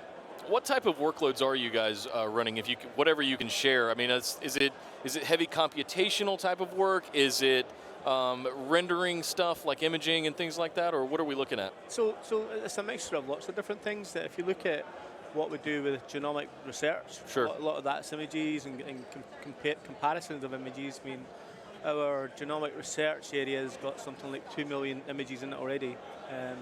It's the biggest genomic data source in any pharma or any bank in the world now, and it's due to grow to about 5 million within the next 5 years. So very proud of that. Typically we'll run lots of different AI and ML type routines in the cloud. Normally inference type things for ML. We'll do the learning or the teaching on-prem. Obviously we'll take that from an inference perspective and analyze it that way. Are you guys using things like Kubeflow or Kubernetes to do a lot of that work, to scale it properly? Yeah, you use Kubernetes on top of Trident if you need to keep any of the storage ephemeral. So that's our approach. We've had that baked in from the start. Nice. We're big. We love our NKS platform. We've done a lot of work with NVIDIA to bring in their inferencing container to be able to scale that using TensorRT and some technologies like that. So excited to hear what's next for AstraZeneca. I mean, what's the next big hurdle that you have, and are there any that you can share that you've run into that are lessons learned that you would have done differently or have had to revisit? I guess the biggest hurdle that we hit most of the time is trying to keep pace with our business. So the way that we get around that from my team is we've got a cloud advisory, if you like, to portfolio manage each of the areas and try and understand what our customer base needs when. Then that way we can either build the engineering or reverse engineer to suit. Sure. Then it keeps us that 1 step or 2 steps ahead of that curve as well. And we do a lot with incubation in our team as well. So constantly looking at new technologies that we can bolt in to help what we do. And it all comes into one thing, and that's what I'm staying on the stage about, being able to bring out new medicines faster to help patients. So, you know. At the end of the day, it's all about helping people, right? Absolutely. Yeah. And if you do it right, you get a nice bonus as well sometimes. Good point. I have to ask you one fun question before I let you get out of here. Okay. In the next 10 years, what do you think is going to be the craziest piece of tech, consumer or enterprise, that you think we'll see over the course of the next 10 years? And I'll tell you mine on the way, while you're thinking about it, while you're stewing on it. Yeah. I'm going full matrix, and I want to see the ability to jack into your brain and upload some kind of skill or a new language or something along those lines. Yeah, I reckon that along those lines that everything will be done over biometrics. So you can read your chain of thought through your eyes and how you're breathing. And then that'll always get banked into some ML type approach so that, you know, we can see how everybody's thinking at any given time. There's going to be crime, there's going to be, you know, somebody's going to go home and kill their wife or something, you know. Pre-crime, like you saw in like Minority Report. Absolutely, yeah. The last one I'll throw at you is, have you heard about this storing data on DNA? Yeah. Is that something you guys are playing when you mentioned genomics and things like that? Is it more for the purpose of modifying DNA to eradicate a particular strain of disease or something along that lines, or are we using it as an actual hard drive? So you can't do that. It's ethically, it'll get you to jail if you get caught doing that kind of thing. True. But we use nanotechnology a lot for, you know, looking for signals for, if you look at oncology, so we use nanotechnology for looking signals for the opposite of what should be happening with a protein or with a molecular structure, and we'll use the nanotechnology to revert that to do what it should be doing. And that way there's no massive need for for lots of things, you know, like chemotherapy or radiation, or even having to open people up to perform surgery. You know, it all gets done with the nanotech, and that's where we're heading. But obviously biologics is a massive field, and not everybody reacts the same way, not everybody's protein, you know, mutate the same way as well. So, you know, it's fun, it's interesting, it's, you know, and it just helps you do the tech right so that these guys can do their jobs as quickly as possible. So nanotech is coming one way or another. Yep, it's sure the is. next thing. It sure is. And you know, you've been able to alter genome sequencing. It's got to happen. You know, it's something that, you know, it just comes down to having the right understanding of what the right outcome is. Yeah. Well, Scott, thank you very much for joining me here on the Insight Plus stream. I really appreciate it, and have a great rest of the show. Yeah, we'll do. Cheers. Take care. Cheers.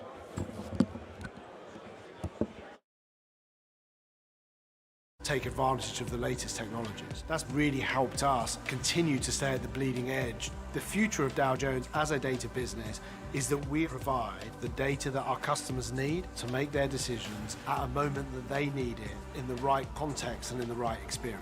I'm Ramin Beheshti. I am the Chief Product and Technology Officer at Dow Jones.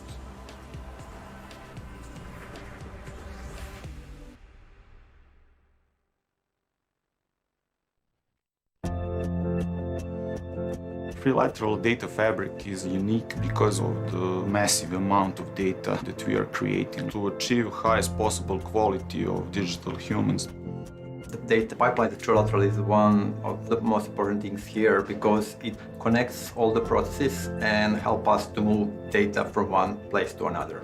You can think about Sunflower Framework as an input device for capturing image data to build custom scanners to make digital humans. Initially, our scanners were only able to record 3D. That transition from 3D to 4D scanning generated 50 to 60 times more data per session than before. And with NetApp technology, we basically didn't even notice it. With the next generation scanner, we are going to generate 70 gigabytes of data per second, around 1 petabyte per day. Azure Israel is changing our business model from services to becoming a technology provider, and the biggest challenges are scalability and deployability. We had a problem when we started to scale. Our storage wasn't big enough, it wasn't fast enough. We realized that NetApp allowed us to capture the data in a way we thought that was previously impossible, and improved the lives of our developer by allowing us to integrate Data Fabric into our pipeline. Currently, we are storing terabytes of data, and the same NetApp technology will be usable when we are storing exabytes of data.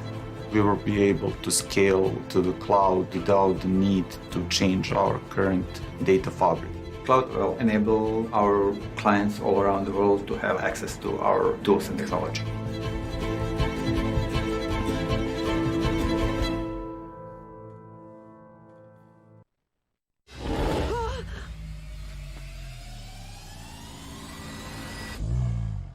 There's a Yeti on my roof. Dreamworks Animation is the home to the best filmmakers, storytellers, and artists in the world. We consider our artists our most valuable resource. Everything we do in engineering and every creative decision includes the artist at the core. Technology should enable our artists to create art, and the best technology solutions are ones that the artists don't have to think about. Our data fabric is a collection of systems, tools, and workflow to provide data services for animation, film, and television content creation. Is that your home? No way. Abominable is interesting. It has some of the more complex things to try to render and put on screen. The Yeti in particular is quite complex. It has 2.7 million strands of hair with over 4,000 control points that make up the body and face. One single frame can contain millions of assets. Our data fabric provides our artists with seamless data management at the best speeds with the lowest latencies to do their work.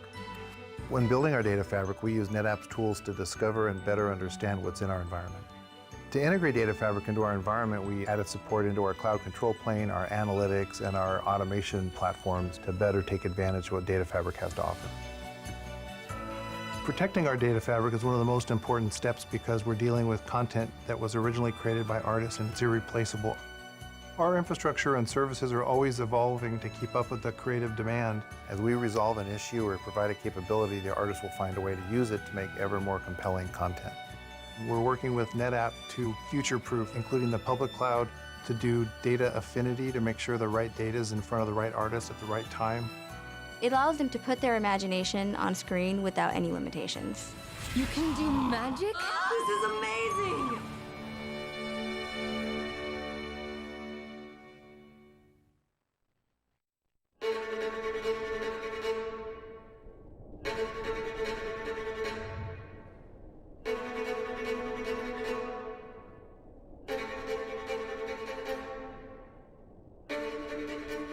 Creating a digital human, for us, is really understanding ourselves. I'm Siren, and I'm a digital human. Understanding how we look, how we move, and in the future, hopefully, how we think.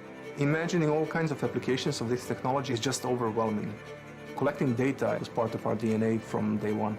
Limitations in the first days were everywhere. The size of my disk drive back then, I think it was 1.3 gigabytes, and now we're capturing 70 gigabytes a second.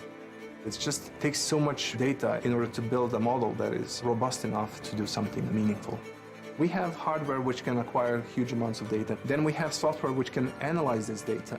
And the third set of technologies can synthesize new data, comparing the synthetic back to reality.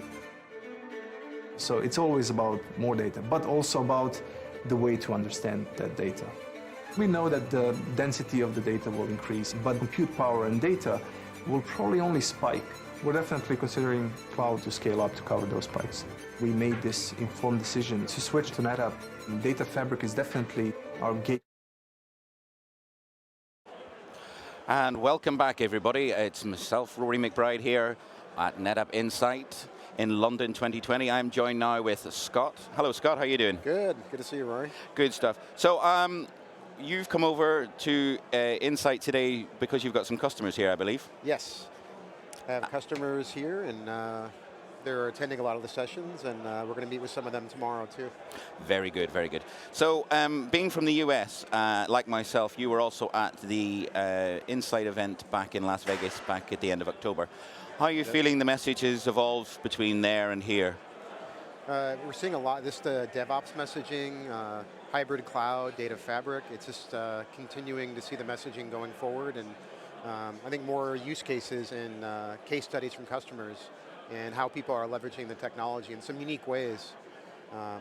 One of them is just, we can do flex cache in the cloud now, and we're hearing of customers saying, hey, I can put my data on-prem, I want to run cloud compute against it, but I don't want my data in the cloud.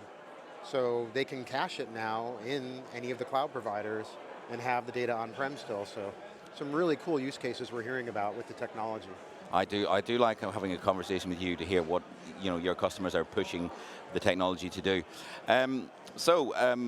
One of the things we also wanted to discuss whilst we're here today is around the fact that you and I have also been involved in the certification process. Yes, and we got to give a shout out to Brandy Einhorn. Brandy, if you're watching. Hello, hello. She runs NetApp U's certification program. So we want to discuss the sort of the change that's been made recently. I'm not sure how many people are aware about the introduction of the technical associate. Oh yes, the NCTA is the technology associate. It's the entry-level exam. It's a prerequisite for some of the technologies like the NCDA. You don't have to take it before that, but it's recommended.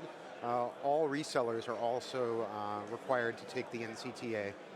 It's a very well done exam that covers many of the NetApp technologies from cloud to on-prem, from E-Series, Storage Grid, and ONTAP, and the Element with HCI. So all those technologies are tested on that exam, and it's used before the hybrid cloud exams as well. Yeah, I believe they're running the session twice here today in preparation for that, and both times they have had it fully booked. So it shows that a lot of people are trying to get involved with this technology. They're wanting to understand where it fits into the overall portfolio. And I think for those people that were here earlier today, they probably saw the keynote and heard the messages coming out from NetApp around cloud and how, Anthony Lai was saying earlier about how it's not just about having everything within the cloud. There's that on-premises message as well as hybrid and so on and so forth. So I think that's a great piece. Another thing I think we wanted to delve into as well was around the process and what we actually do to help people understand how we can bring the certification to life and why we feel that NetApp have probably one of the stronger certification programs out there. Yeah, I mean, the process is so involved. Like, if you talk to people taking an exam, they may say, hey, I didn't like it. It's hard to please everybody. But I believe over the years, NetApp keeps making it better to the point where people say, hey, that exam was fair. It was a little difficult, but I was able to get through it. And, if someone doesn't like a question, they can challenge it, and the reference will be given to them where every question has a recorded reference of where the answer is at. Mm-hmm. And the procedure that NetApp follows is a psychometric method, meaning it's statistically based, and there's a blueprint called the job task analysis that a team of people, and it's very wide from NetApp PS, NetApp Support, NetApp University, partners and customers are involved as well. And we all get together and, depending on the exam, come up with what is the blueprint and what should the exam cover. And then, go back to you for the IDW piece. Yep. Which is the workshop. Which is where we pull the questions together. I think the issue or the challenge that people like Brandy are having is the fact that the technology is moving so quickly that in previous iterations, the exam maybe could have lasted for 2 years, 3 years before it needed to be updated. But when you look at the cloud portfolio and how quickly it's moving, or even the changes we're seeing within dot releases of ONTAP, these exams are having to be rewritten on a yearly basis at the moment just to keep up with the technology. Yeah, definitely. So we just updated the NCDA for 9.7, and on the exam it'll say what the major release is. Because of the 6-month release cycle now, there's no way to keep the exams on that. So we tend to follow the odd releases. So we have the prior exam was 9.5, like the NCIE exams for SAN and backup and data protection are currently on 9.5, and later this year we'll be on the 9.7 update.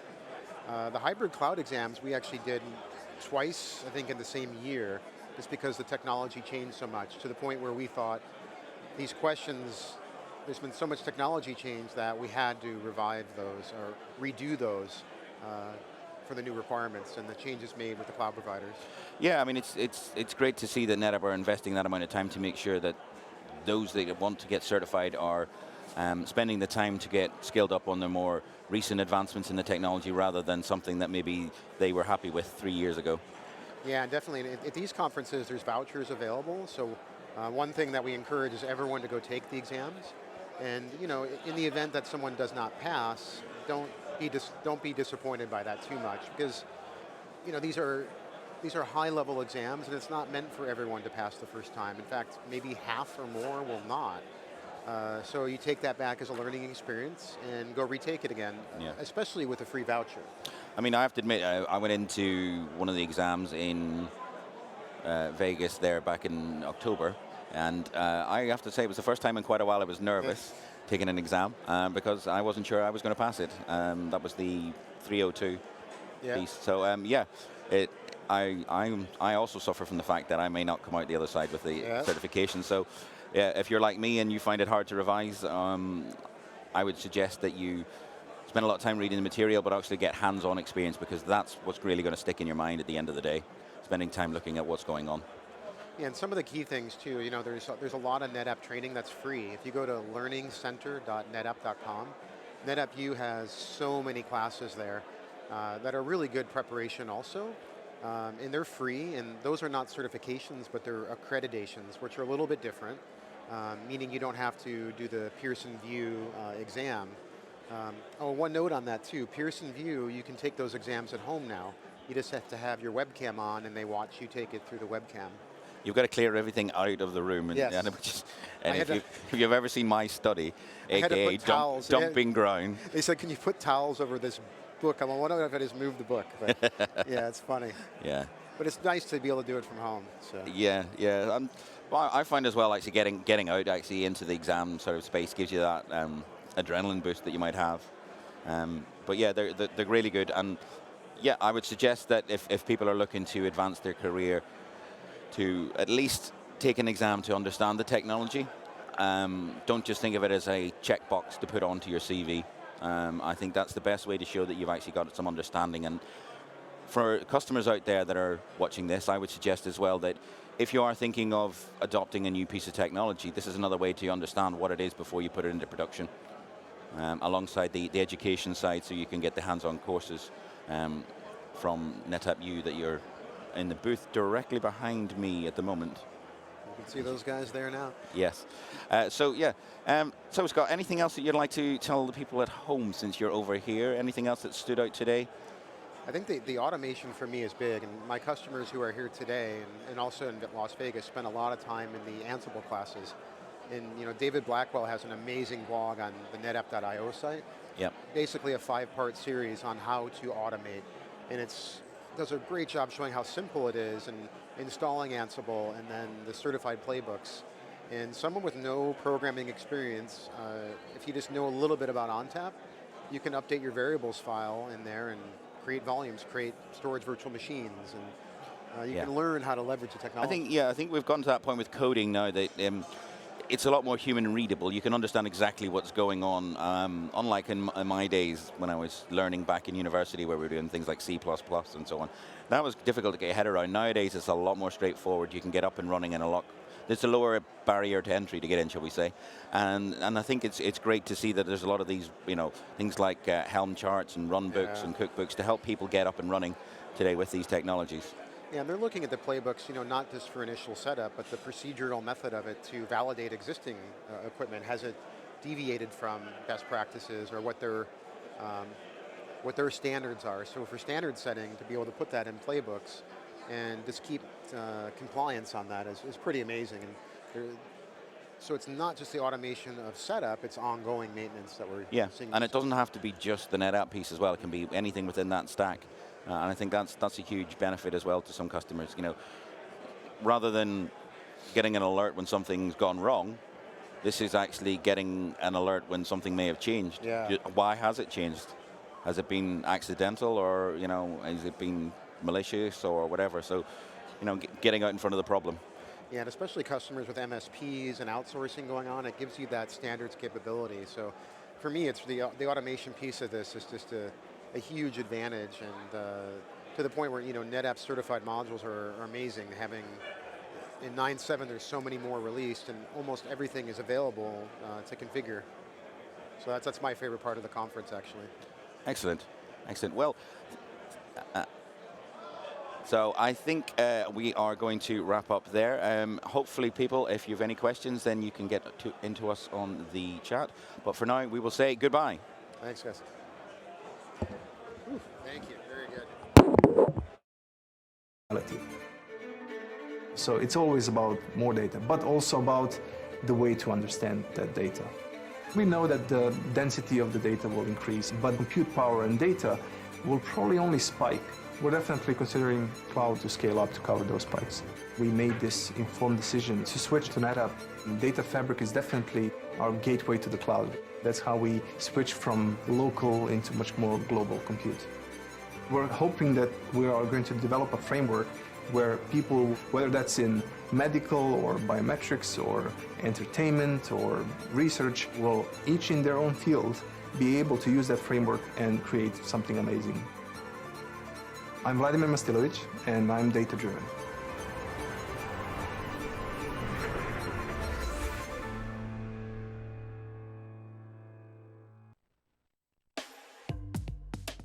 We tend to label ourselves as a media organization, but at its heart, Dow Jones is a data company. We used to have data in silos, but to understand what our customers are looking for, we've had to unify those different data points. To do that, Dow Jones has had to create and utilize Data Fabric. We're able to access data when and where we need it. We spend less time worrying about how data's stored or where it's stored, and much more time focused on building the right experiences for our customers. One of our challenges was we need to be able to store more and more data in order to be able to progress as an organization. The cloud came along at a fantastic moment, but which technology do you pick? NetApp allows us to experiment with different technologies because we can easily move our data back and forth. That kind of flexibility is a game changer when you're looking to build and move really, really quickly in an environment that's changing really quickly. We still have on-premise, hosted data centers, and we use some of the big cloud providers, and being able to move data from on-premise to cloud to a hosted data center is integral to the future of our business. NetApp has worked with us to evolve their product suite to meet our changing demands with solutions. All right, guys, I'm back. Big thanks to Rory and Scott for giving you guys a good talk there and giving me a quick break to go get a proper cup of tea. We are back now with Jonsi Stephenson, who is our CTO and VP of Engineering here for Cloud Data Services at NetApp, and someone that kind of took a chance on me. I gave him some crazy ideas about this whole live streaming stuff and doing solutions and stuff about almost a year ago now. And so a lot of it is come down to that for me, but looking where I've come the last year, a lot of it has had to do with Cloud Data Services. A lot of it has had to do with Cloud Volume, specifically Azure NetApp Files, and this build towards Data Fabric. Where I can remember specifically when George got up on stage in 13 and 14 and said, "I have an idea." It's called Data Fabric. Now we see it as a real thing. Like it's become a product, and we're continuing to evolve that even further, surrounding things like our NetApp Kubernetes service, and in a way ingesting that ourselves. So if you had to look at the landscape of Cloud Data Services today and where things are going with Fabric Orchestrator, North, et cetera, what's your take on where things are and where they'll be a year from now? So I mean, we're definitely going to continue down the path of not only blurring the lines between on-premise and the public clouds, but making them go away, marrying the two together. Right. And I mean, what we are introducing with the Data Fabric Orchestrator is that single pane of glass that gives you an overview of all your controllers, whether they're on-premise or you're utilizing Cloud Volumes on top or Cloud Volume Services. It basically maps up your entire estate. But what it also introduces is tags and labels. a global indexable tagging system that allows you to create these vast workflows and automation no matter where you're running your data. And it's about lessening the data gravity. Oh, that's a good one. So what do you consider data gravity? If you had to define that in a way? I think fundamentally we all understand what that means, but when put in practice, it's kind of we talk about petabyte scale these days, right? Yeah. It's the inertia of the ability to move that much data in a timely manner, right? Is that how you would kind of describe it? Well, I mean, we can't defy the laws of physics. Right. Not yet. Not yet. But I think we might one day. Yeah, but I mean, for me, the data, I always take a very Kubernetes-centric approach. Okay. So, for example, in my opinion, what Kubernetes has actually brought to us is Kubernetes made the application layer completely portable. I mean, thankfully, the days of running VMware on-premise, an OVA formatted virtual machine, having to burst that into oh no, wait, AWS is using Xen. I'm going to move to Google. No, Google is using KVM. Right. Oh, I must be able to go to Azure. Now it's Hyper-V. How is that a hybrid or free-flowing workflow? Great example. So Kubernetes has sort of completely made that portable. But data has always been left behind. Yeah. And what we really want to do is I want to be able to move a Kubernetes namespace, and it will automatically detect if it's a stateful or a stateless application. And if it's stateful, it takes the persistent volume or the persistent volume claim and moves it alongside it. I'm not talking about petabyte of data. Sure. I'm talking about something that you can move, something that you can have continuously syncing to a different location, whether it's between multiple public clouds or from on-premise or from public cloud and back. Yeah. So, I mean, are we talking about individual volumes on a per container basis, or are we talking about something that's a little bit bigger, a little bit more meta than just an individual volume? No, I think we have to look in, look at the fact that the majority is still running three-tiered applications or Sure. running in a legacy sort of VM setup or virtual machine environment. So we definitely already address that. I mean, we have all these unique data management capabilities of our storage platform. And I mean, from my perspective, NetApp is so uniquely positioned because we are everywhere. And the public clouds or the hyperscalers, they chose NetApp. And I don't think it's because of our hardware. I think it's because of our software and our data management capabilities.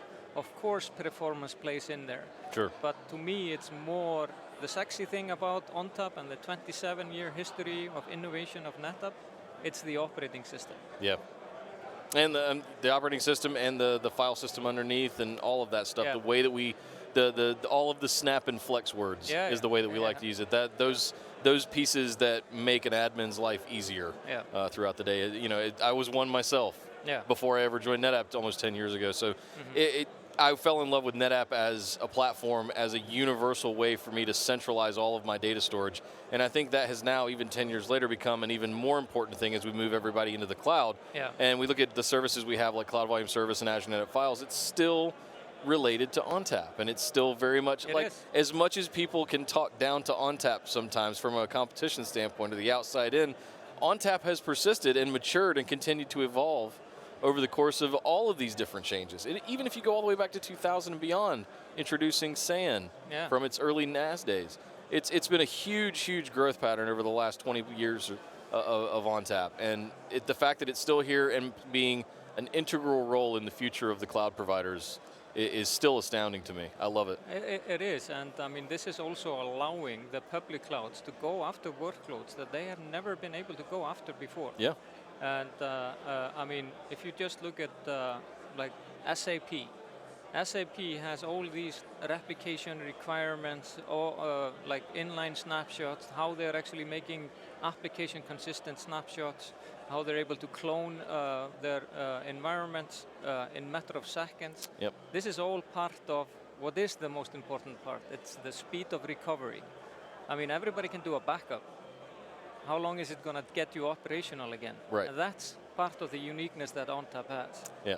And I would never, ever talk down on ONTAP. I mean, I'm not a storage guy. I'm a developer. I mean, we created the service delivery engine that is actually delivering all of the services, all the integration points. We did that. But we did it from a very application development sort of centric point of view.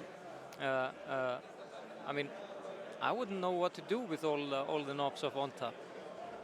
I wouldn't. Well, I had to go get certified on it 10 years ago, so I do. But yeah. It has certainly evolved from what I used to use in practice every day in my job to what it is now, from like ONTAP 7 all the way up to ONTAP, almost ONTAP. Are we going to do ONTAP 10? We're at 9.7 now, I believe. So I haven't even seen the ONTAP roadmap recently, but who knows where it's going to go from here. Talk to me a little bit. We've talked plenty about storage. Talk to me about Layer 7. Talk to me about fabric flows, orchestration, and some of the other widgets, whiz-bangs that are going to be in Fabric Orchestrator that are not specifically storage related, because I think those are the things that people might be overlooking and not know that much about. So tell me about fabric flows, fabric apps, and how that's going to come into play with all of your other stuff. Yeah, so I mean, of course, we in the beginning of the Data Fabric Orchestrator, it's all about data and basically being able to create these elaborate flows on top of your tags and labels, no matter where it's running. We also consolidate all these different APIs into a single Fabric API. So you can. That's huge. It is huge, because if you think about it, Azure NetApp Files is a Microsoft-owned and operated service. You know, then we are exposing the ARM API. Right. In Google, we are exposing the G Cloud API. In AWS, we are a third-party marketplace offering, and there we are exposing our own Cloud Volumes API, REST API. But I mean, that to me presents a problem, because if I am a true multi-cloud company and I have workloads running in all of them, because each one of them has their unique strengths, and I want to be able to find the best home for my application at any given time, anywhere. Right. By doing that, by unifying it, I have a single way of deploying. And the reason why we went up from storage and up to the application layer with Kubernetes is we want to be able to automate on top of tags and labels on our Kubernetes deployments, and even go further, because the fabric flows, which is basically based on Node-RED, is we can basically ingest.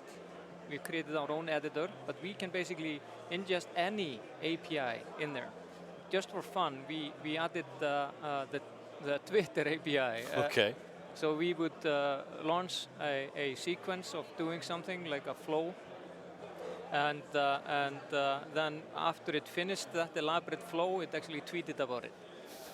I mean, we integrated the Slack API in there.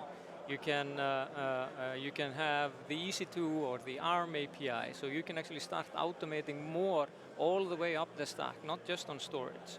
It's also highly extendable, because any product can create a resource provider. So we already have, like for example, we have a global system integrator already working on creating their ServiceNow resource provider.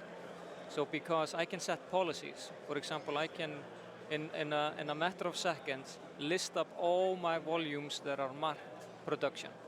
I can then create a policy that I'm going to back up everything that is has that tag.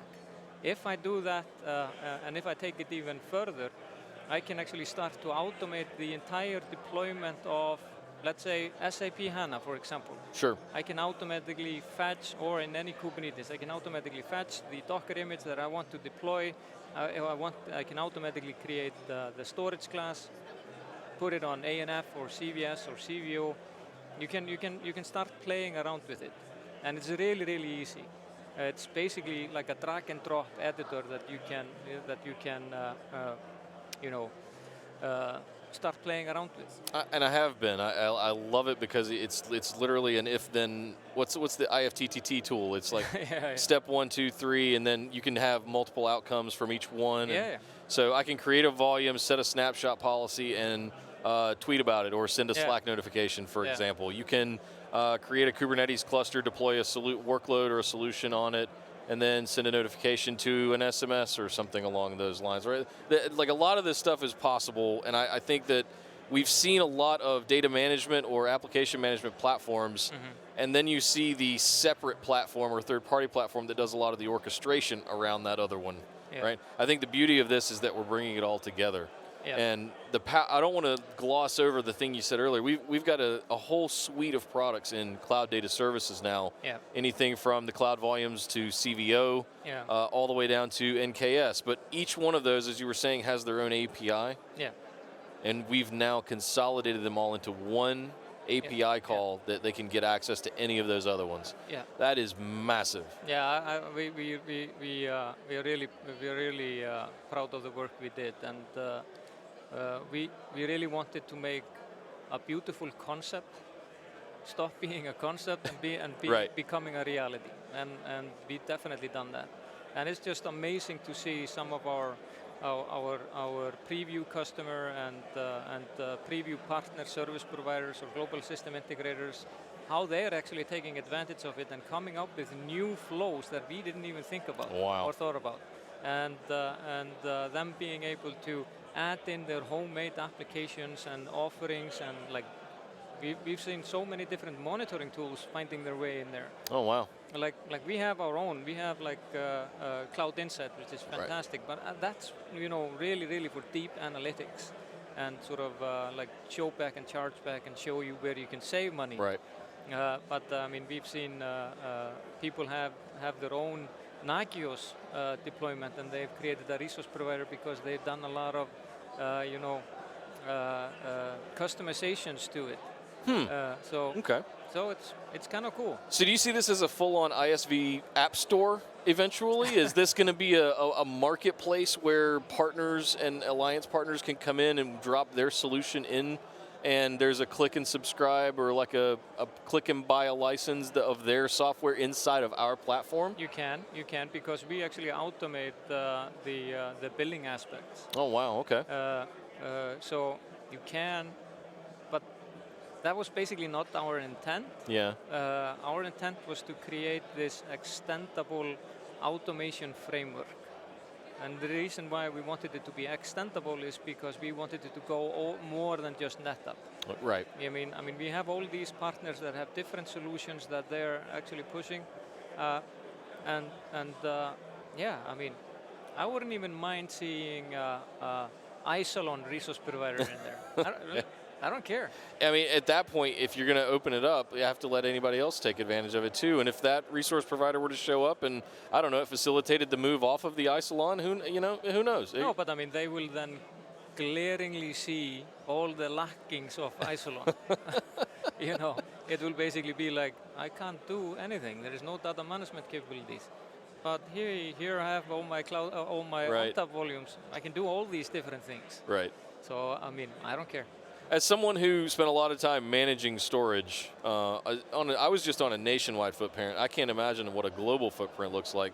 But one of the things that I've seen demonstrated as well is the ability to discover cold data in random places. The ability to set policy of what to do with that, or at least be alerted and asked for an action. And I think your counterpart, Aki, has described this as, or he's described Fabric Orchestrator as the thing that does. It's the go button. It's the execution platform. Right. There you go. So there's plenty of things out there that'll tell you what you should do, maybe you should do. Yeah. This is the thing that does it. Yeah. Like when you're ready to go. Yeah, absolutely. And I mean, I think it's one thing that I want to make really clear is it's a collaboration between ONTAP engineering and the cloud engineers, Kubernetes engineers. It's all coming together and doing all of this. I mean, we want this to be the platform to do all day 2 operations and automations. Sounds great. I do not want to even go and touch, day 0 type of configurations. I mean, that's always going to be the system manager. I have no idea about the IP of that controller or to begin with. But it's really easy to discover. You can basically go in and link to your ActiveIQ account. Okay. And then it will automatically populate your entire storage estate, wow. whether it's on-premise or in the public cloud. Wow. So all 3 clouds plus ActiveIQ, any of your NetApp Now support accounts, all that ActiveIQ data coming into use again. Like we see so many uses of that ActiveIQ effort being put into practice. And I think this is just yet another one that we're seeing across the board here. Absolutely, absolutely. And it's about time that we consolidated a bunch of the tools we have. Believe me, I agree with that more than most of our viewers probably agree with that quite as well. So to wrap up here, I'll ask you a fun one. Okay.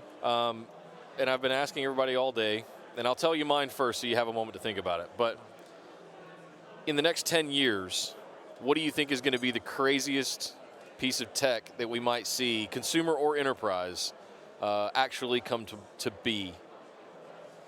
Mine is, I want to see the Matrix, where I can upload skills or languages just in a second. I can learn Kung Fu. I can learn to fly a helicopter. Like, I want that to be a reality. Yeah. I actually think it's going to be, we're going to see the beginning of autonomous airplanes. Airplanes? Yeah. Okay. I think it's going to be a hell of a lot easier than doing autonomous vehicles. It's already on autopilot, man. That's true. Yeah. That's true. So basically, you're going to put airplanes in the hands of air traffic controllers. Yeah. And they're going to play a video game of dodgeball or Frogger trying to jump around each other. They're not going to be. I don't know. You make a good point, though, when you're on the freeways with semi-trucks. Like, they're trying to do self-driving semi-trucks now with transport and everything. I don't know. You make a good point about it being safer because they're just up in the air. Yeah. And they've got tens of thousands of feet that they can move between and all that. Interesting. Would you get on a plane that didn't have a pilot? Absolutely. I trust technology more than humans. I don't know. I've seen Captain Sully, and I don't know. No, there's something about experience that still holds sway, and I think that's an interesting example because we still go back to there's college, there's education, there's primary school or secondary schools, there's certifications and things like that, but nothing beats experience. No. Hands-on experience, and I've seen that so many times throughout my career where a guy fresh out of school that has all the certifications but has no practical experience. Like, where does that come into play when you're dealing with things like AI, autonomy, and things like that? That's what stands out to me. Yeah, I mean, I don't call anything AI as is. I mean, to me, it's still all machine and deep learning. Okay. And it's patterns.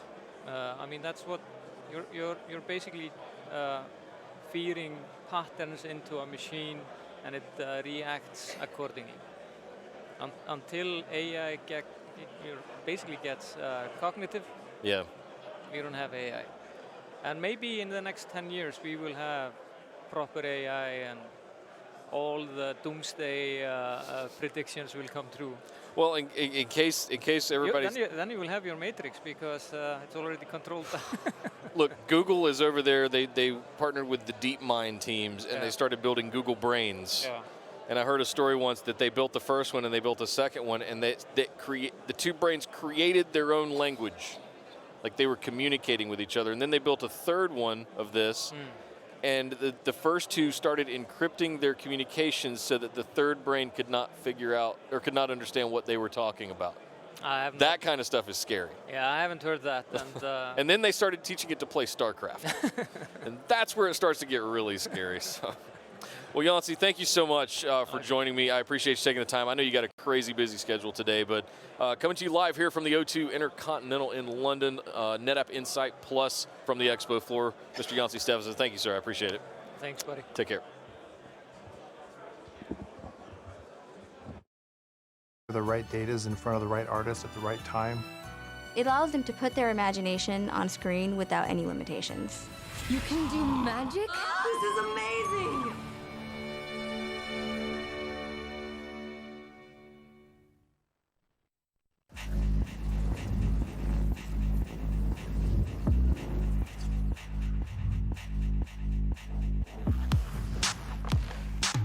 At Ducati, we create race bikes, road bikes, and unique experiences for our bikers. The Ducati team participates in 19 races in 15 countries on 5 continents as part of the MotoGP championships around the globe. When you own a bike, you are part of a new family, the Ducatisti. Data is at the heart of Ducati digital strategy. In racing, we collect data from over 60 physical sensors on the bike. Now, using machine learning and artificial intelligence, we can use virtual sensors that give us new data that wasn't available before. We choose NetApp as our hybrid cloud partner because they truly understand the value and the power of data. They are the data authority. The simplicity of NetApp's technology enables us to leverage data in new ways, where real-time feedback delivers a more race-like experience for our customers. We can focus on transforming the sport of MotoGP racing and enhance the road bike experience through data. The bike we race on Sunday is the bike we sell on Monday. I'm Andrea Spina, and I am data-driven.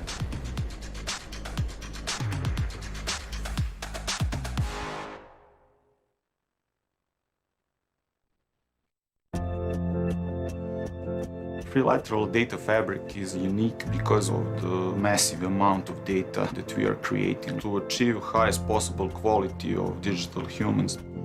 The data pipeline, the trilateral, is one of the most important things here because it connects all the processes and help us to move data from one place to another. You can think about Sunflower Framework as an input device for capturing image data to build custom scanners to make digital humans. Initially, our scanners were only able to record 3D. That transition from 3D to 4D scanning generated 50 to 60 times more data per session than before. And with NetApp technology, we basically didn't even notice it. With the next generation scanner, we are going to generate 70 gigabytes of data per second, around 1 petabyte per day. Trilateral is changing our business model from services to becoming a technology provider, and the biggest challenges are scalability and deployability. We had a problem when we started to scale. Our storage wasn't big enough, it wasn't fast enough. We realized that NetApp allowed us to capture the data in a way we thought that was previously impossible, and improve the lives of our developer by allowing us to integrate data fabric into our pipeline. Currently, we are storing terabytes of data, and the same NetApp technology will be usable when we are storing exabytes of data. We will be able to scale to the cloud without the need to change our current data fabric. Cloud will enable our clients all around the world to have access to our tools and technology.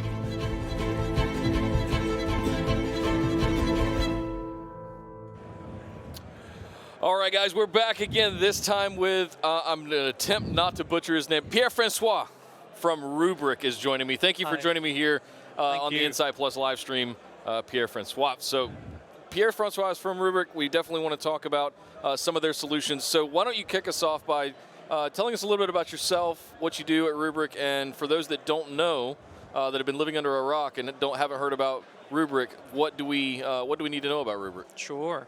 So my name is Pierre-Francois Guglielmi. Sorry for the French accent. I'm from France. And at Rubrik, I am in charge of technical marketing for the integrations that we have with our alliance partners, such as NetApp. Right. And about Rubrik, for those who don't know Rubrik maybe yet, we're a software company building and delivering data protection solutions, but like modern and much simpler data protection solutions. Right. Okay. Very cool. So some of the questions I would ask you guys is, what are some of the trends that you're seeing around the adoption of cloud? And I almost ask the resistances to the adoption of cloud in the same sentence, because I think those are two very similar paths running in parallel right now. We have both happening at the same time. So how does Rubrik help in both of those situations? Yeah. So the first thing about that, I think, worth mentioning is that when you take a look at what customers do in terms of cloud adoption, what you oftentimes see is that they do not choose like one platform or one cloud solution. Right. It's usually a mixture of many different things. And so that lead pretty much everybody to a hybrid multi-cloud environment.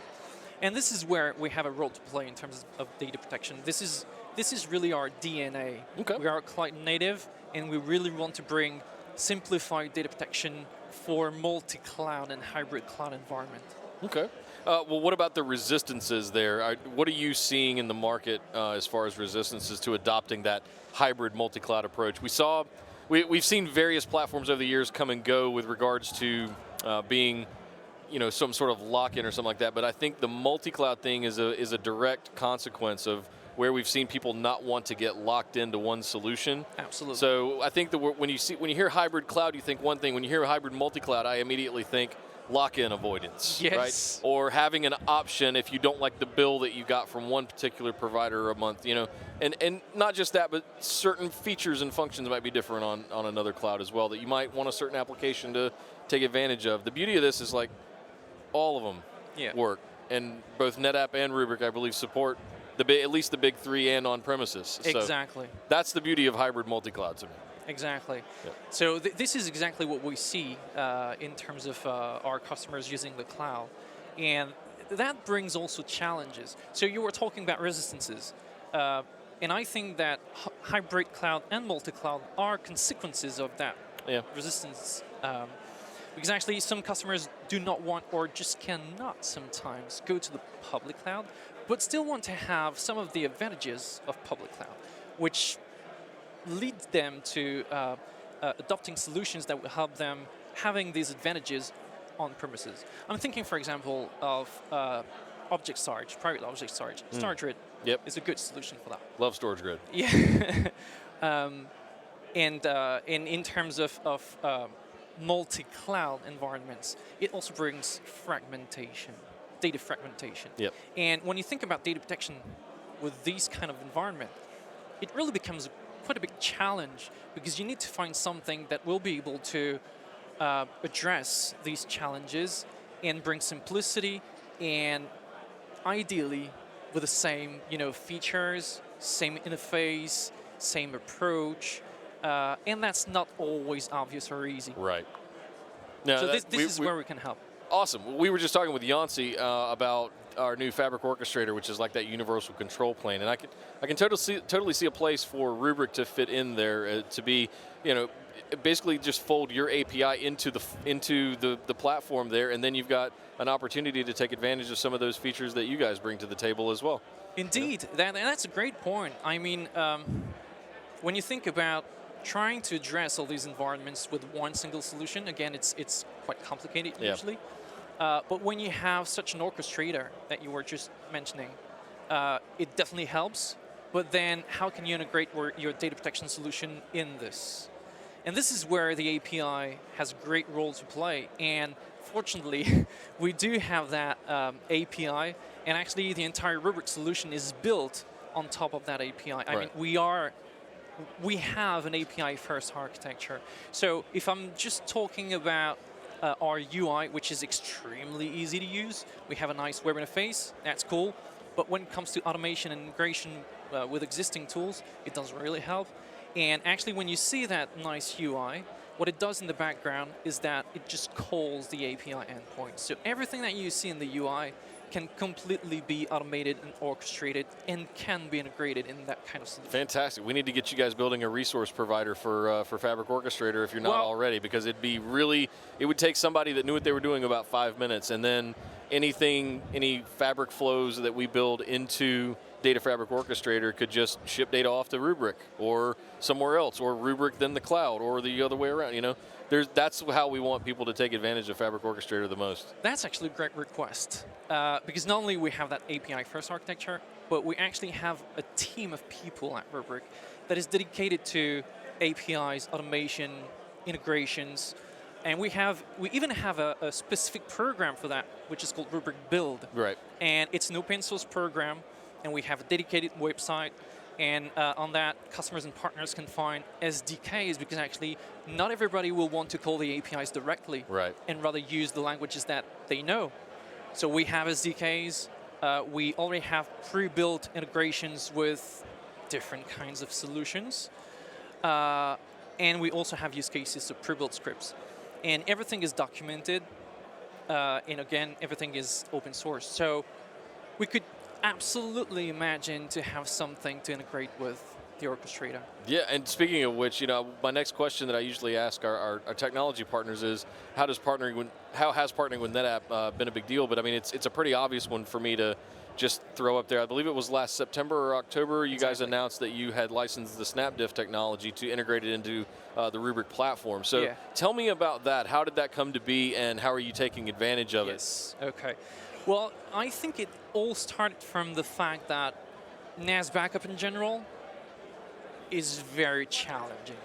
And there are different reasons for that. And I think that it all comes from the fact that NDMP used to be the de facto approach to backup NAS, right? But it also comes with limitations, such as usually it's single stream. So in terms of performance, it can be difficult. Sure. Also, it doesn't come with any standard for the backup format. And so that led, backup vendors to build their own backup format for NAS backup with NDMP, right? Which actually didn't help with portability of data. And so it was fine for tape, but we don't really live in a tape world anymore, right? Exactly. Yeah. And so we decided right from day one to take a different approach and not use NDMP, and rather use industry standard protocols such as NFS and SMB. And so that helped us, with performance, because we are able to do parallel processing, multi-stream backups. We stored data in a native format and not in a proprietary format. Right. But there were still some challenges. Like for instance, if you think about filers, you will have users opening files and working on them, right? Right. From the file share. And so when you think about backing this up, it can be complicated as well.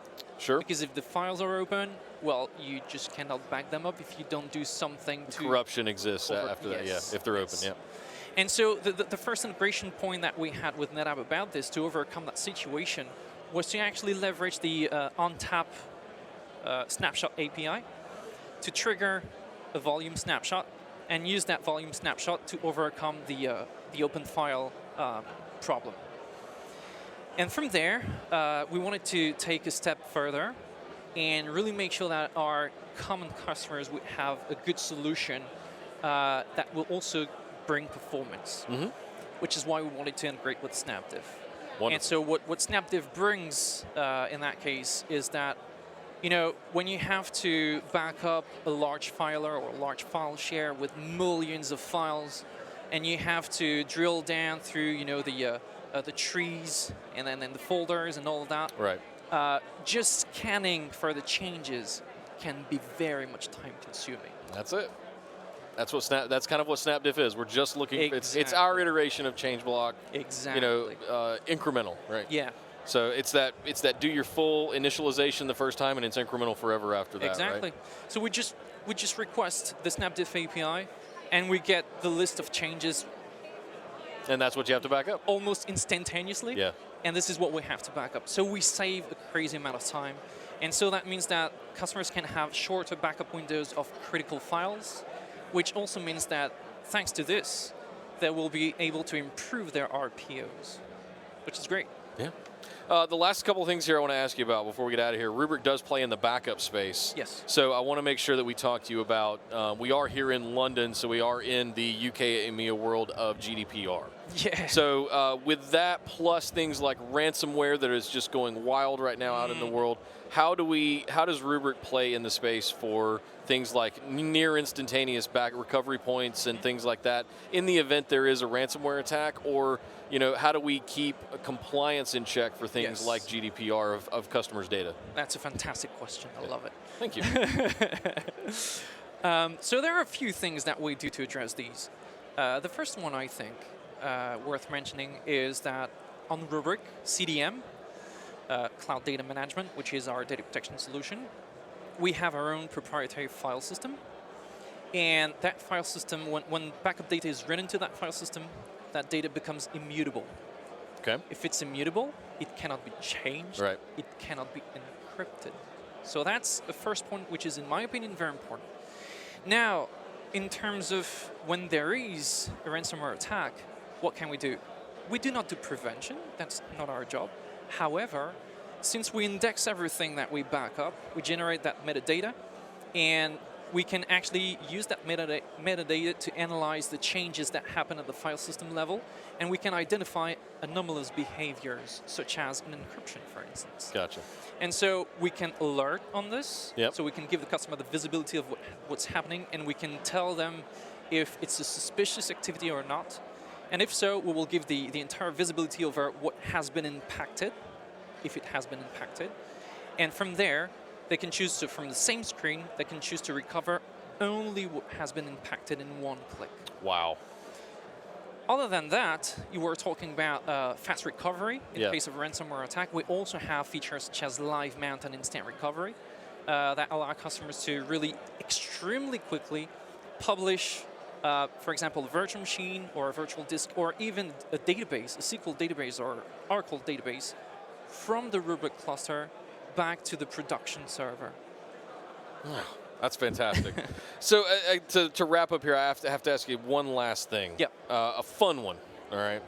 What is, in the next 10 years, what is the craziest piece of technology you think we're going to see, consumer or enterprise, both are allowed.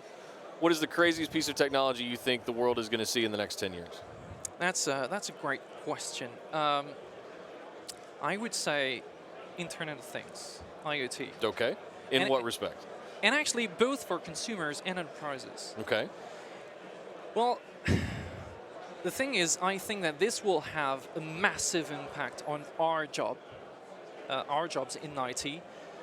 Because when you think about IoT, or for consumers, home automation, it's a lot of devices that are connected to something and sometimes to the internet, and that are able to do a lot of things. But at the end of the day, all of these devices generate data. Right. And you have to deal with this data. You have to manage it, to store it, to protect it, to secure it.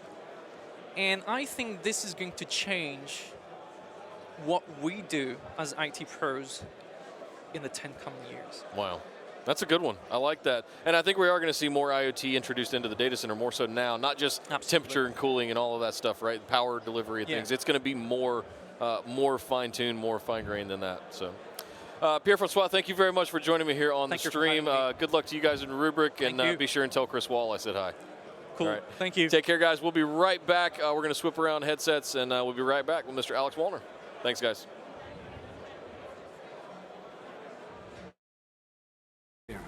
I'm Ramin Beheshti. I am the Chief Product and Technology Officer at Dow Jones.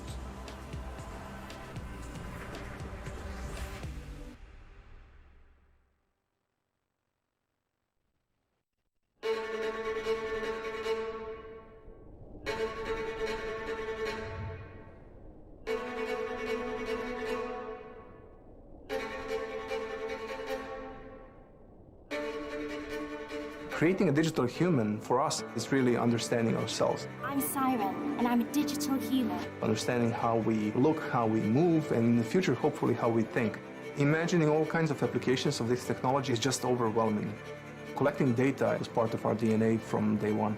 Limitations in the first days were everywhere. The size of my disk drive back then, I think it was 1.3 gigabytes, and now we're capturing 70 gigabytes a second.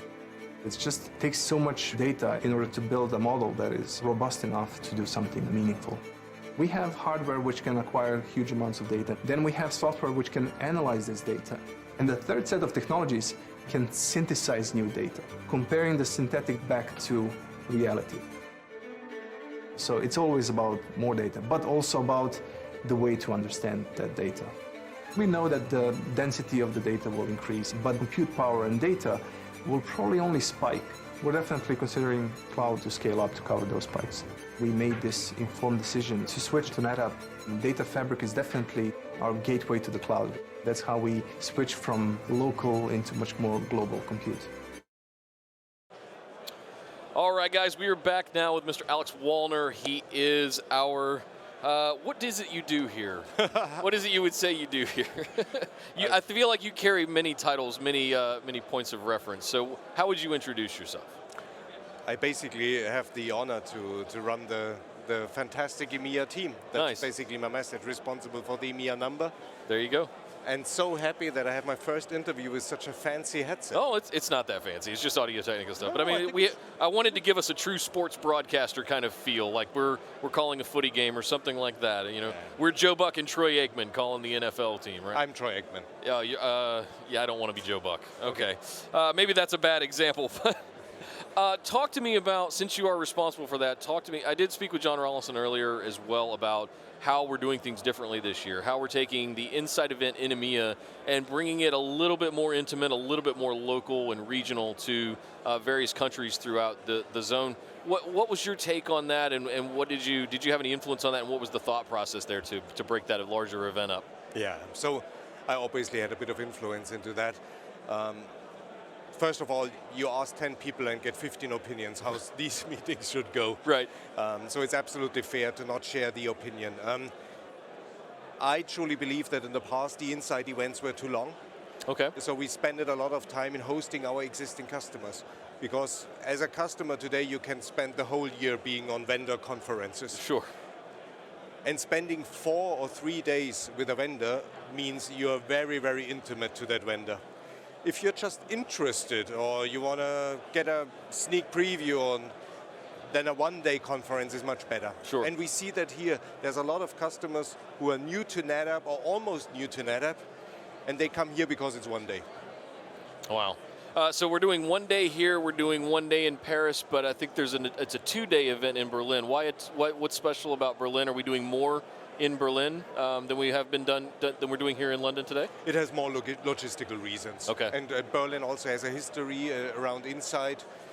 True. We expect a lot of Eastern European folks coming to Berlin because it's a bit easier for them to come to Berlin than to London.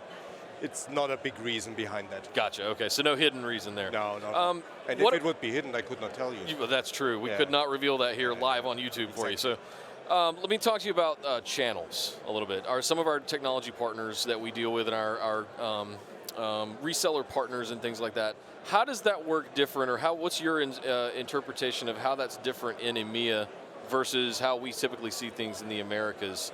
I feel like personally things are going a bit more global, but I'd love to hear like the local regional perspective on what channels looks like in EMEA. Yeah. So first of all, what I have to say is that the sponsors and their resellers and partners of ours also here, that is super crowded the whole day. Yeah, it's been a full house back there. You guys can see this. I mean, from start to finish till now, and probably going to go till the rest of the day. So it's a crazy house, and that shows to me that partnerships and ecosystems in general are super important. Yeah. And I think we can be blessed that at NetApp we have partnering in our DNA. Now, you asked me about the channels in the spirit of reselling. I think you can truly see that a lot of, I would say, legacy workloads move in the hands of bigger global players. Yeah. So for example, when you take a look at Oracle transformations, SAP transformations, that are not done by the customer themselves anymore. They are not done by the regional reseller. They are done by big system integrators, be it IBM, be it HCL, be it Accenture or whoever. Now what we still see is in EMEA the structure is a bit different because you have a lot of countries. Yeah. It's not one big country. You have a lot of countries, and still regional relationships play a bigger role. Sure. So there's just so much you can do with global players, but if you are a 10,000 people company in Turkey, you also want the local attention. Sure. So we always have to find the fine line between obviously investing and maybe even over-investing into the big global partners, while not forgetting how important local relationships are, while not spreading our love too much because we could not afford it. Right. One of the things, so I did a year in the channel, specifically on the Cloud First team, when we were first bringing cloud data services online, about a year and a half ago. So one of the things that I constantly noticed was that there was an alignment with some of the struggles that our customers were going with in moving to the cloud, learning how to use some of this new technology. We were also seeing some of our partners, at least in the States, struggle with that a little bit. They were just firing up their big cloud business, or they were learning how to get around it, or learning how to package some of those solutions. Are you seeing stuff like that happen over here in Europe and EMEA as well? Or do we still have a lot of partners that are trying to come online with this new era that we're in for cloud, in the world of cloud? Or is it something that you're seeing a little bit more advanced here in EMEA?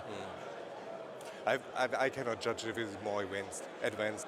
What I can tell you is for the big partners who are positioned well, on-premise is still a good play. Yeah. So there's, I think Anthony in the session in the morning quoted Uber. What I can tell you is 99.9% of our customers are not born in the cloud. Correct. So they have a legacy to deal with, and Right. they need to modernize it. This is good business. Yeah. Secondly, not all cloud applications can reside in the cloud. So also that is on-premise business that the partners could easily do by making the on-premise environments more agile, more flexible. Good business. On-premise, not so far away from the classical business. Yeah, we're not going to stop selling storage arrays tomorrow, Exactly. right? Exactly. Now, what the partners and the successful partners do that is they position themselves complementary to the cloud offerings. So they position themselves in enterprise applications, which usually do not reside in the cloud. Right. They position themselves as a cloud managed service provider, maybe with own offerings, maybe with offerings of other service providers, with offerings of the hyperscalers, and get all that stuff together for the end customer. Because it's freaking complex to work with hyperscalers. Yeah. It's not easy. No. And especially when you're not a 200,000 people company, maybe if you're just 5,000 people, you don't get the massive attention from Amazon Web Service. It makes sense that you work with partners. Yeah. So partners who are smart and see the opportunity, I think have a bright future, but we will also see a lot of them out-selected, I guess. Yeah, I think there's going to be a definite learning curve. I equate it to, when I talk to about this kind of stuff with people, I equate it to what we went through with VMware. I can remember I first saw my first vMotion in 2006, but VMware and virtualization in general didn't really take hold until about 2011. Yeah. It's a nice 5-year window in there, right? And I think we're going through somewhat similar thing right now. If we look at the channel, they've got an opportunity here for about the next 3 to 5 years to really go help those customers that are struggling to move forward into the cloud era and help get them there. But I think that window might be closing faster than it did with VMware because we're all comfortable with running software-based solutions and things like that now. That might be the case. What we should not forget is that a lot of customers still generate learning curves in the cloud. Yeah. So believe it or not, I still meet customers who do not fully understand that the cloud is not cheap, that the cloud could be very costly if you move a lot of data, a lot of application there, and you go back and forth with the data transfer. Yeah. There's still a lot of experience to gain. And it might be right that the whole development is a bit faster because everything is a bit faster these days than it was in 2006. Yeah, which also indicates that you're not as young as you look like. No? Well, Yeah. thank you very much. I greatly appreciate that, Alex. Topic. Thank you It's very off much. topic. So things go a bit faster. That might be right. But I think in the end, the scenario of a multi-hybrid cloud, what we all say, is the realistic one, and there will always be an on-premise play. Yeah. So I would not be too worried as a partner if you make the right strategic decisions now. Yeah. Well, Alex, thank you very much for taking the time to sit down with me and chat about things, how things are going here in EMEA. Hope you have a great rest of the show, and thanks for joining me. Thank you very much. Take care. We'll be right back, guys. Thank you very much, and stay tuned. To look for that next game-changing molecule to take patient-centric medicines to that next level. Nanotechnology enables us to build not only singular medicines but combination therapies that target a specific ailment. When we combine that with the data of patients' condition, patients' treatment timelines reduce dramatically. That's what makes us get out of our beds in the morning. Digital transformation has been at the forefront for AZ over the last 3 years. The movement of workloads from our private cloud to our public cloud was time-consuming. Scientists couldn't do anything with the data until we migrated it. We need a hybrid multi-cloud data fabric to move any data to any cloud from any cloud and start the service as quickly as under 10 minutes. We're getting out of the whole paradigm of saying Azure, Google Cloud Platform, or AWS. We've got an AZ Cloud, which means it doesn't matter where the data is. Working with the NetApp team to build our data strategy has proven to be a massive success. NetApp technology helps to underpin that hybrid multi-cloud approach by making the data agnostic to the platform that's running on. I'm Scott Hunter, I'm data-driven.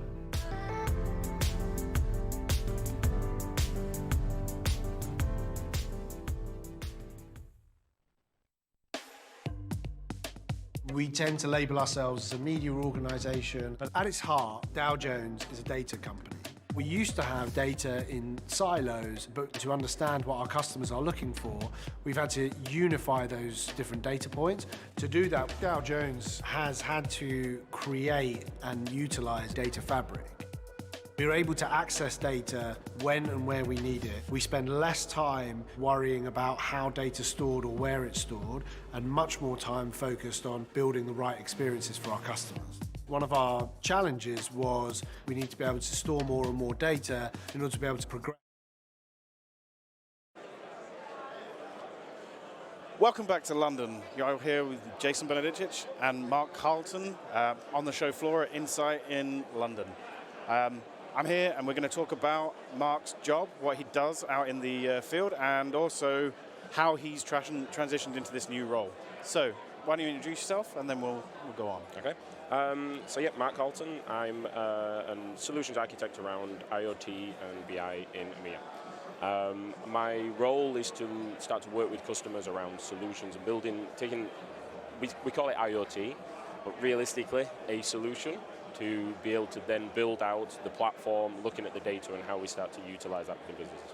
Okay, so now that you're in a more sort of end user or business solution based role, and you, let's say, less with the nerd knobs as we used to be, you know, we both come from infrastructure backgrounds, and now you're more into selling to different areas of the business. How do the likes of the products that we use here, NetApp and some of the partners in the hall here, how do we work with those solutions and with customers and finding the right? So the conversation really for me changed. Well, I'll tell you where I went wrong first. Okay, so it's always a good story, right? Okay, so I came into this role about 2 years ago from that infrastructure background. Now, I carried on with that infrastructure conversation, thinking that was the right conversation to have, and that's where we were going to talk to customers, and I quickly learned that the traction I was having wasn't constant. It was literally, you'd get traction, you'd have the conversation, and then you'd lose them because you started talking technology straight away. Yeah. So over the last probably 18 months, we changed how that conversation, and I've changed how I talk to customers now. So how I'm talking to customers is more around the actual operational side. So it's the operational side of the business and understanding how that operations works. Once you understand those business challenges and getting into that operational team, you can then start to look at how technology fits to be able to deliver the solutions that they want and be able to give the efficiencies. And then from that point, the interesting thing is the data that's collected. Yep. And of course, we get then down to how we can start to utilize that data in different ways to be able to deliver the business needs. Okay, so that kind of mirrors very much what I've been having. So again, like you, started in the infrastructure space. Over the last couple of years, migrated more into application design, DevOps, automation, and it's a very similar thing. I stumbled a few times when I first went into this new role, you know, talking about, the latest and greatest controllers, or, you know, you can use Kubernetes. One of the problems that I fell into very early on actually was when all you've got is a hammer, everything looks like a nail, right? Yeah. So it was like, containers. Mm-hmm. It takes a little bit of time to actually come back and go, actually, what are we trying to achieve here? Where are we, what's the goal? What's the business looking to do? And then working back and fitting the technology almost as a bit of a byproduct of the solution you're trying to build. Yeah, that's it. And it's like you look at the IoT world which I'm starting to get into more and more in the way of from a conversation side. But when you look at the conversation, it's like 40% of the actual solution is normally operational. Yeah. So that's the operation side. It's what we call the OT side a lot of the time. But the actual IT is the delivery of that. Yeah. So there's 60% of the solution. So it's not saying that IT. If you look at the opportunities that are in there and how these build out, the majority of the expenditure and infrastructure that's required is the majority of the cost when it comes to IoT. Yeah. Not really the sensors, not really going into those. Sensors deliver the data, but the clever bit and everything around it is the platform. Yeah, indeed. So that's like, we were having a conversation yesterday with a colleague of mine as well, where we were talking about how they could structure some logistics tracking. Yeah.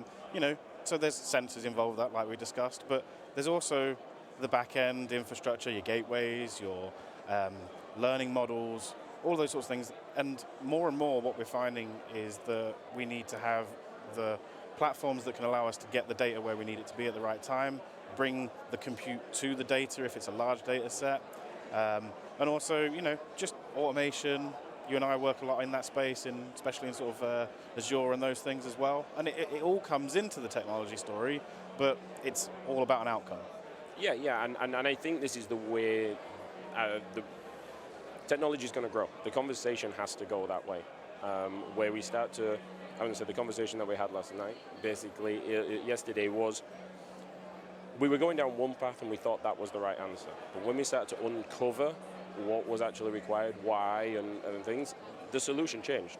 Indeed, okay, yeah. It changed in our mind. We knew what we wanted to do, but we didn't really position this is what you need to have. It's trying to uncover that opportunity first and what the customer's actually trying to get to.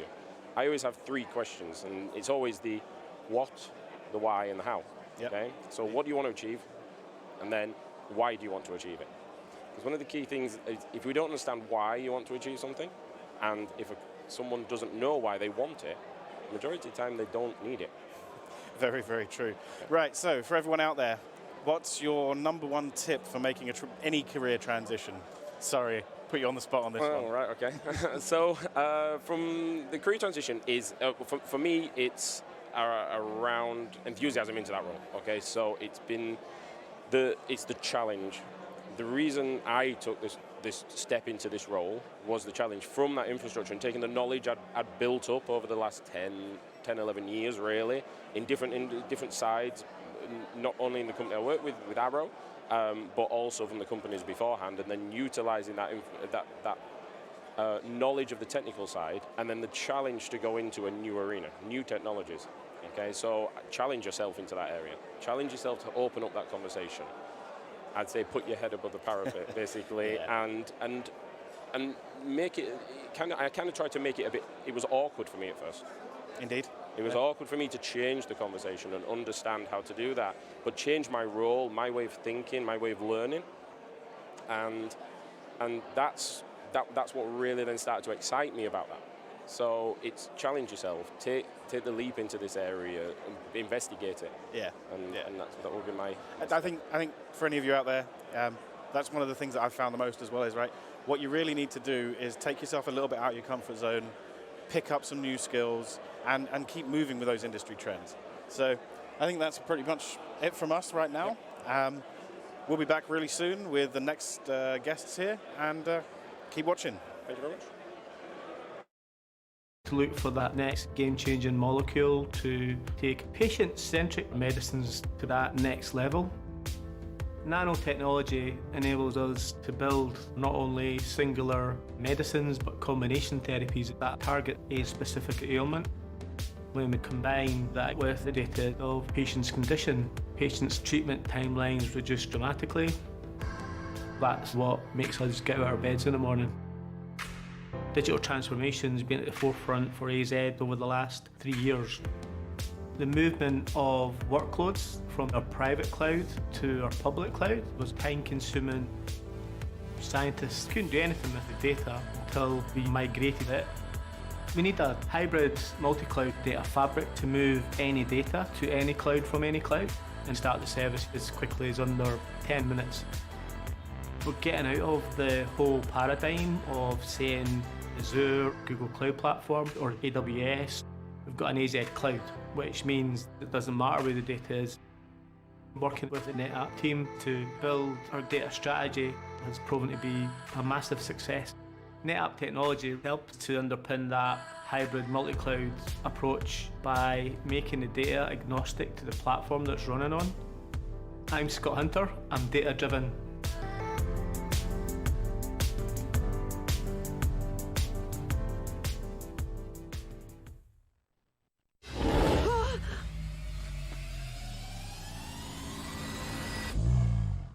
There's a Yeti on my roof. Dreamworks Animation is the home to the best filmmakers, storytellers, and artists in the world. We consider our artists our most valuable resource. Everything we do in engineering and every creative decision includes the artist at the core. Technology should enable our artists to create art. And the best technology solutions are ones that the artists don't have to think about. Our data fabric is a collection of systems, tools, and workflow to provide data services for animation, film, and television content creation. Is that your home? No way. Abominable is interesting. It has some of the more complex things to try to render and put on screen. The Yeti in particular is quite complex. It has 2.7 million strands of hair with over 4,000 control points that make up the body and face. One single frame can contain millions of assets. Our data fabric provides our artists with seamless data management at the best speeds with the lowest latencies to do their work. When building our data fabric, we use NetApp's tools to discover and better understand what's in our environment. To integrate data fabric into our environment, we added support into our cloud control plane, our analytics, and our automation platforms to better take advantage of what data fabric has to offer.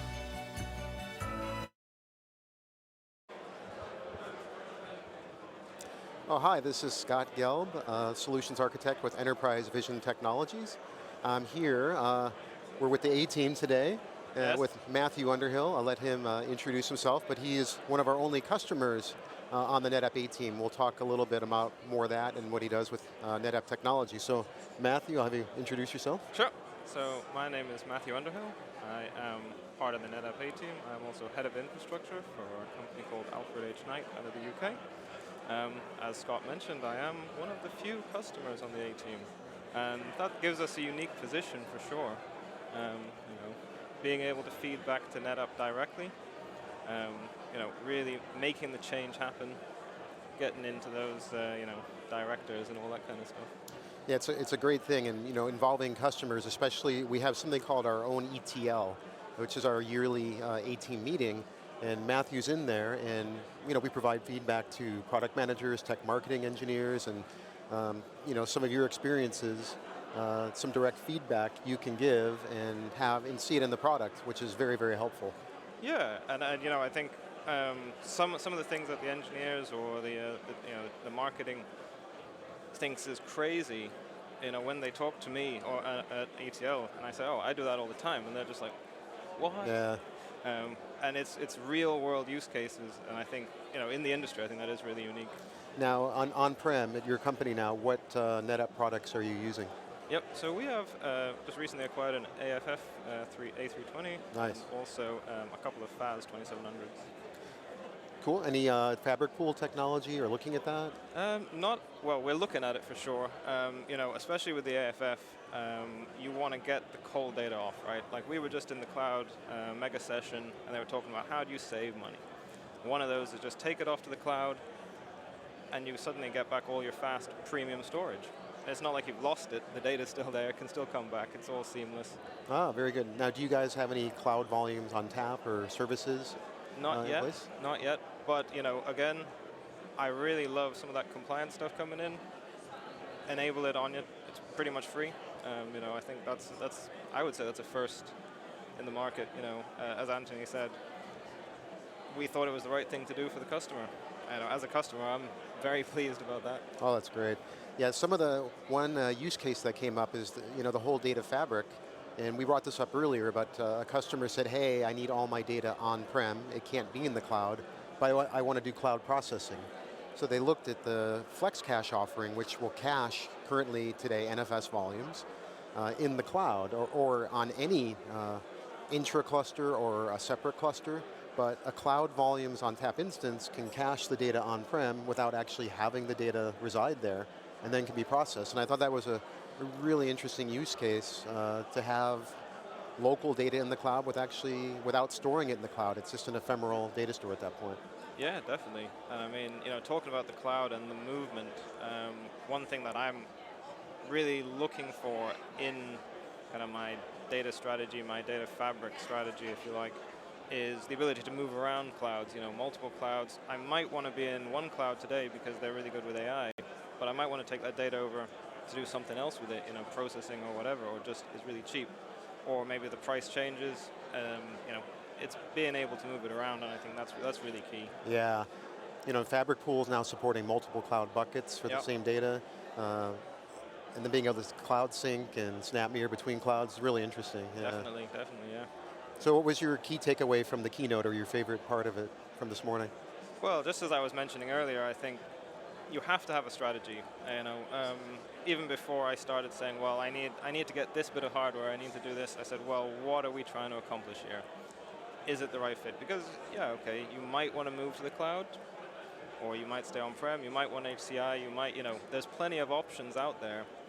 And we defined the strategy, what we wanted to achieve, and that's how we went ahead purchasing what we needed to do, and then now we're just implementing that. And, you know, I think that's the best way to go, and it's nice to hear that someone else does. Yeah.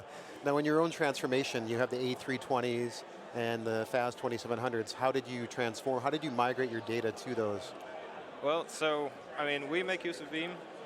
So for virtual machines mostly then? Yeah, pretty much virtual machines. So we're actually very boring. No, that's great. We've got virtual machines, VMware virtual machines, and we have files. Okay. You know, so I think the deep integration with Veeam and NetApp is fantastic. It's not, you know, back it up, restore it over there, job done. Pretty much. So Veeam handled all the migrations for you? Yep. So shout out to our fellow A-Team members, Michael, Kate, and Adam Berg from the Veeam team. Great customer example there of how to migrate the data. Let's talk a little bit about analytics, more like capacity planning, and you're probably thin provisioning everything on your A320. Yeah, of course. How do you handle space monitoring? Well, I really love Cloud Insights. Cloud Insights, of course, comes free to NetApp customers for NetApp products, you know, and then I love the integration with your virtual machines, containers, you can do all of that stuff, and for a customer that doesn't traditionally have something like OCOM or something like that, it's a great way to get into it. You know what you're spending. It can also save you money in the cloud as well, right? It's monitoring your AWS, your Azure, telling you what you're wasting, and I think that's key as well.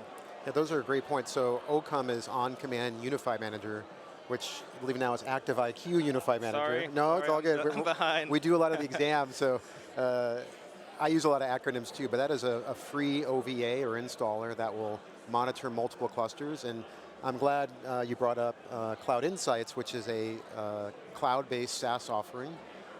It's free to all existing customers, so you could log in the portal now and gets free 7 days monitoring of all your NetApp equipment. So I'm really glad you mentioned that, because we should be talking more that it's free for existing NetApp customers. Yeah, definitely. I mean, you know, you can get the 7 days. If it's not proven to be good, you don't have to continue using it. You know, or you can only, because it's a SaaS offering, you can just go use it for the amount of time that you want. You know, for example, I was trying to find out before the migration, after migration, you know, what speed improvements do we see on the VMs and that kind of stuff. So throw it out there for a couple of weeks before, throw it out for a couple of weeks after, and then you don't have to pay for it anymore. Perfect. Now, do you guys use Veeam for replication to the DR site also? That's a work in progress. Okay. Work in progress. Very good. But Which could we be do cloud. plan to, and you know, I'm looking forward to things coming up in the future, you know, with Veeam and that kind of stuff. And I think it's going to be pretty interesting how they develop. Now, what kind of data stores are you running? NFS. Oh, all NFS, great. That's my favorite. Yes, very good. Makes it a lot easier for operationally. Yes, yeah, definitely. Now, I do have a lot of customers that do fiber channel iSCSI, and you know, now we have NVMe, which VMware will be supporting soon too. So the good news is your protocol does not matter, but I do really prefer using NFS also. Yep, definitely. You know, well, NVMe and all that stuff is a little bit too advanced for us at the minute. So in a perfect world, where do you see yourself? You know, everyone says 5 years, but in this industry, we know in 12 months, where would you see, you know, Fabric Pool, maybe you'll be in the cloud, or? Yeah, I think, you know, to use the NetApp phrases, I guess, a multi-hybrid cloud approach, right? You know, some things will definitely stay on-prem, obviously. And then, you know, pick your clouds, move your data around as you need to. So, you know, I see kind of being in multiple clouds, I want to get the data as close to the user as possible. Yes. You know, our customers who are, you know, our internal customers, should we say. You know, and being able to move that around is going to be really, really useful. But yeah, you know, I want to be multiple clouds, on-prem, in my DR site, maybe, you know,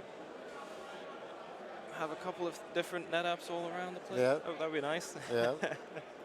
Is there any ONTAP Select, or any, you guys looked at that at all, or more for? I haven't. I know of it. I am planning to use it for some couple of projects coming up. So watch this space, I guess. Maybe I do have a blog. I'm only just getting started, so it's. Oh yeah, what is your blog link? MatthewUnderhill.io. Very easy to remember. And what is your Twitter handle? At UnderKenya. At UnderKenya, and mine's at Scotty Gelb. We take our badges off because they can interfere with the audio. But yeah, so check out the blogs there. Let's see, what else can we talk about here? Well, I mean, what have you found from this this one-day Insight? How have you enjoyed that? It's really good. So I came here for customers who are already here, and the journey they're taking, they're really, more than I thought, grasping automation. Oh, nice. So they're doing all the Ansible sessions and learning everything they can. And if you go to netapp.io, you can find all the Ansible, like David Blackwell, the TME for automation, has an amazing 5-part series. And they're very short, and within a couple hours, anyone can have Ansible running, whether you've had any experience coding or not. And are you guys doing any automation? It would be not yet. Again, it's something that we're looking at. So as we're going into this journey of modernization, thinking about things like containers, NetApp Kubernetes service, or any kind of manager, and how we can automate things, bring them up, take them down, move it around as we need to. That's it's on my list. But, yeah, my original goal with Ansible was, hey, I have a cluster created. Let me set it up to the standards I want day one. But the procedural nature of it, now it's like, well, hey, we can keep these standards running continually. This cluster's out of compliance. Go fix it, or just report on it. And the manual effort we used to do for that, it's amazing now that we can spend time doing other things now and have better uptime, better performance, better resiliency. Yeah, and actually you just reminded me of, I believe in ActiveIQ, it's now giving you ratings, if I remember correctly. So how are you doing against your peers or people who are using it, using the same things? And I think that's really important, because for you as a partner or someone who's installing 1 million of them. Yeah. For customers, we're probably only doing 3 or 4. And so I don't know sometimes how I'm doing. Am I configuring it correctly? Am I using it like everyone else? And I think that's another great value add from NetApp there. Yeah, there's so many different best practices. Like, when I do a new install, it's the measure twice or measure 10 times cut once. Am I going to be doing LACP, port channels with, or am I going to do individual IPs? And in your case, would I do direct IPs to the data stores? Yep. So are you guys doing port channeling and grouping, or are you doing individual ports? Individual ports. So we've actually got 100 gig on the back end. Oh, nice. Wow. So show some Mellanox switches, which are working out very well. So your VMware hosts connect 100 gig over NFS. Wow, that's amazing. Well, I figured, that's if awesome. I'm going to get in there at the top, right? Yeah, and those Mellanox switches, NetApp is bundling those with HCI. Is that those? That's exactly why I chose them, basically, because I'd already seen it happening in the HCI, and then when they got acquired by NVIDIA, I was like, well, but then I think that's definitely going to add in some good support, maybe some great dev. So I was very confident about that, and they offer a really great price to performance ratio. And the density, that 1/2 rack unit of those, it's really amazing. Yep, it is. All right, so anything else here? Or? Well, I would just encourage you to, check out all the A-Team on Twitter, and if you have any issues or questions or anything, reach out. We're very friendly. There's a lot of people with a lot of knowledge. Yeah, hashtag NetApp A-Team. We are led by Sam Moulton, who's watching us. Hello. Hey, Sam. So yeah, hit us on Twitter. We also follow NetApp communities. Also, we have a Reddit feed in our Slack channel, so we're really good about making sure we follow up with people who especially reach us directly. So. Yeah, definitely. Well, it's been a pleasure. Cool. Thanks, everyone.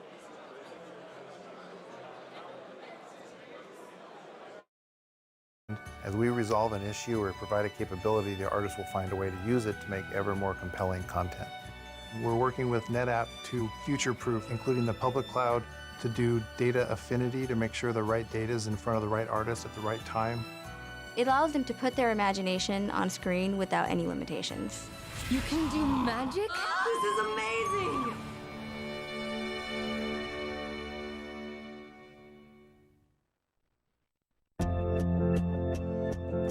Trilateral data fabric is unique because of the massive amount of data that we are creating to achieve highest possible quality of digital humans. The data pipeline, the trilateral, is one of the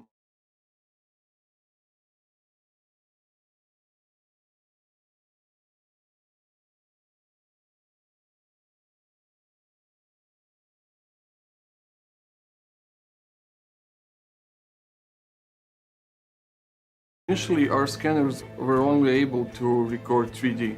That transition from 3D to 4D scanning generated 50 to 60 times more data per session than before. And with NetApp technology, we basically didn't even notice it. With the next generation scanner, we are going to generate 70 gigabytes of data per second, around 1 petabyte per day. Trilateral is changing our business model from services to becoming a technology provider, and the biggest challenges are scalability and deployability. We had a problem when we started to scale. Our storage wasn't big enough, it wasn't fast enough. We realized that NetApp allowed us to capture the data in a way we thought that was previously impossible, and improved the lives of our developer by allowing us to integrate data fabric into our pipeline. Currently, we are storing terabytes of data, and the same NetApp technology will be usable when we are storing exabytes of data.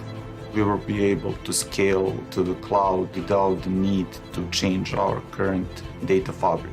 Cloud will enable our clients all around the world to have access to our tools and technology.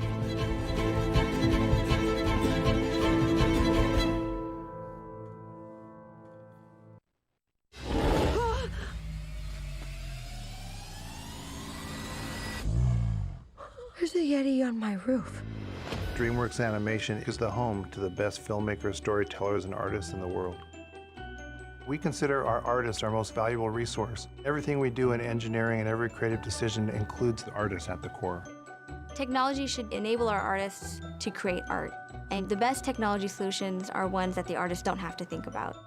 Our data fabric is a collection of systems, tools, and workflow to provide data services for animation, film, and television content creation.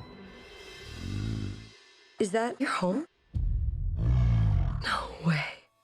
Abominable is interesting. It has some of the more complex things to try to render and put on screen. The Yeti in particular is quite complex. It has 2.7 million strands of hair with over 4,000 control points that make up the body and face. One single frame can contain millions of assets. Our data fabric provides our artists with seamless data management at the best speeds with the lowest latencies to do their work. When building our data fabric, we use NetApp's tools to discover and better understand what's in our environment. To integrate data fabric into our environment, we added support into our cloud control plane, our analytics, and our automation platforms to better take advantage of what data fabric has to offer. Protecting our data fabric is one of the most important steps because we're dealing with content that was originally created by artists and it's irreplaceable. Our infrastructure and services are always evolving to keep up with the creative demand. As we resolve an issue or provide a capability, the artist will find a way to use it to make ever more compelling content. We're working with NetApp to future-proof, including the public cloud, to do data affinity to make sure the right data is in front of the right artist at the right time. It allows them to put their imagination on screen without any limitations. You can do magic? This is amazing!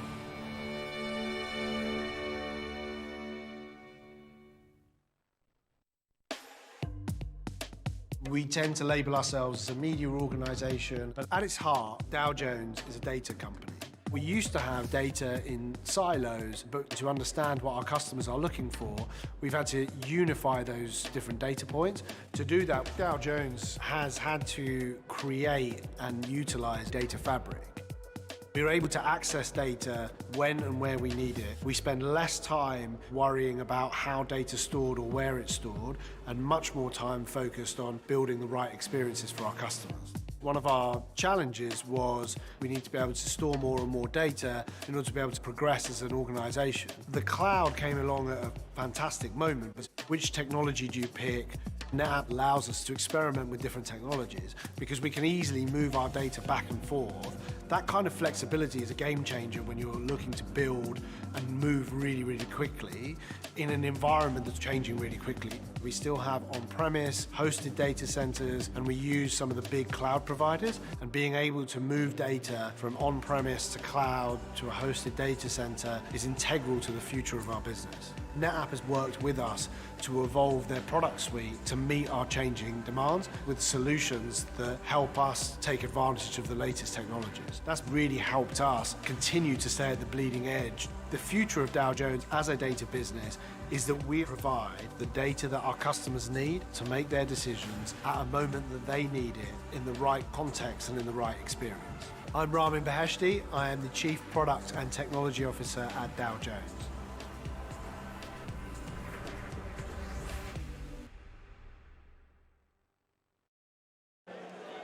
All right, we are back, guys. Thank you very much for hanging with us. Holy smokes, we did it. We landed the plane, we got home. No technical difficulties today, Jason. It's been a long day, though. I can feel it in my voice. I'm starting to go a little bit hoarse. It's been a long day of great conversations with some of our executives and team members here at NetApp, joining us for this inaugural episode of Insight Plus, coming to you live from the O2 Intercontinental here in London. What are your takeaways?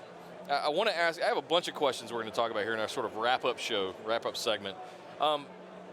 What are your takeaways in the differences between doing a larger Insight event for EMEA in Barcelona at Fiera, where we would normally do it, versus how we're breaking things up this year? I mean, we started in December with Tokyo, and this is the EMEA side of things, obviously, but we're going to be we did London today, we're going to have Paris and Berlin at the end of March. Yep. And all kinds of, we've had Moscow as well, so breaking things up like this in a more intimate regional feel, what's your take? How do you think that is received well? Do you prefer the larger events? Where do you stand on this? I wasn't sold to start with. Okay. Let's put it that way, right? That's fair. When we first heard about this last year, we're wrapping up in Barcelona, and we heard about this, and I wasn't sold. I didn't know whether there was going to be the audience, whether we'd be able to pull it off, but honestly, I'm a convert, right? Nice. I've loved this so far. So there's a lot of things that stand out to me for this, right? One, not everybody has the budget to travel to Vegas, to Berlin, to some of the other places we've been.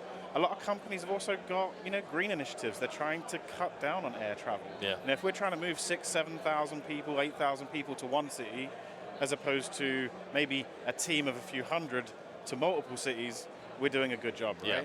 Also, we can do more regional content like this, right? So when we get around to Berlin, I expect there to be a lot of Metro Cluster content, right? Oh, they're a nice. traditional, huge Metro Cluster consumer. Yeah. We can tailor the messaging. And we can also bring out more updates throughout the year. So, normally you have two insights, they're fairly close together, and they're kind of around the same big thing. But as we're spacing these out throughout the year, we can bring incremental news updates along with us. That's a really great point. I never really thought about it that way. It seemed more of a logistics thing to me on the surface, but the more I've thought about it, I agree. I'm a convert as well. Not only do you get to deal with local folks that have real problems that are right here and you can talk to them and introduce all of our partners and sponsors behind us to all of these sort of local folks that are here to solve problems and have outcomes. But you get to do that in different cities. I want to give a big hat tip to Microsoft for what they do with the Ignite the Tour program, where they literally go city to city around the world and do miniature versions of Ignite all throughout the year. And I feel like that's the closest thing I've got that I can compare this to, just on a much smaller scale than what they're doing. With that thing. Even though we've also got the AWS Summit. So I did that a few weeks after Ignite Tour last year, and I thought the Ignite Tour, which is kind of across the river in the Excel Center, right? I thought Ignite on tour was big. Then I went to the AWS Summit, and there are 12,000 people trying to get lunch. I'm fairly introverted, and I was like, whew. I need a quiet space. Yes. So, these regional events seem to be a really good format that's coming along from a lot of people, and I think actually the fact that we had some local representation here from Alex, also from the local customers as well, I think it resonates. It's a really legitimate story that kind of comes home to people. It's like we're all doing the same thing. We're trying to solve the same problems. And a lot of companies and a lot of business around the world often have a US-centric view. Sure. So it's really refreshing to see a more, globalized view on the market. Yeah. I like that too, and that's one of my favorite things about the Broken Up events is, yes, we did get to sit down with Alex, with Matt Watts, other local customers like King's College. Yeah. You brought it was a fantastic example there. AZ as well. So yeah, it's great to have that. There's a lot of benefits to it, and I don't see a consequence. I don't think I'm missing anything by not trying to cram everybody all into the same place at one time. I don't feel like we're missing out on anything in particular. No, I don't think there's anything missing, and I also think there's only opportunity to grow this. Yeah. This might become a 2-day event next year. Maybe. Who knows? We might have an extra 30 breakout sessions. We don't know, but we're not losing anything. There's no. I don't feel any loss of quality here. No. The conversations have been the same. In fact, it's better because it's a little more intimate as well, right? Yeah. I don't see a downside to this. I think this is a good format. Well done, events team. Well done. Good job. Yeah. And it served as a great little venue. So please send us your feedback, guys. We would love to hear what you thought about the production here. We are piloting this here, and would absolutely love to hear what you guys think about that. So leave them in the chat right here on YouTube, or send them in to NetApp via the various social channels that we have. We'd love to hear your feedback on what you guys thought of the stream throughout the day today. Anything else that we want to cover? I want to have some fun. I want to ask some of these questions to you that I was asking people throughout the day, if you don't mind. No, that's fine. We've talked about various pieces of security and GDPR and things like that. We've talked about how companies have evolved in this new era of the cloud. But I don't think the one thing I didn't ask you yet was the fun question. Is it related to Brexit? Not at all. Okay, good. It's the end of the day. We're going to have some fun here. Jason, tell me your one piece of technology, crazy technology, that you think is going to come out in the next 10 years. Oh, God. I'm putting you on the spot. You are. I'll tell you mine. Go on, then. And then you can have a moment to think about it. I want the Matrix. I want to be able to jack in and learn a skill or a language. Just like that. I know Kung Fu. Whoa. I think that's really cool, and mine might lead to that. Yeah. I really want to see an emergence of generic general AI and artificial superintelligence. I really want to see that. You want Skynet? Not to this sort of killing extent. Sure. Okay, fine. Sure. I do think that Google and DeepMind aren't helping by teaching Google Brains to play StarCraft. I mean, yeah, that's a really great project, Have right? you not seen War Games? that doesn't end well. But I think there are a lot of things that would benefit humankind to take some of our emotional elements out of the decision-making process. Yeah. So, there are some things that, I don't want to get political or anything else, but there are some decision-making processes that would probably be better suited to machines. Yeah. So I'd like to see more of that. However, it does lead me on to something I'm quite passionate about, and that's a discussion on digital ethics, right? Oh, yeah. So we have to be very careful with who we allow to do these things. This gets down to coding. It does, yeah. Right. Yeah. And who would have ever thought that there's ethics to writing software? Well, we all have human bias. We all are the things that we've done in our lives, the things that have happened and shaped us, end up becoming an unconscious bias in your code. Machine learning algorithms, and there was a study recently where they were using it in the US for sentencing. And just because of historical norms, the algorithm, unfortunately, favored sentencing certain races and types of people higher than others. But that wasn't anything to do, it wasn't a conscious bias. Nobody did this. It was just, it looked at historical data, and the historical data was already skewed. Wow. So based on prior convictions and things like that, right? Yeah. So it was already skewed because of, the system, and somebody's trying there, but we have to have checks and balances. Yeah. When it comes to those sorts of things, we need to, there needs to be responsibility, and that comes down to all of us as technologists to be responsible with what we're developing going forward. Yeah, that's a great point. I hear it come up every now and then, and it seems to be a recurring thing that continues to come up after a while is ethics in code. Yeah. And I read stuff about that constantly, and the more diversified and inclusive we become as an industry, especially around software development and coding, I think it's going to be a big deal. Yeah, for sure. absolutely. It's going to be become one of those core tenets. But if we have machines writing code, like they're going to be completely agnostic in their approach to it, and maybe that sheds some light on our own, inherent faults as human beings. Maybe. Yancey said he just wants self-flying airplanes. Yeah, we kind of have those with UAVs. Kind of, but it's funny that we're also talking about ethics because the U.S. Air Force has intentionally said there will never not be a human being at the controls of one of those things. Even remotely, there's a human sitting in a base piloting it remotely, right, via satellite. Xbox controllers. Sure, it's not. It's really not Xbox controller. It would probably work, but what do you think about allowing? That's where it gets scary with machines when we talk about teaching DeepMind to play StarCraft, right?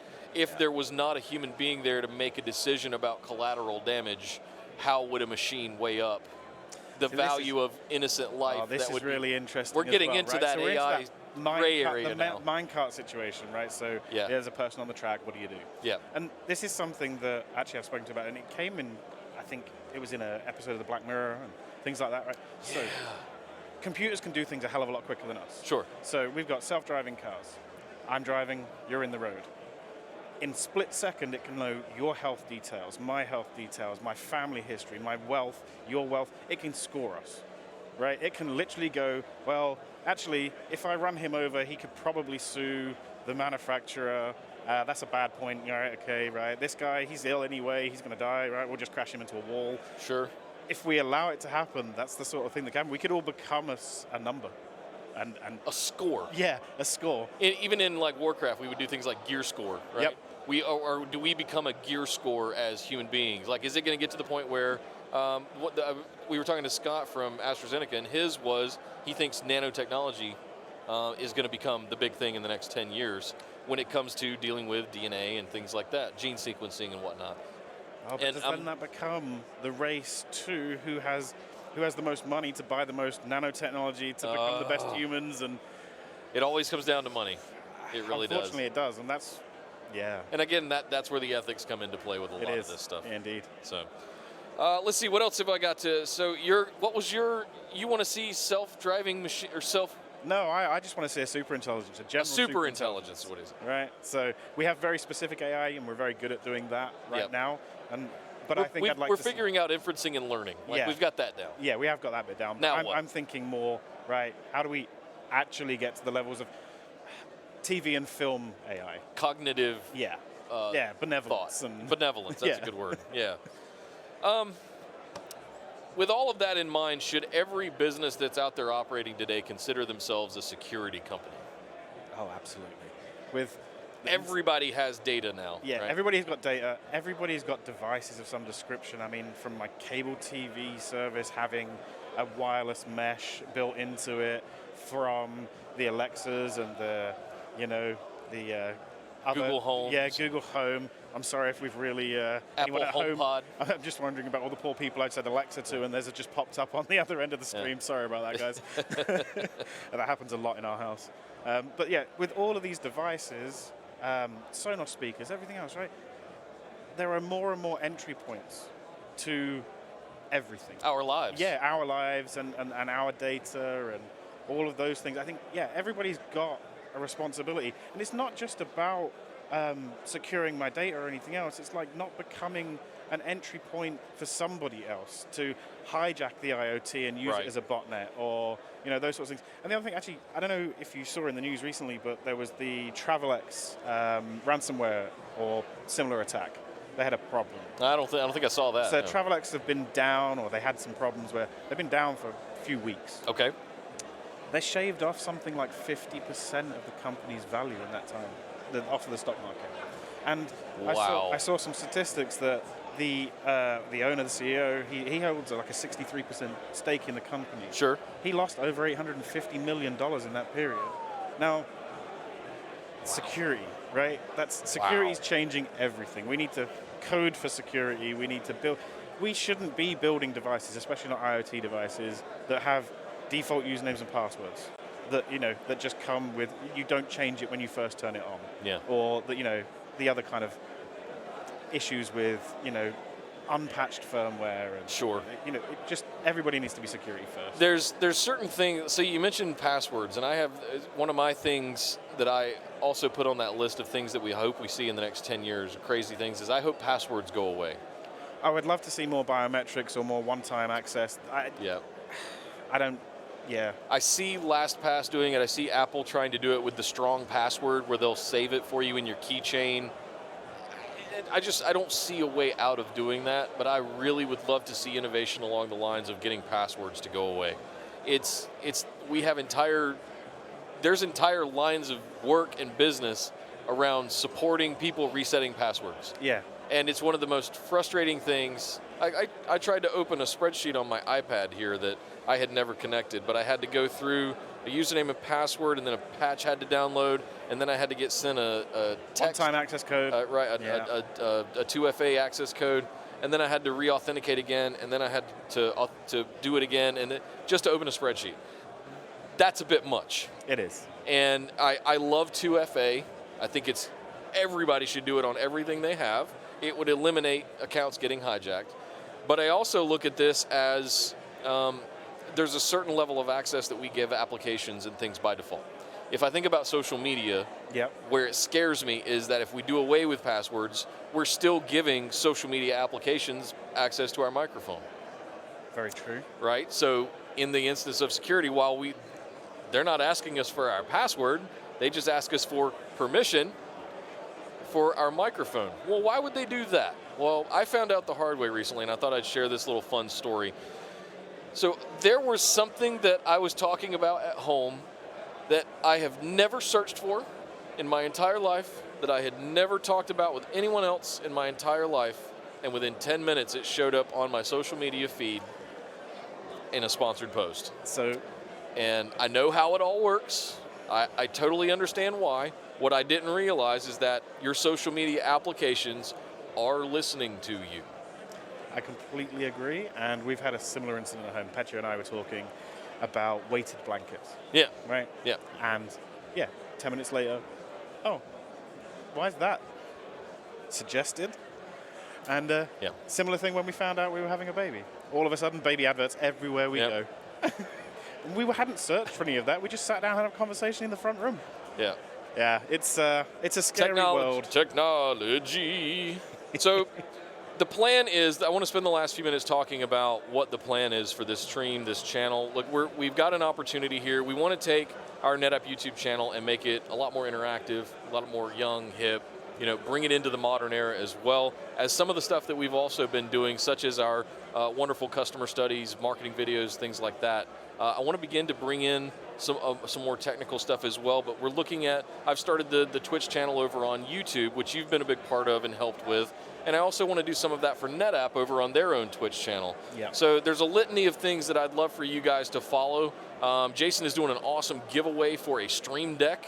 If you don't know what that is, Google it, Elgato Stream Deck. It's basically a tool to do automation, whether you want to do some live streaming stuff or whether you just want to automate macros with the push of a button to do just about anything, really. Yeah, pretty you much. Kind of you can use it to create a volume in Azure NetApp Files if you want to. Kirk Ryan, who we talked to earlier today, has done that. So we've got stuff out there for that. But yeah, if you want to see Jason's giveaway, get signed up for it. You can go follow all of our social channels or just find his blog post, thedatacentrbrit.co.uk, right? That's correct, yeah. That's it. All right.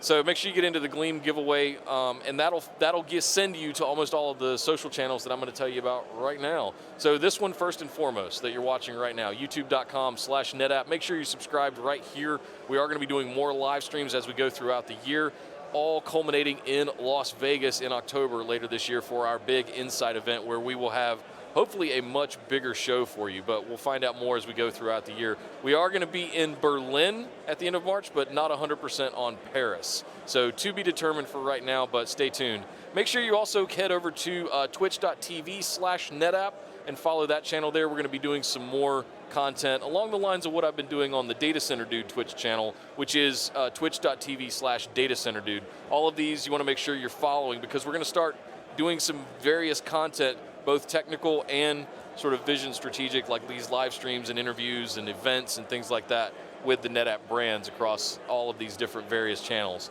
But how have you enjoyed what do you think of the Data Center Dude? If I can ask a self-directed question here. Yeah, go on. And I want an honest answer. Do you think there's an appetite? We see plenty of software developers on Twitch writing code to an audience. Yeah. And when I first started it, I felt left out. I had a little bit of, it's not quite imposter syndrome, but like, where's my infrastructure people? Like, it was that, just that frustrated kind of thing, because it's all just people writing code. So I thought, well, okay, I don't really want to do another podcast, but I do want to go out and interact with the audience.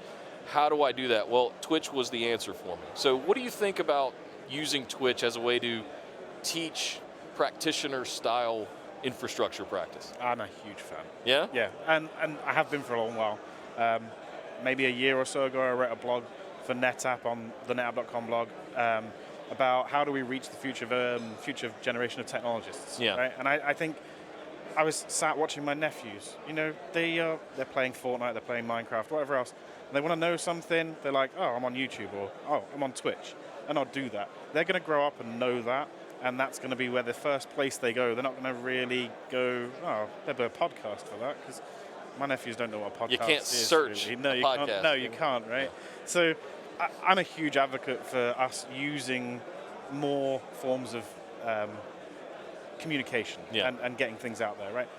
The interaction is perfect. The instant feedback and the nature of that is what makes it, and it's genuine. It's not edited. We know that. You can see there's almost like a glimpse into, you get into the other person's life for a little bit. Yeah. And the good thing that we've had in your stream is that talking about your journey over the last few years, it's been you've had some crazy adventures over the last 5 years, but it's that transition that loads of people in our industry are going to be in. Yeah. And loads of people in the future are going to be in that transition.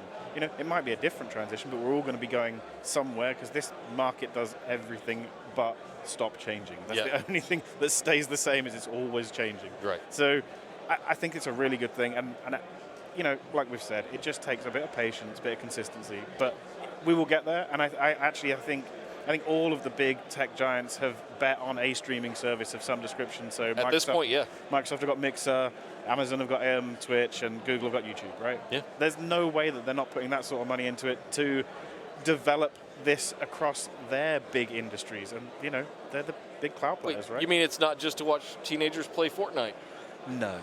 Well, that's a great introduction to what those teenagers will, that's what they're doing now, but they're going to get into their mid-20s and they're going to have jobs one day. Yeah, that's right. They're all going to be software engineers, because that's what we're teaching everybody, right, and everything else, right? And then the software engineers will have to go learn and be infrastructure people, because there'll be a reverse transition. And right.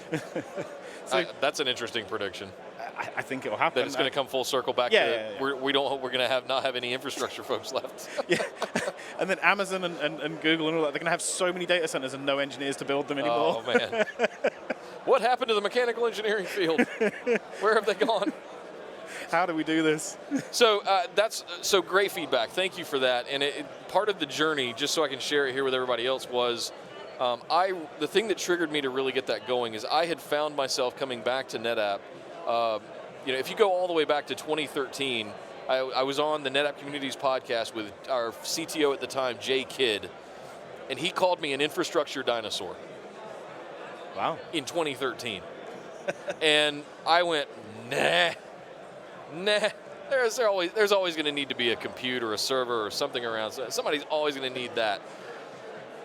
Here I am, and I come back to NetApp into the Cloud BU, and I'm finding myself surrounded by software developers that don't know that much about infrastructure. And in a weird way, it was the first time ever in my career that I had directly or indirectly been affected with imposter syndrome. I didn't know how to communicate with these guys. The fun part about this was that they felt the exact same way, just the other way around. Absolutely. So once we all talked about that and had an open conversation about it, which was huge, it was like, oh, you can teach me stuff I don't know, and I can teach you stuff you don't know. And it all works. And since then, it has been just peas and carrots. And there was a huge moment there in my, I had serious self-doubt about like my abilities to move forward in tech, because I don't know how to write code. blatantly honest, right? I know you've made that huge transition. You and Mark talked a lot about that earlier, right? Yeah, we did. So it's one of those transitions that I have not, and I don't have the appetite for it, and I don't feel like I have the aptitude for it. If you showed me a YAML file or a piece of code, like I can scroll through a source file from a web page and find what I need, but I couldn't sit down at a blank notepad and just start typing stuff, right? I can do old HTML, but that's about it. Right? Yeah, it's an interesting transition. So the idea behind starting the Twitch channel was to solve that problem. Let's go on this grand adventure together. Let's take what is a large majority of our customer base as enterprise infrastructure admins that are dipping their toes ever so lightly in the cloud and in containers and in Kubernetes, right? And let's go on that journey together. I don't really know that much. I know enough to get us started, but I'm going to need some help. Jason's been a great help for me along the way. Several folks have been great helps. All of the NKS engineers are wonderful people to work with, and they've been more than helpful. I mean, for me to do something as silly as Minecraft, right? It's been a lot of fun, though. Hey, we're just getting started with that. And so, Cloud World, hashtag Cloud World. It's starting to look really good. The logos are out there. We're getting towards like a roller coaster tycoon vibe. Yeah, that's the idea. So for those of you that might not know, we are doing what I call Cloud World. And the idea is I needed a thick application to refactor into a microservice-based kind of architecture. And I think it was either you or Yan or somebody that said, why not Minecraft? And I was like, actually, that's perfect. It's a big Java app, basically, that runs as a server platform. So we fired up a Windows server in AWS in an EC2 instance, downloaded the Java application and fired it up, and we started building stuff in it because we needed to invest in it so that we cared if we lost everything, right? So we've got backups running on it now, and we're investigating how to do persistent storage spread across multiple pods right now. So if you guys want to see that progress, head over to twitch.tv/datacenterdude. We'll throw some links in the comments or in the description of this video below. We stream every Friday at noon Eastern. So make sure you follow the channel there. We're going to try and start doing some streams throughout the week a little more frequently, maybe at different times so we can cover different areas of the globe and bring everybody in. But my big hope of this whole thing is that it ends up on cloud.netapp.com and we get all the other vendors involved to come and build their logos inside of Cloud World, and we build a big amusement park around it. And it's all running on NKS, and it's all running in a microservice architecture and can handle thousands of users. That's like the end game that I'm hoping for. What do you think? No, I'm fully bought in. Yeah. I mean, just as a funny side, it's these accidental projects that end up being something very significant. Yeah. And I was doing some reading recently about how Xbox Live was the start of Azure. I can see that. I really can. When they had that early surge of building data centers and the platform behind running Xbox Live, it was kind of like similar to what happened with Amazon.com. I was going to say, if you guys don't know, what's the story behind AWS? Yeah, so Amazon.com. Books. Yep, selling books. What do you think they did with all those spare CPU cycles while they were doing a retail app to sell books? That's it. They decided to resell it. They started to resell them, and it eventually became AWS. Yeah. EC2. Yeah, absolutely. So, it's these accidental projects that can sometimes turn into something big. So, us accidentally playing about with a big Minecraft server could become something fun. You never know. Another game. Never know. Jason, why don't you take us home here? Let people know where they can find you, what your blog is, what your Twitter is, and all that stuff before we get out of here. You can find me on the datacenterbrit.co.uk if that's my blog, at JA.Benedicic on Twitter, and then just Jason Benedicic on LinkedIn.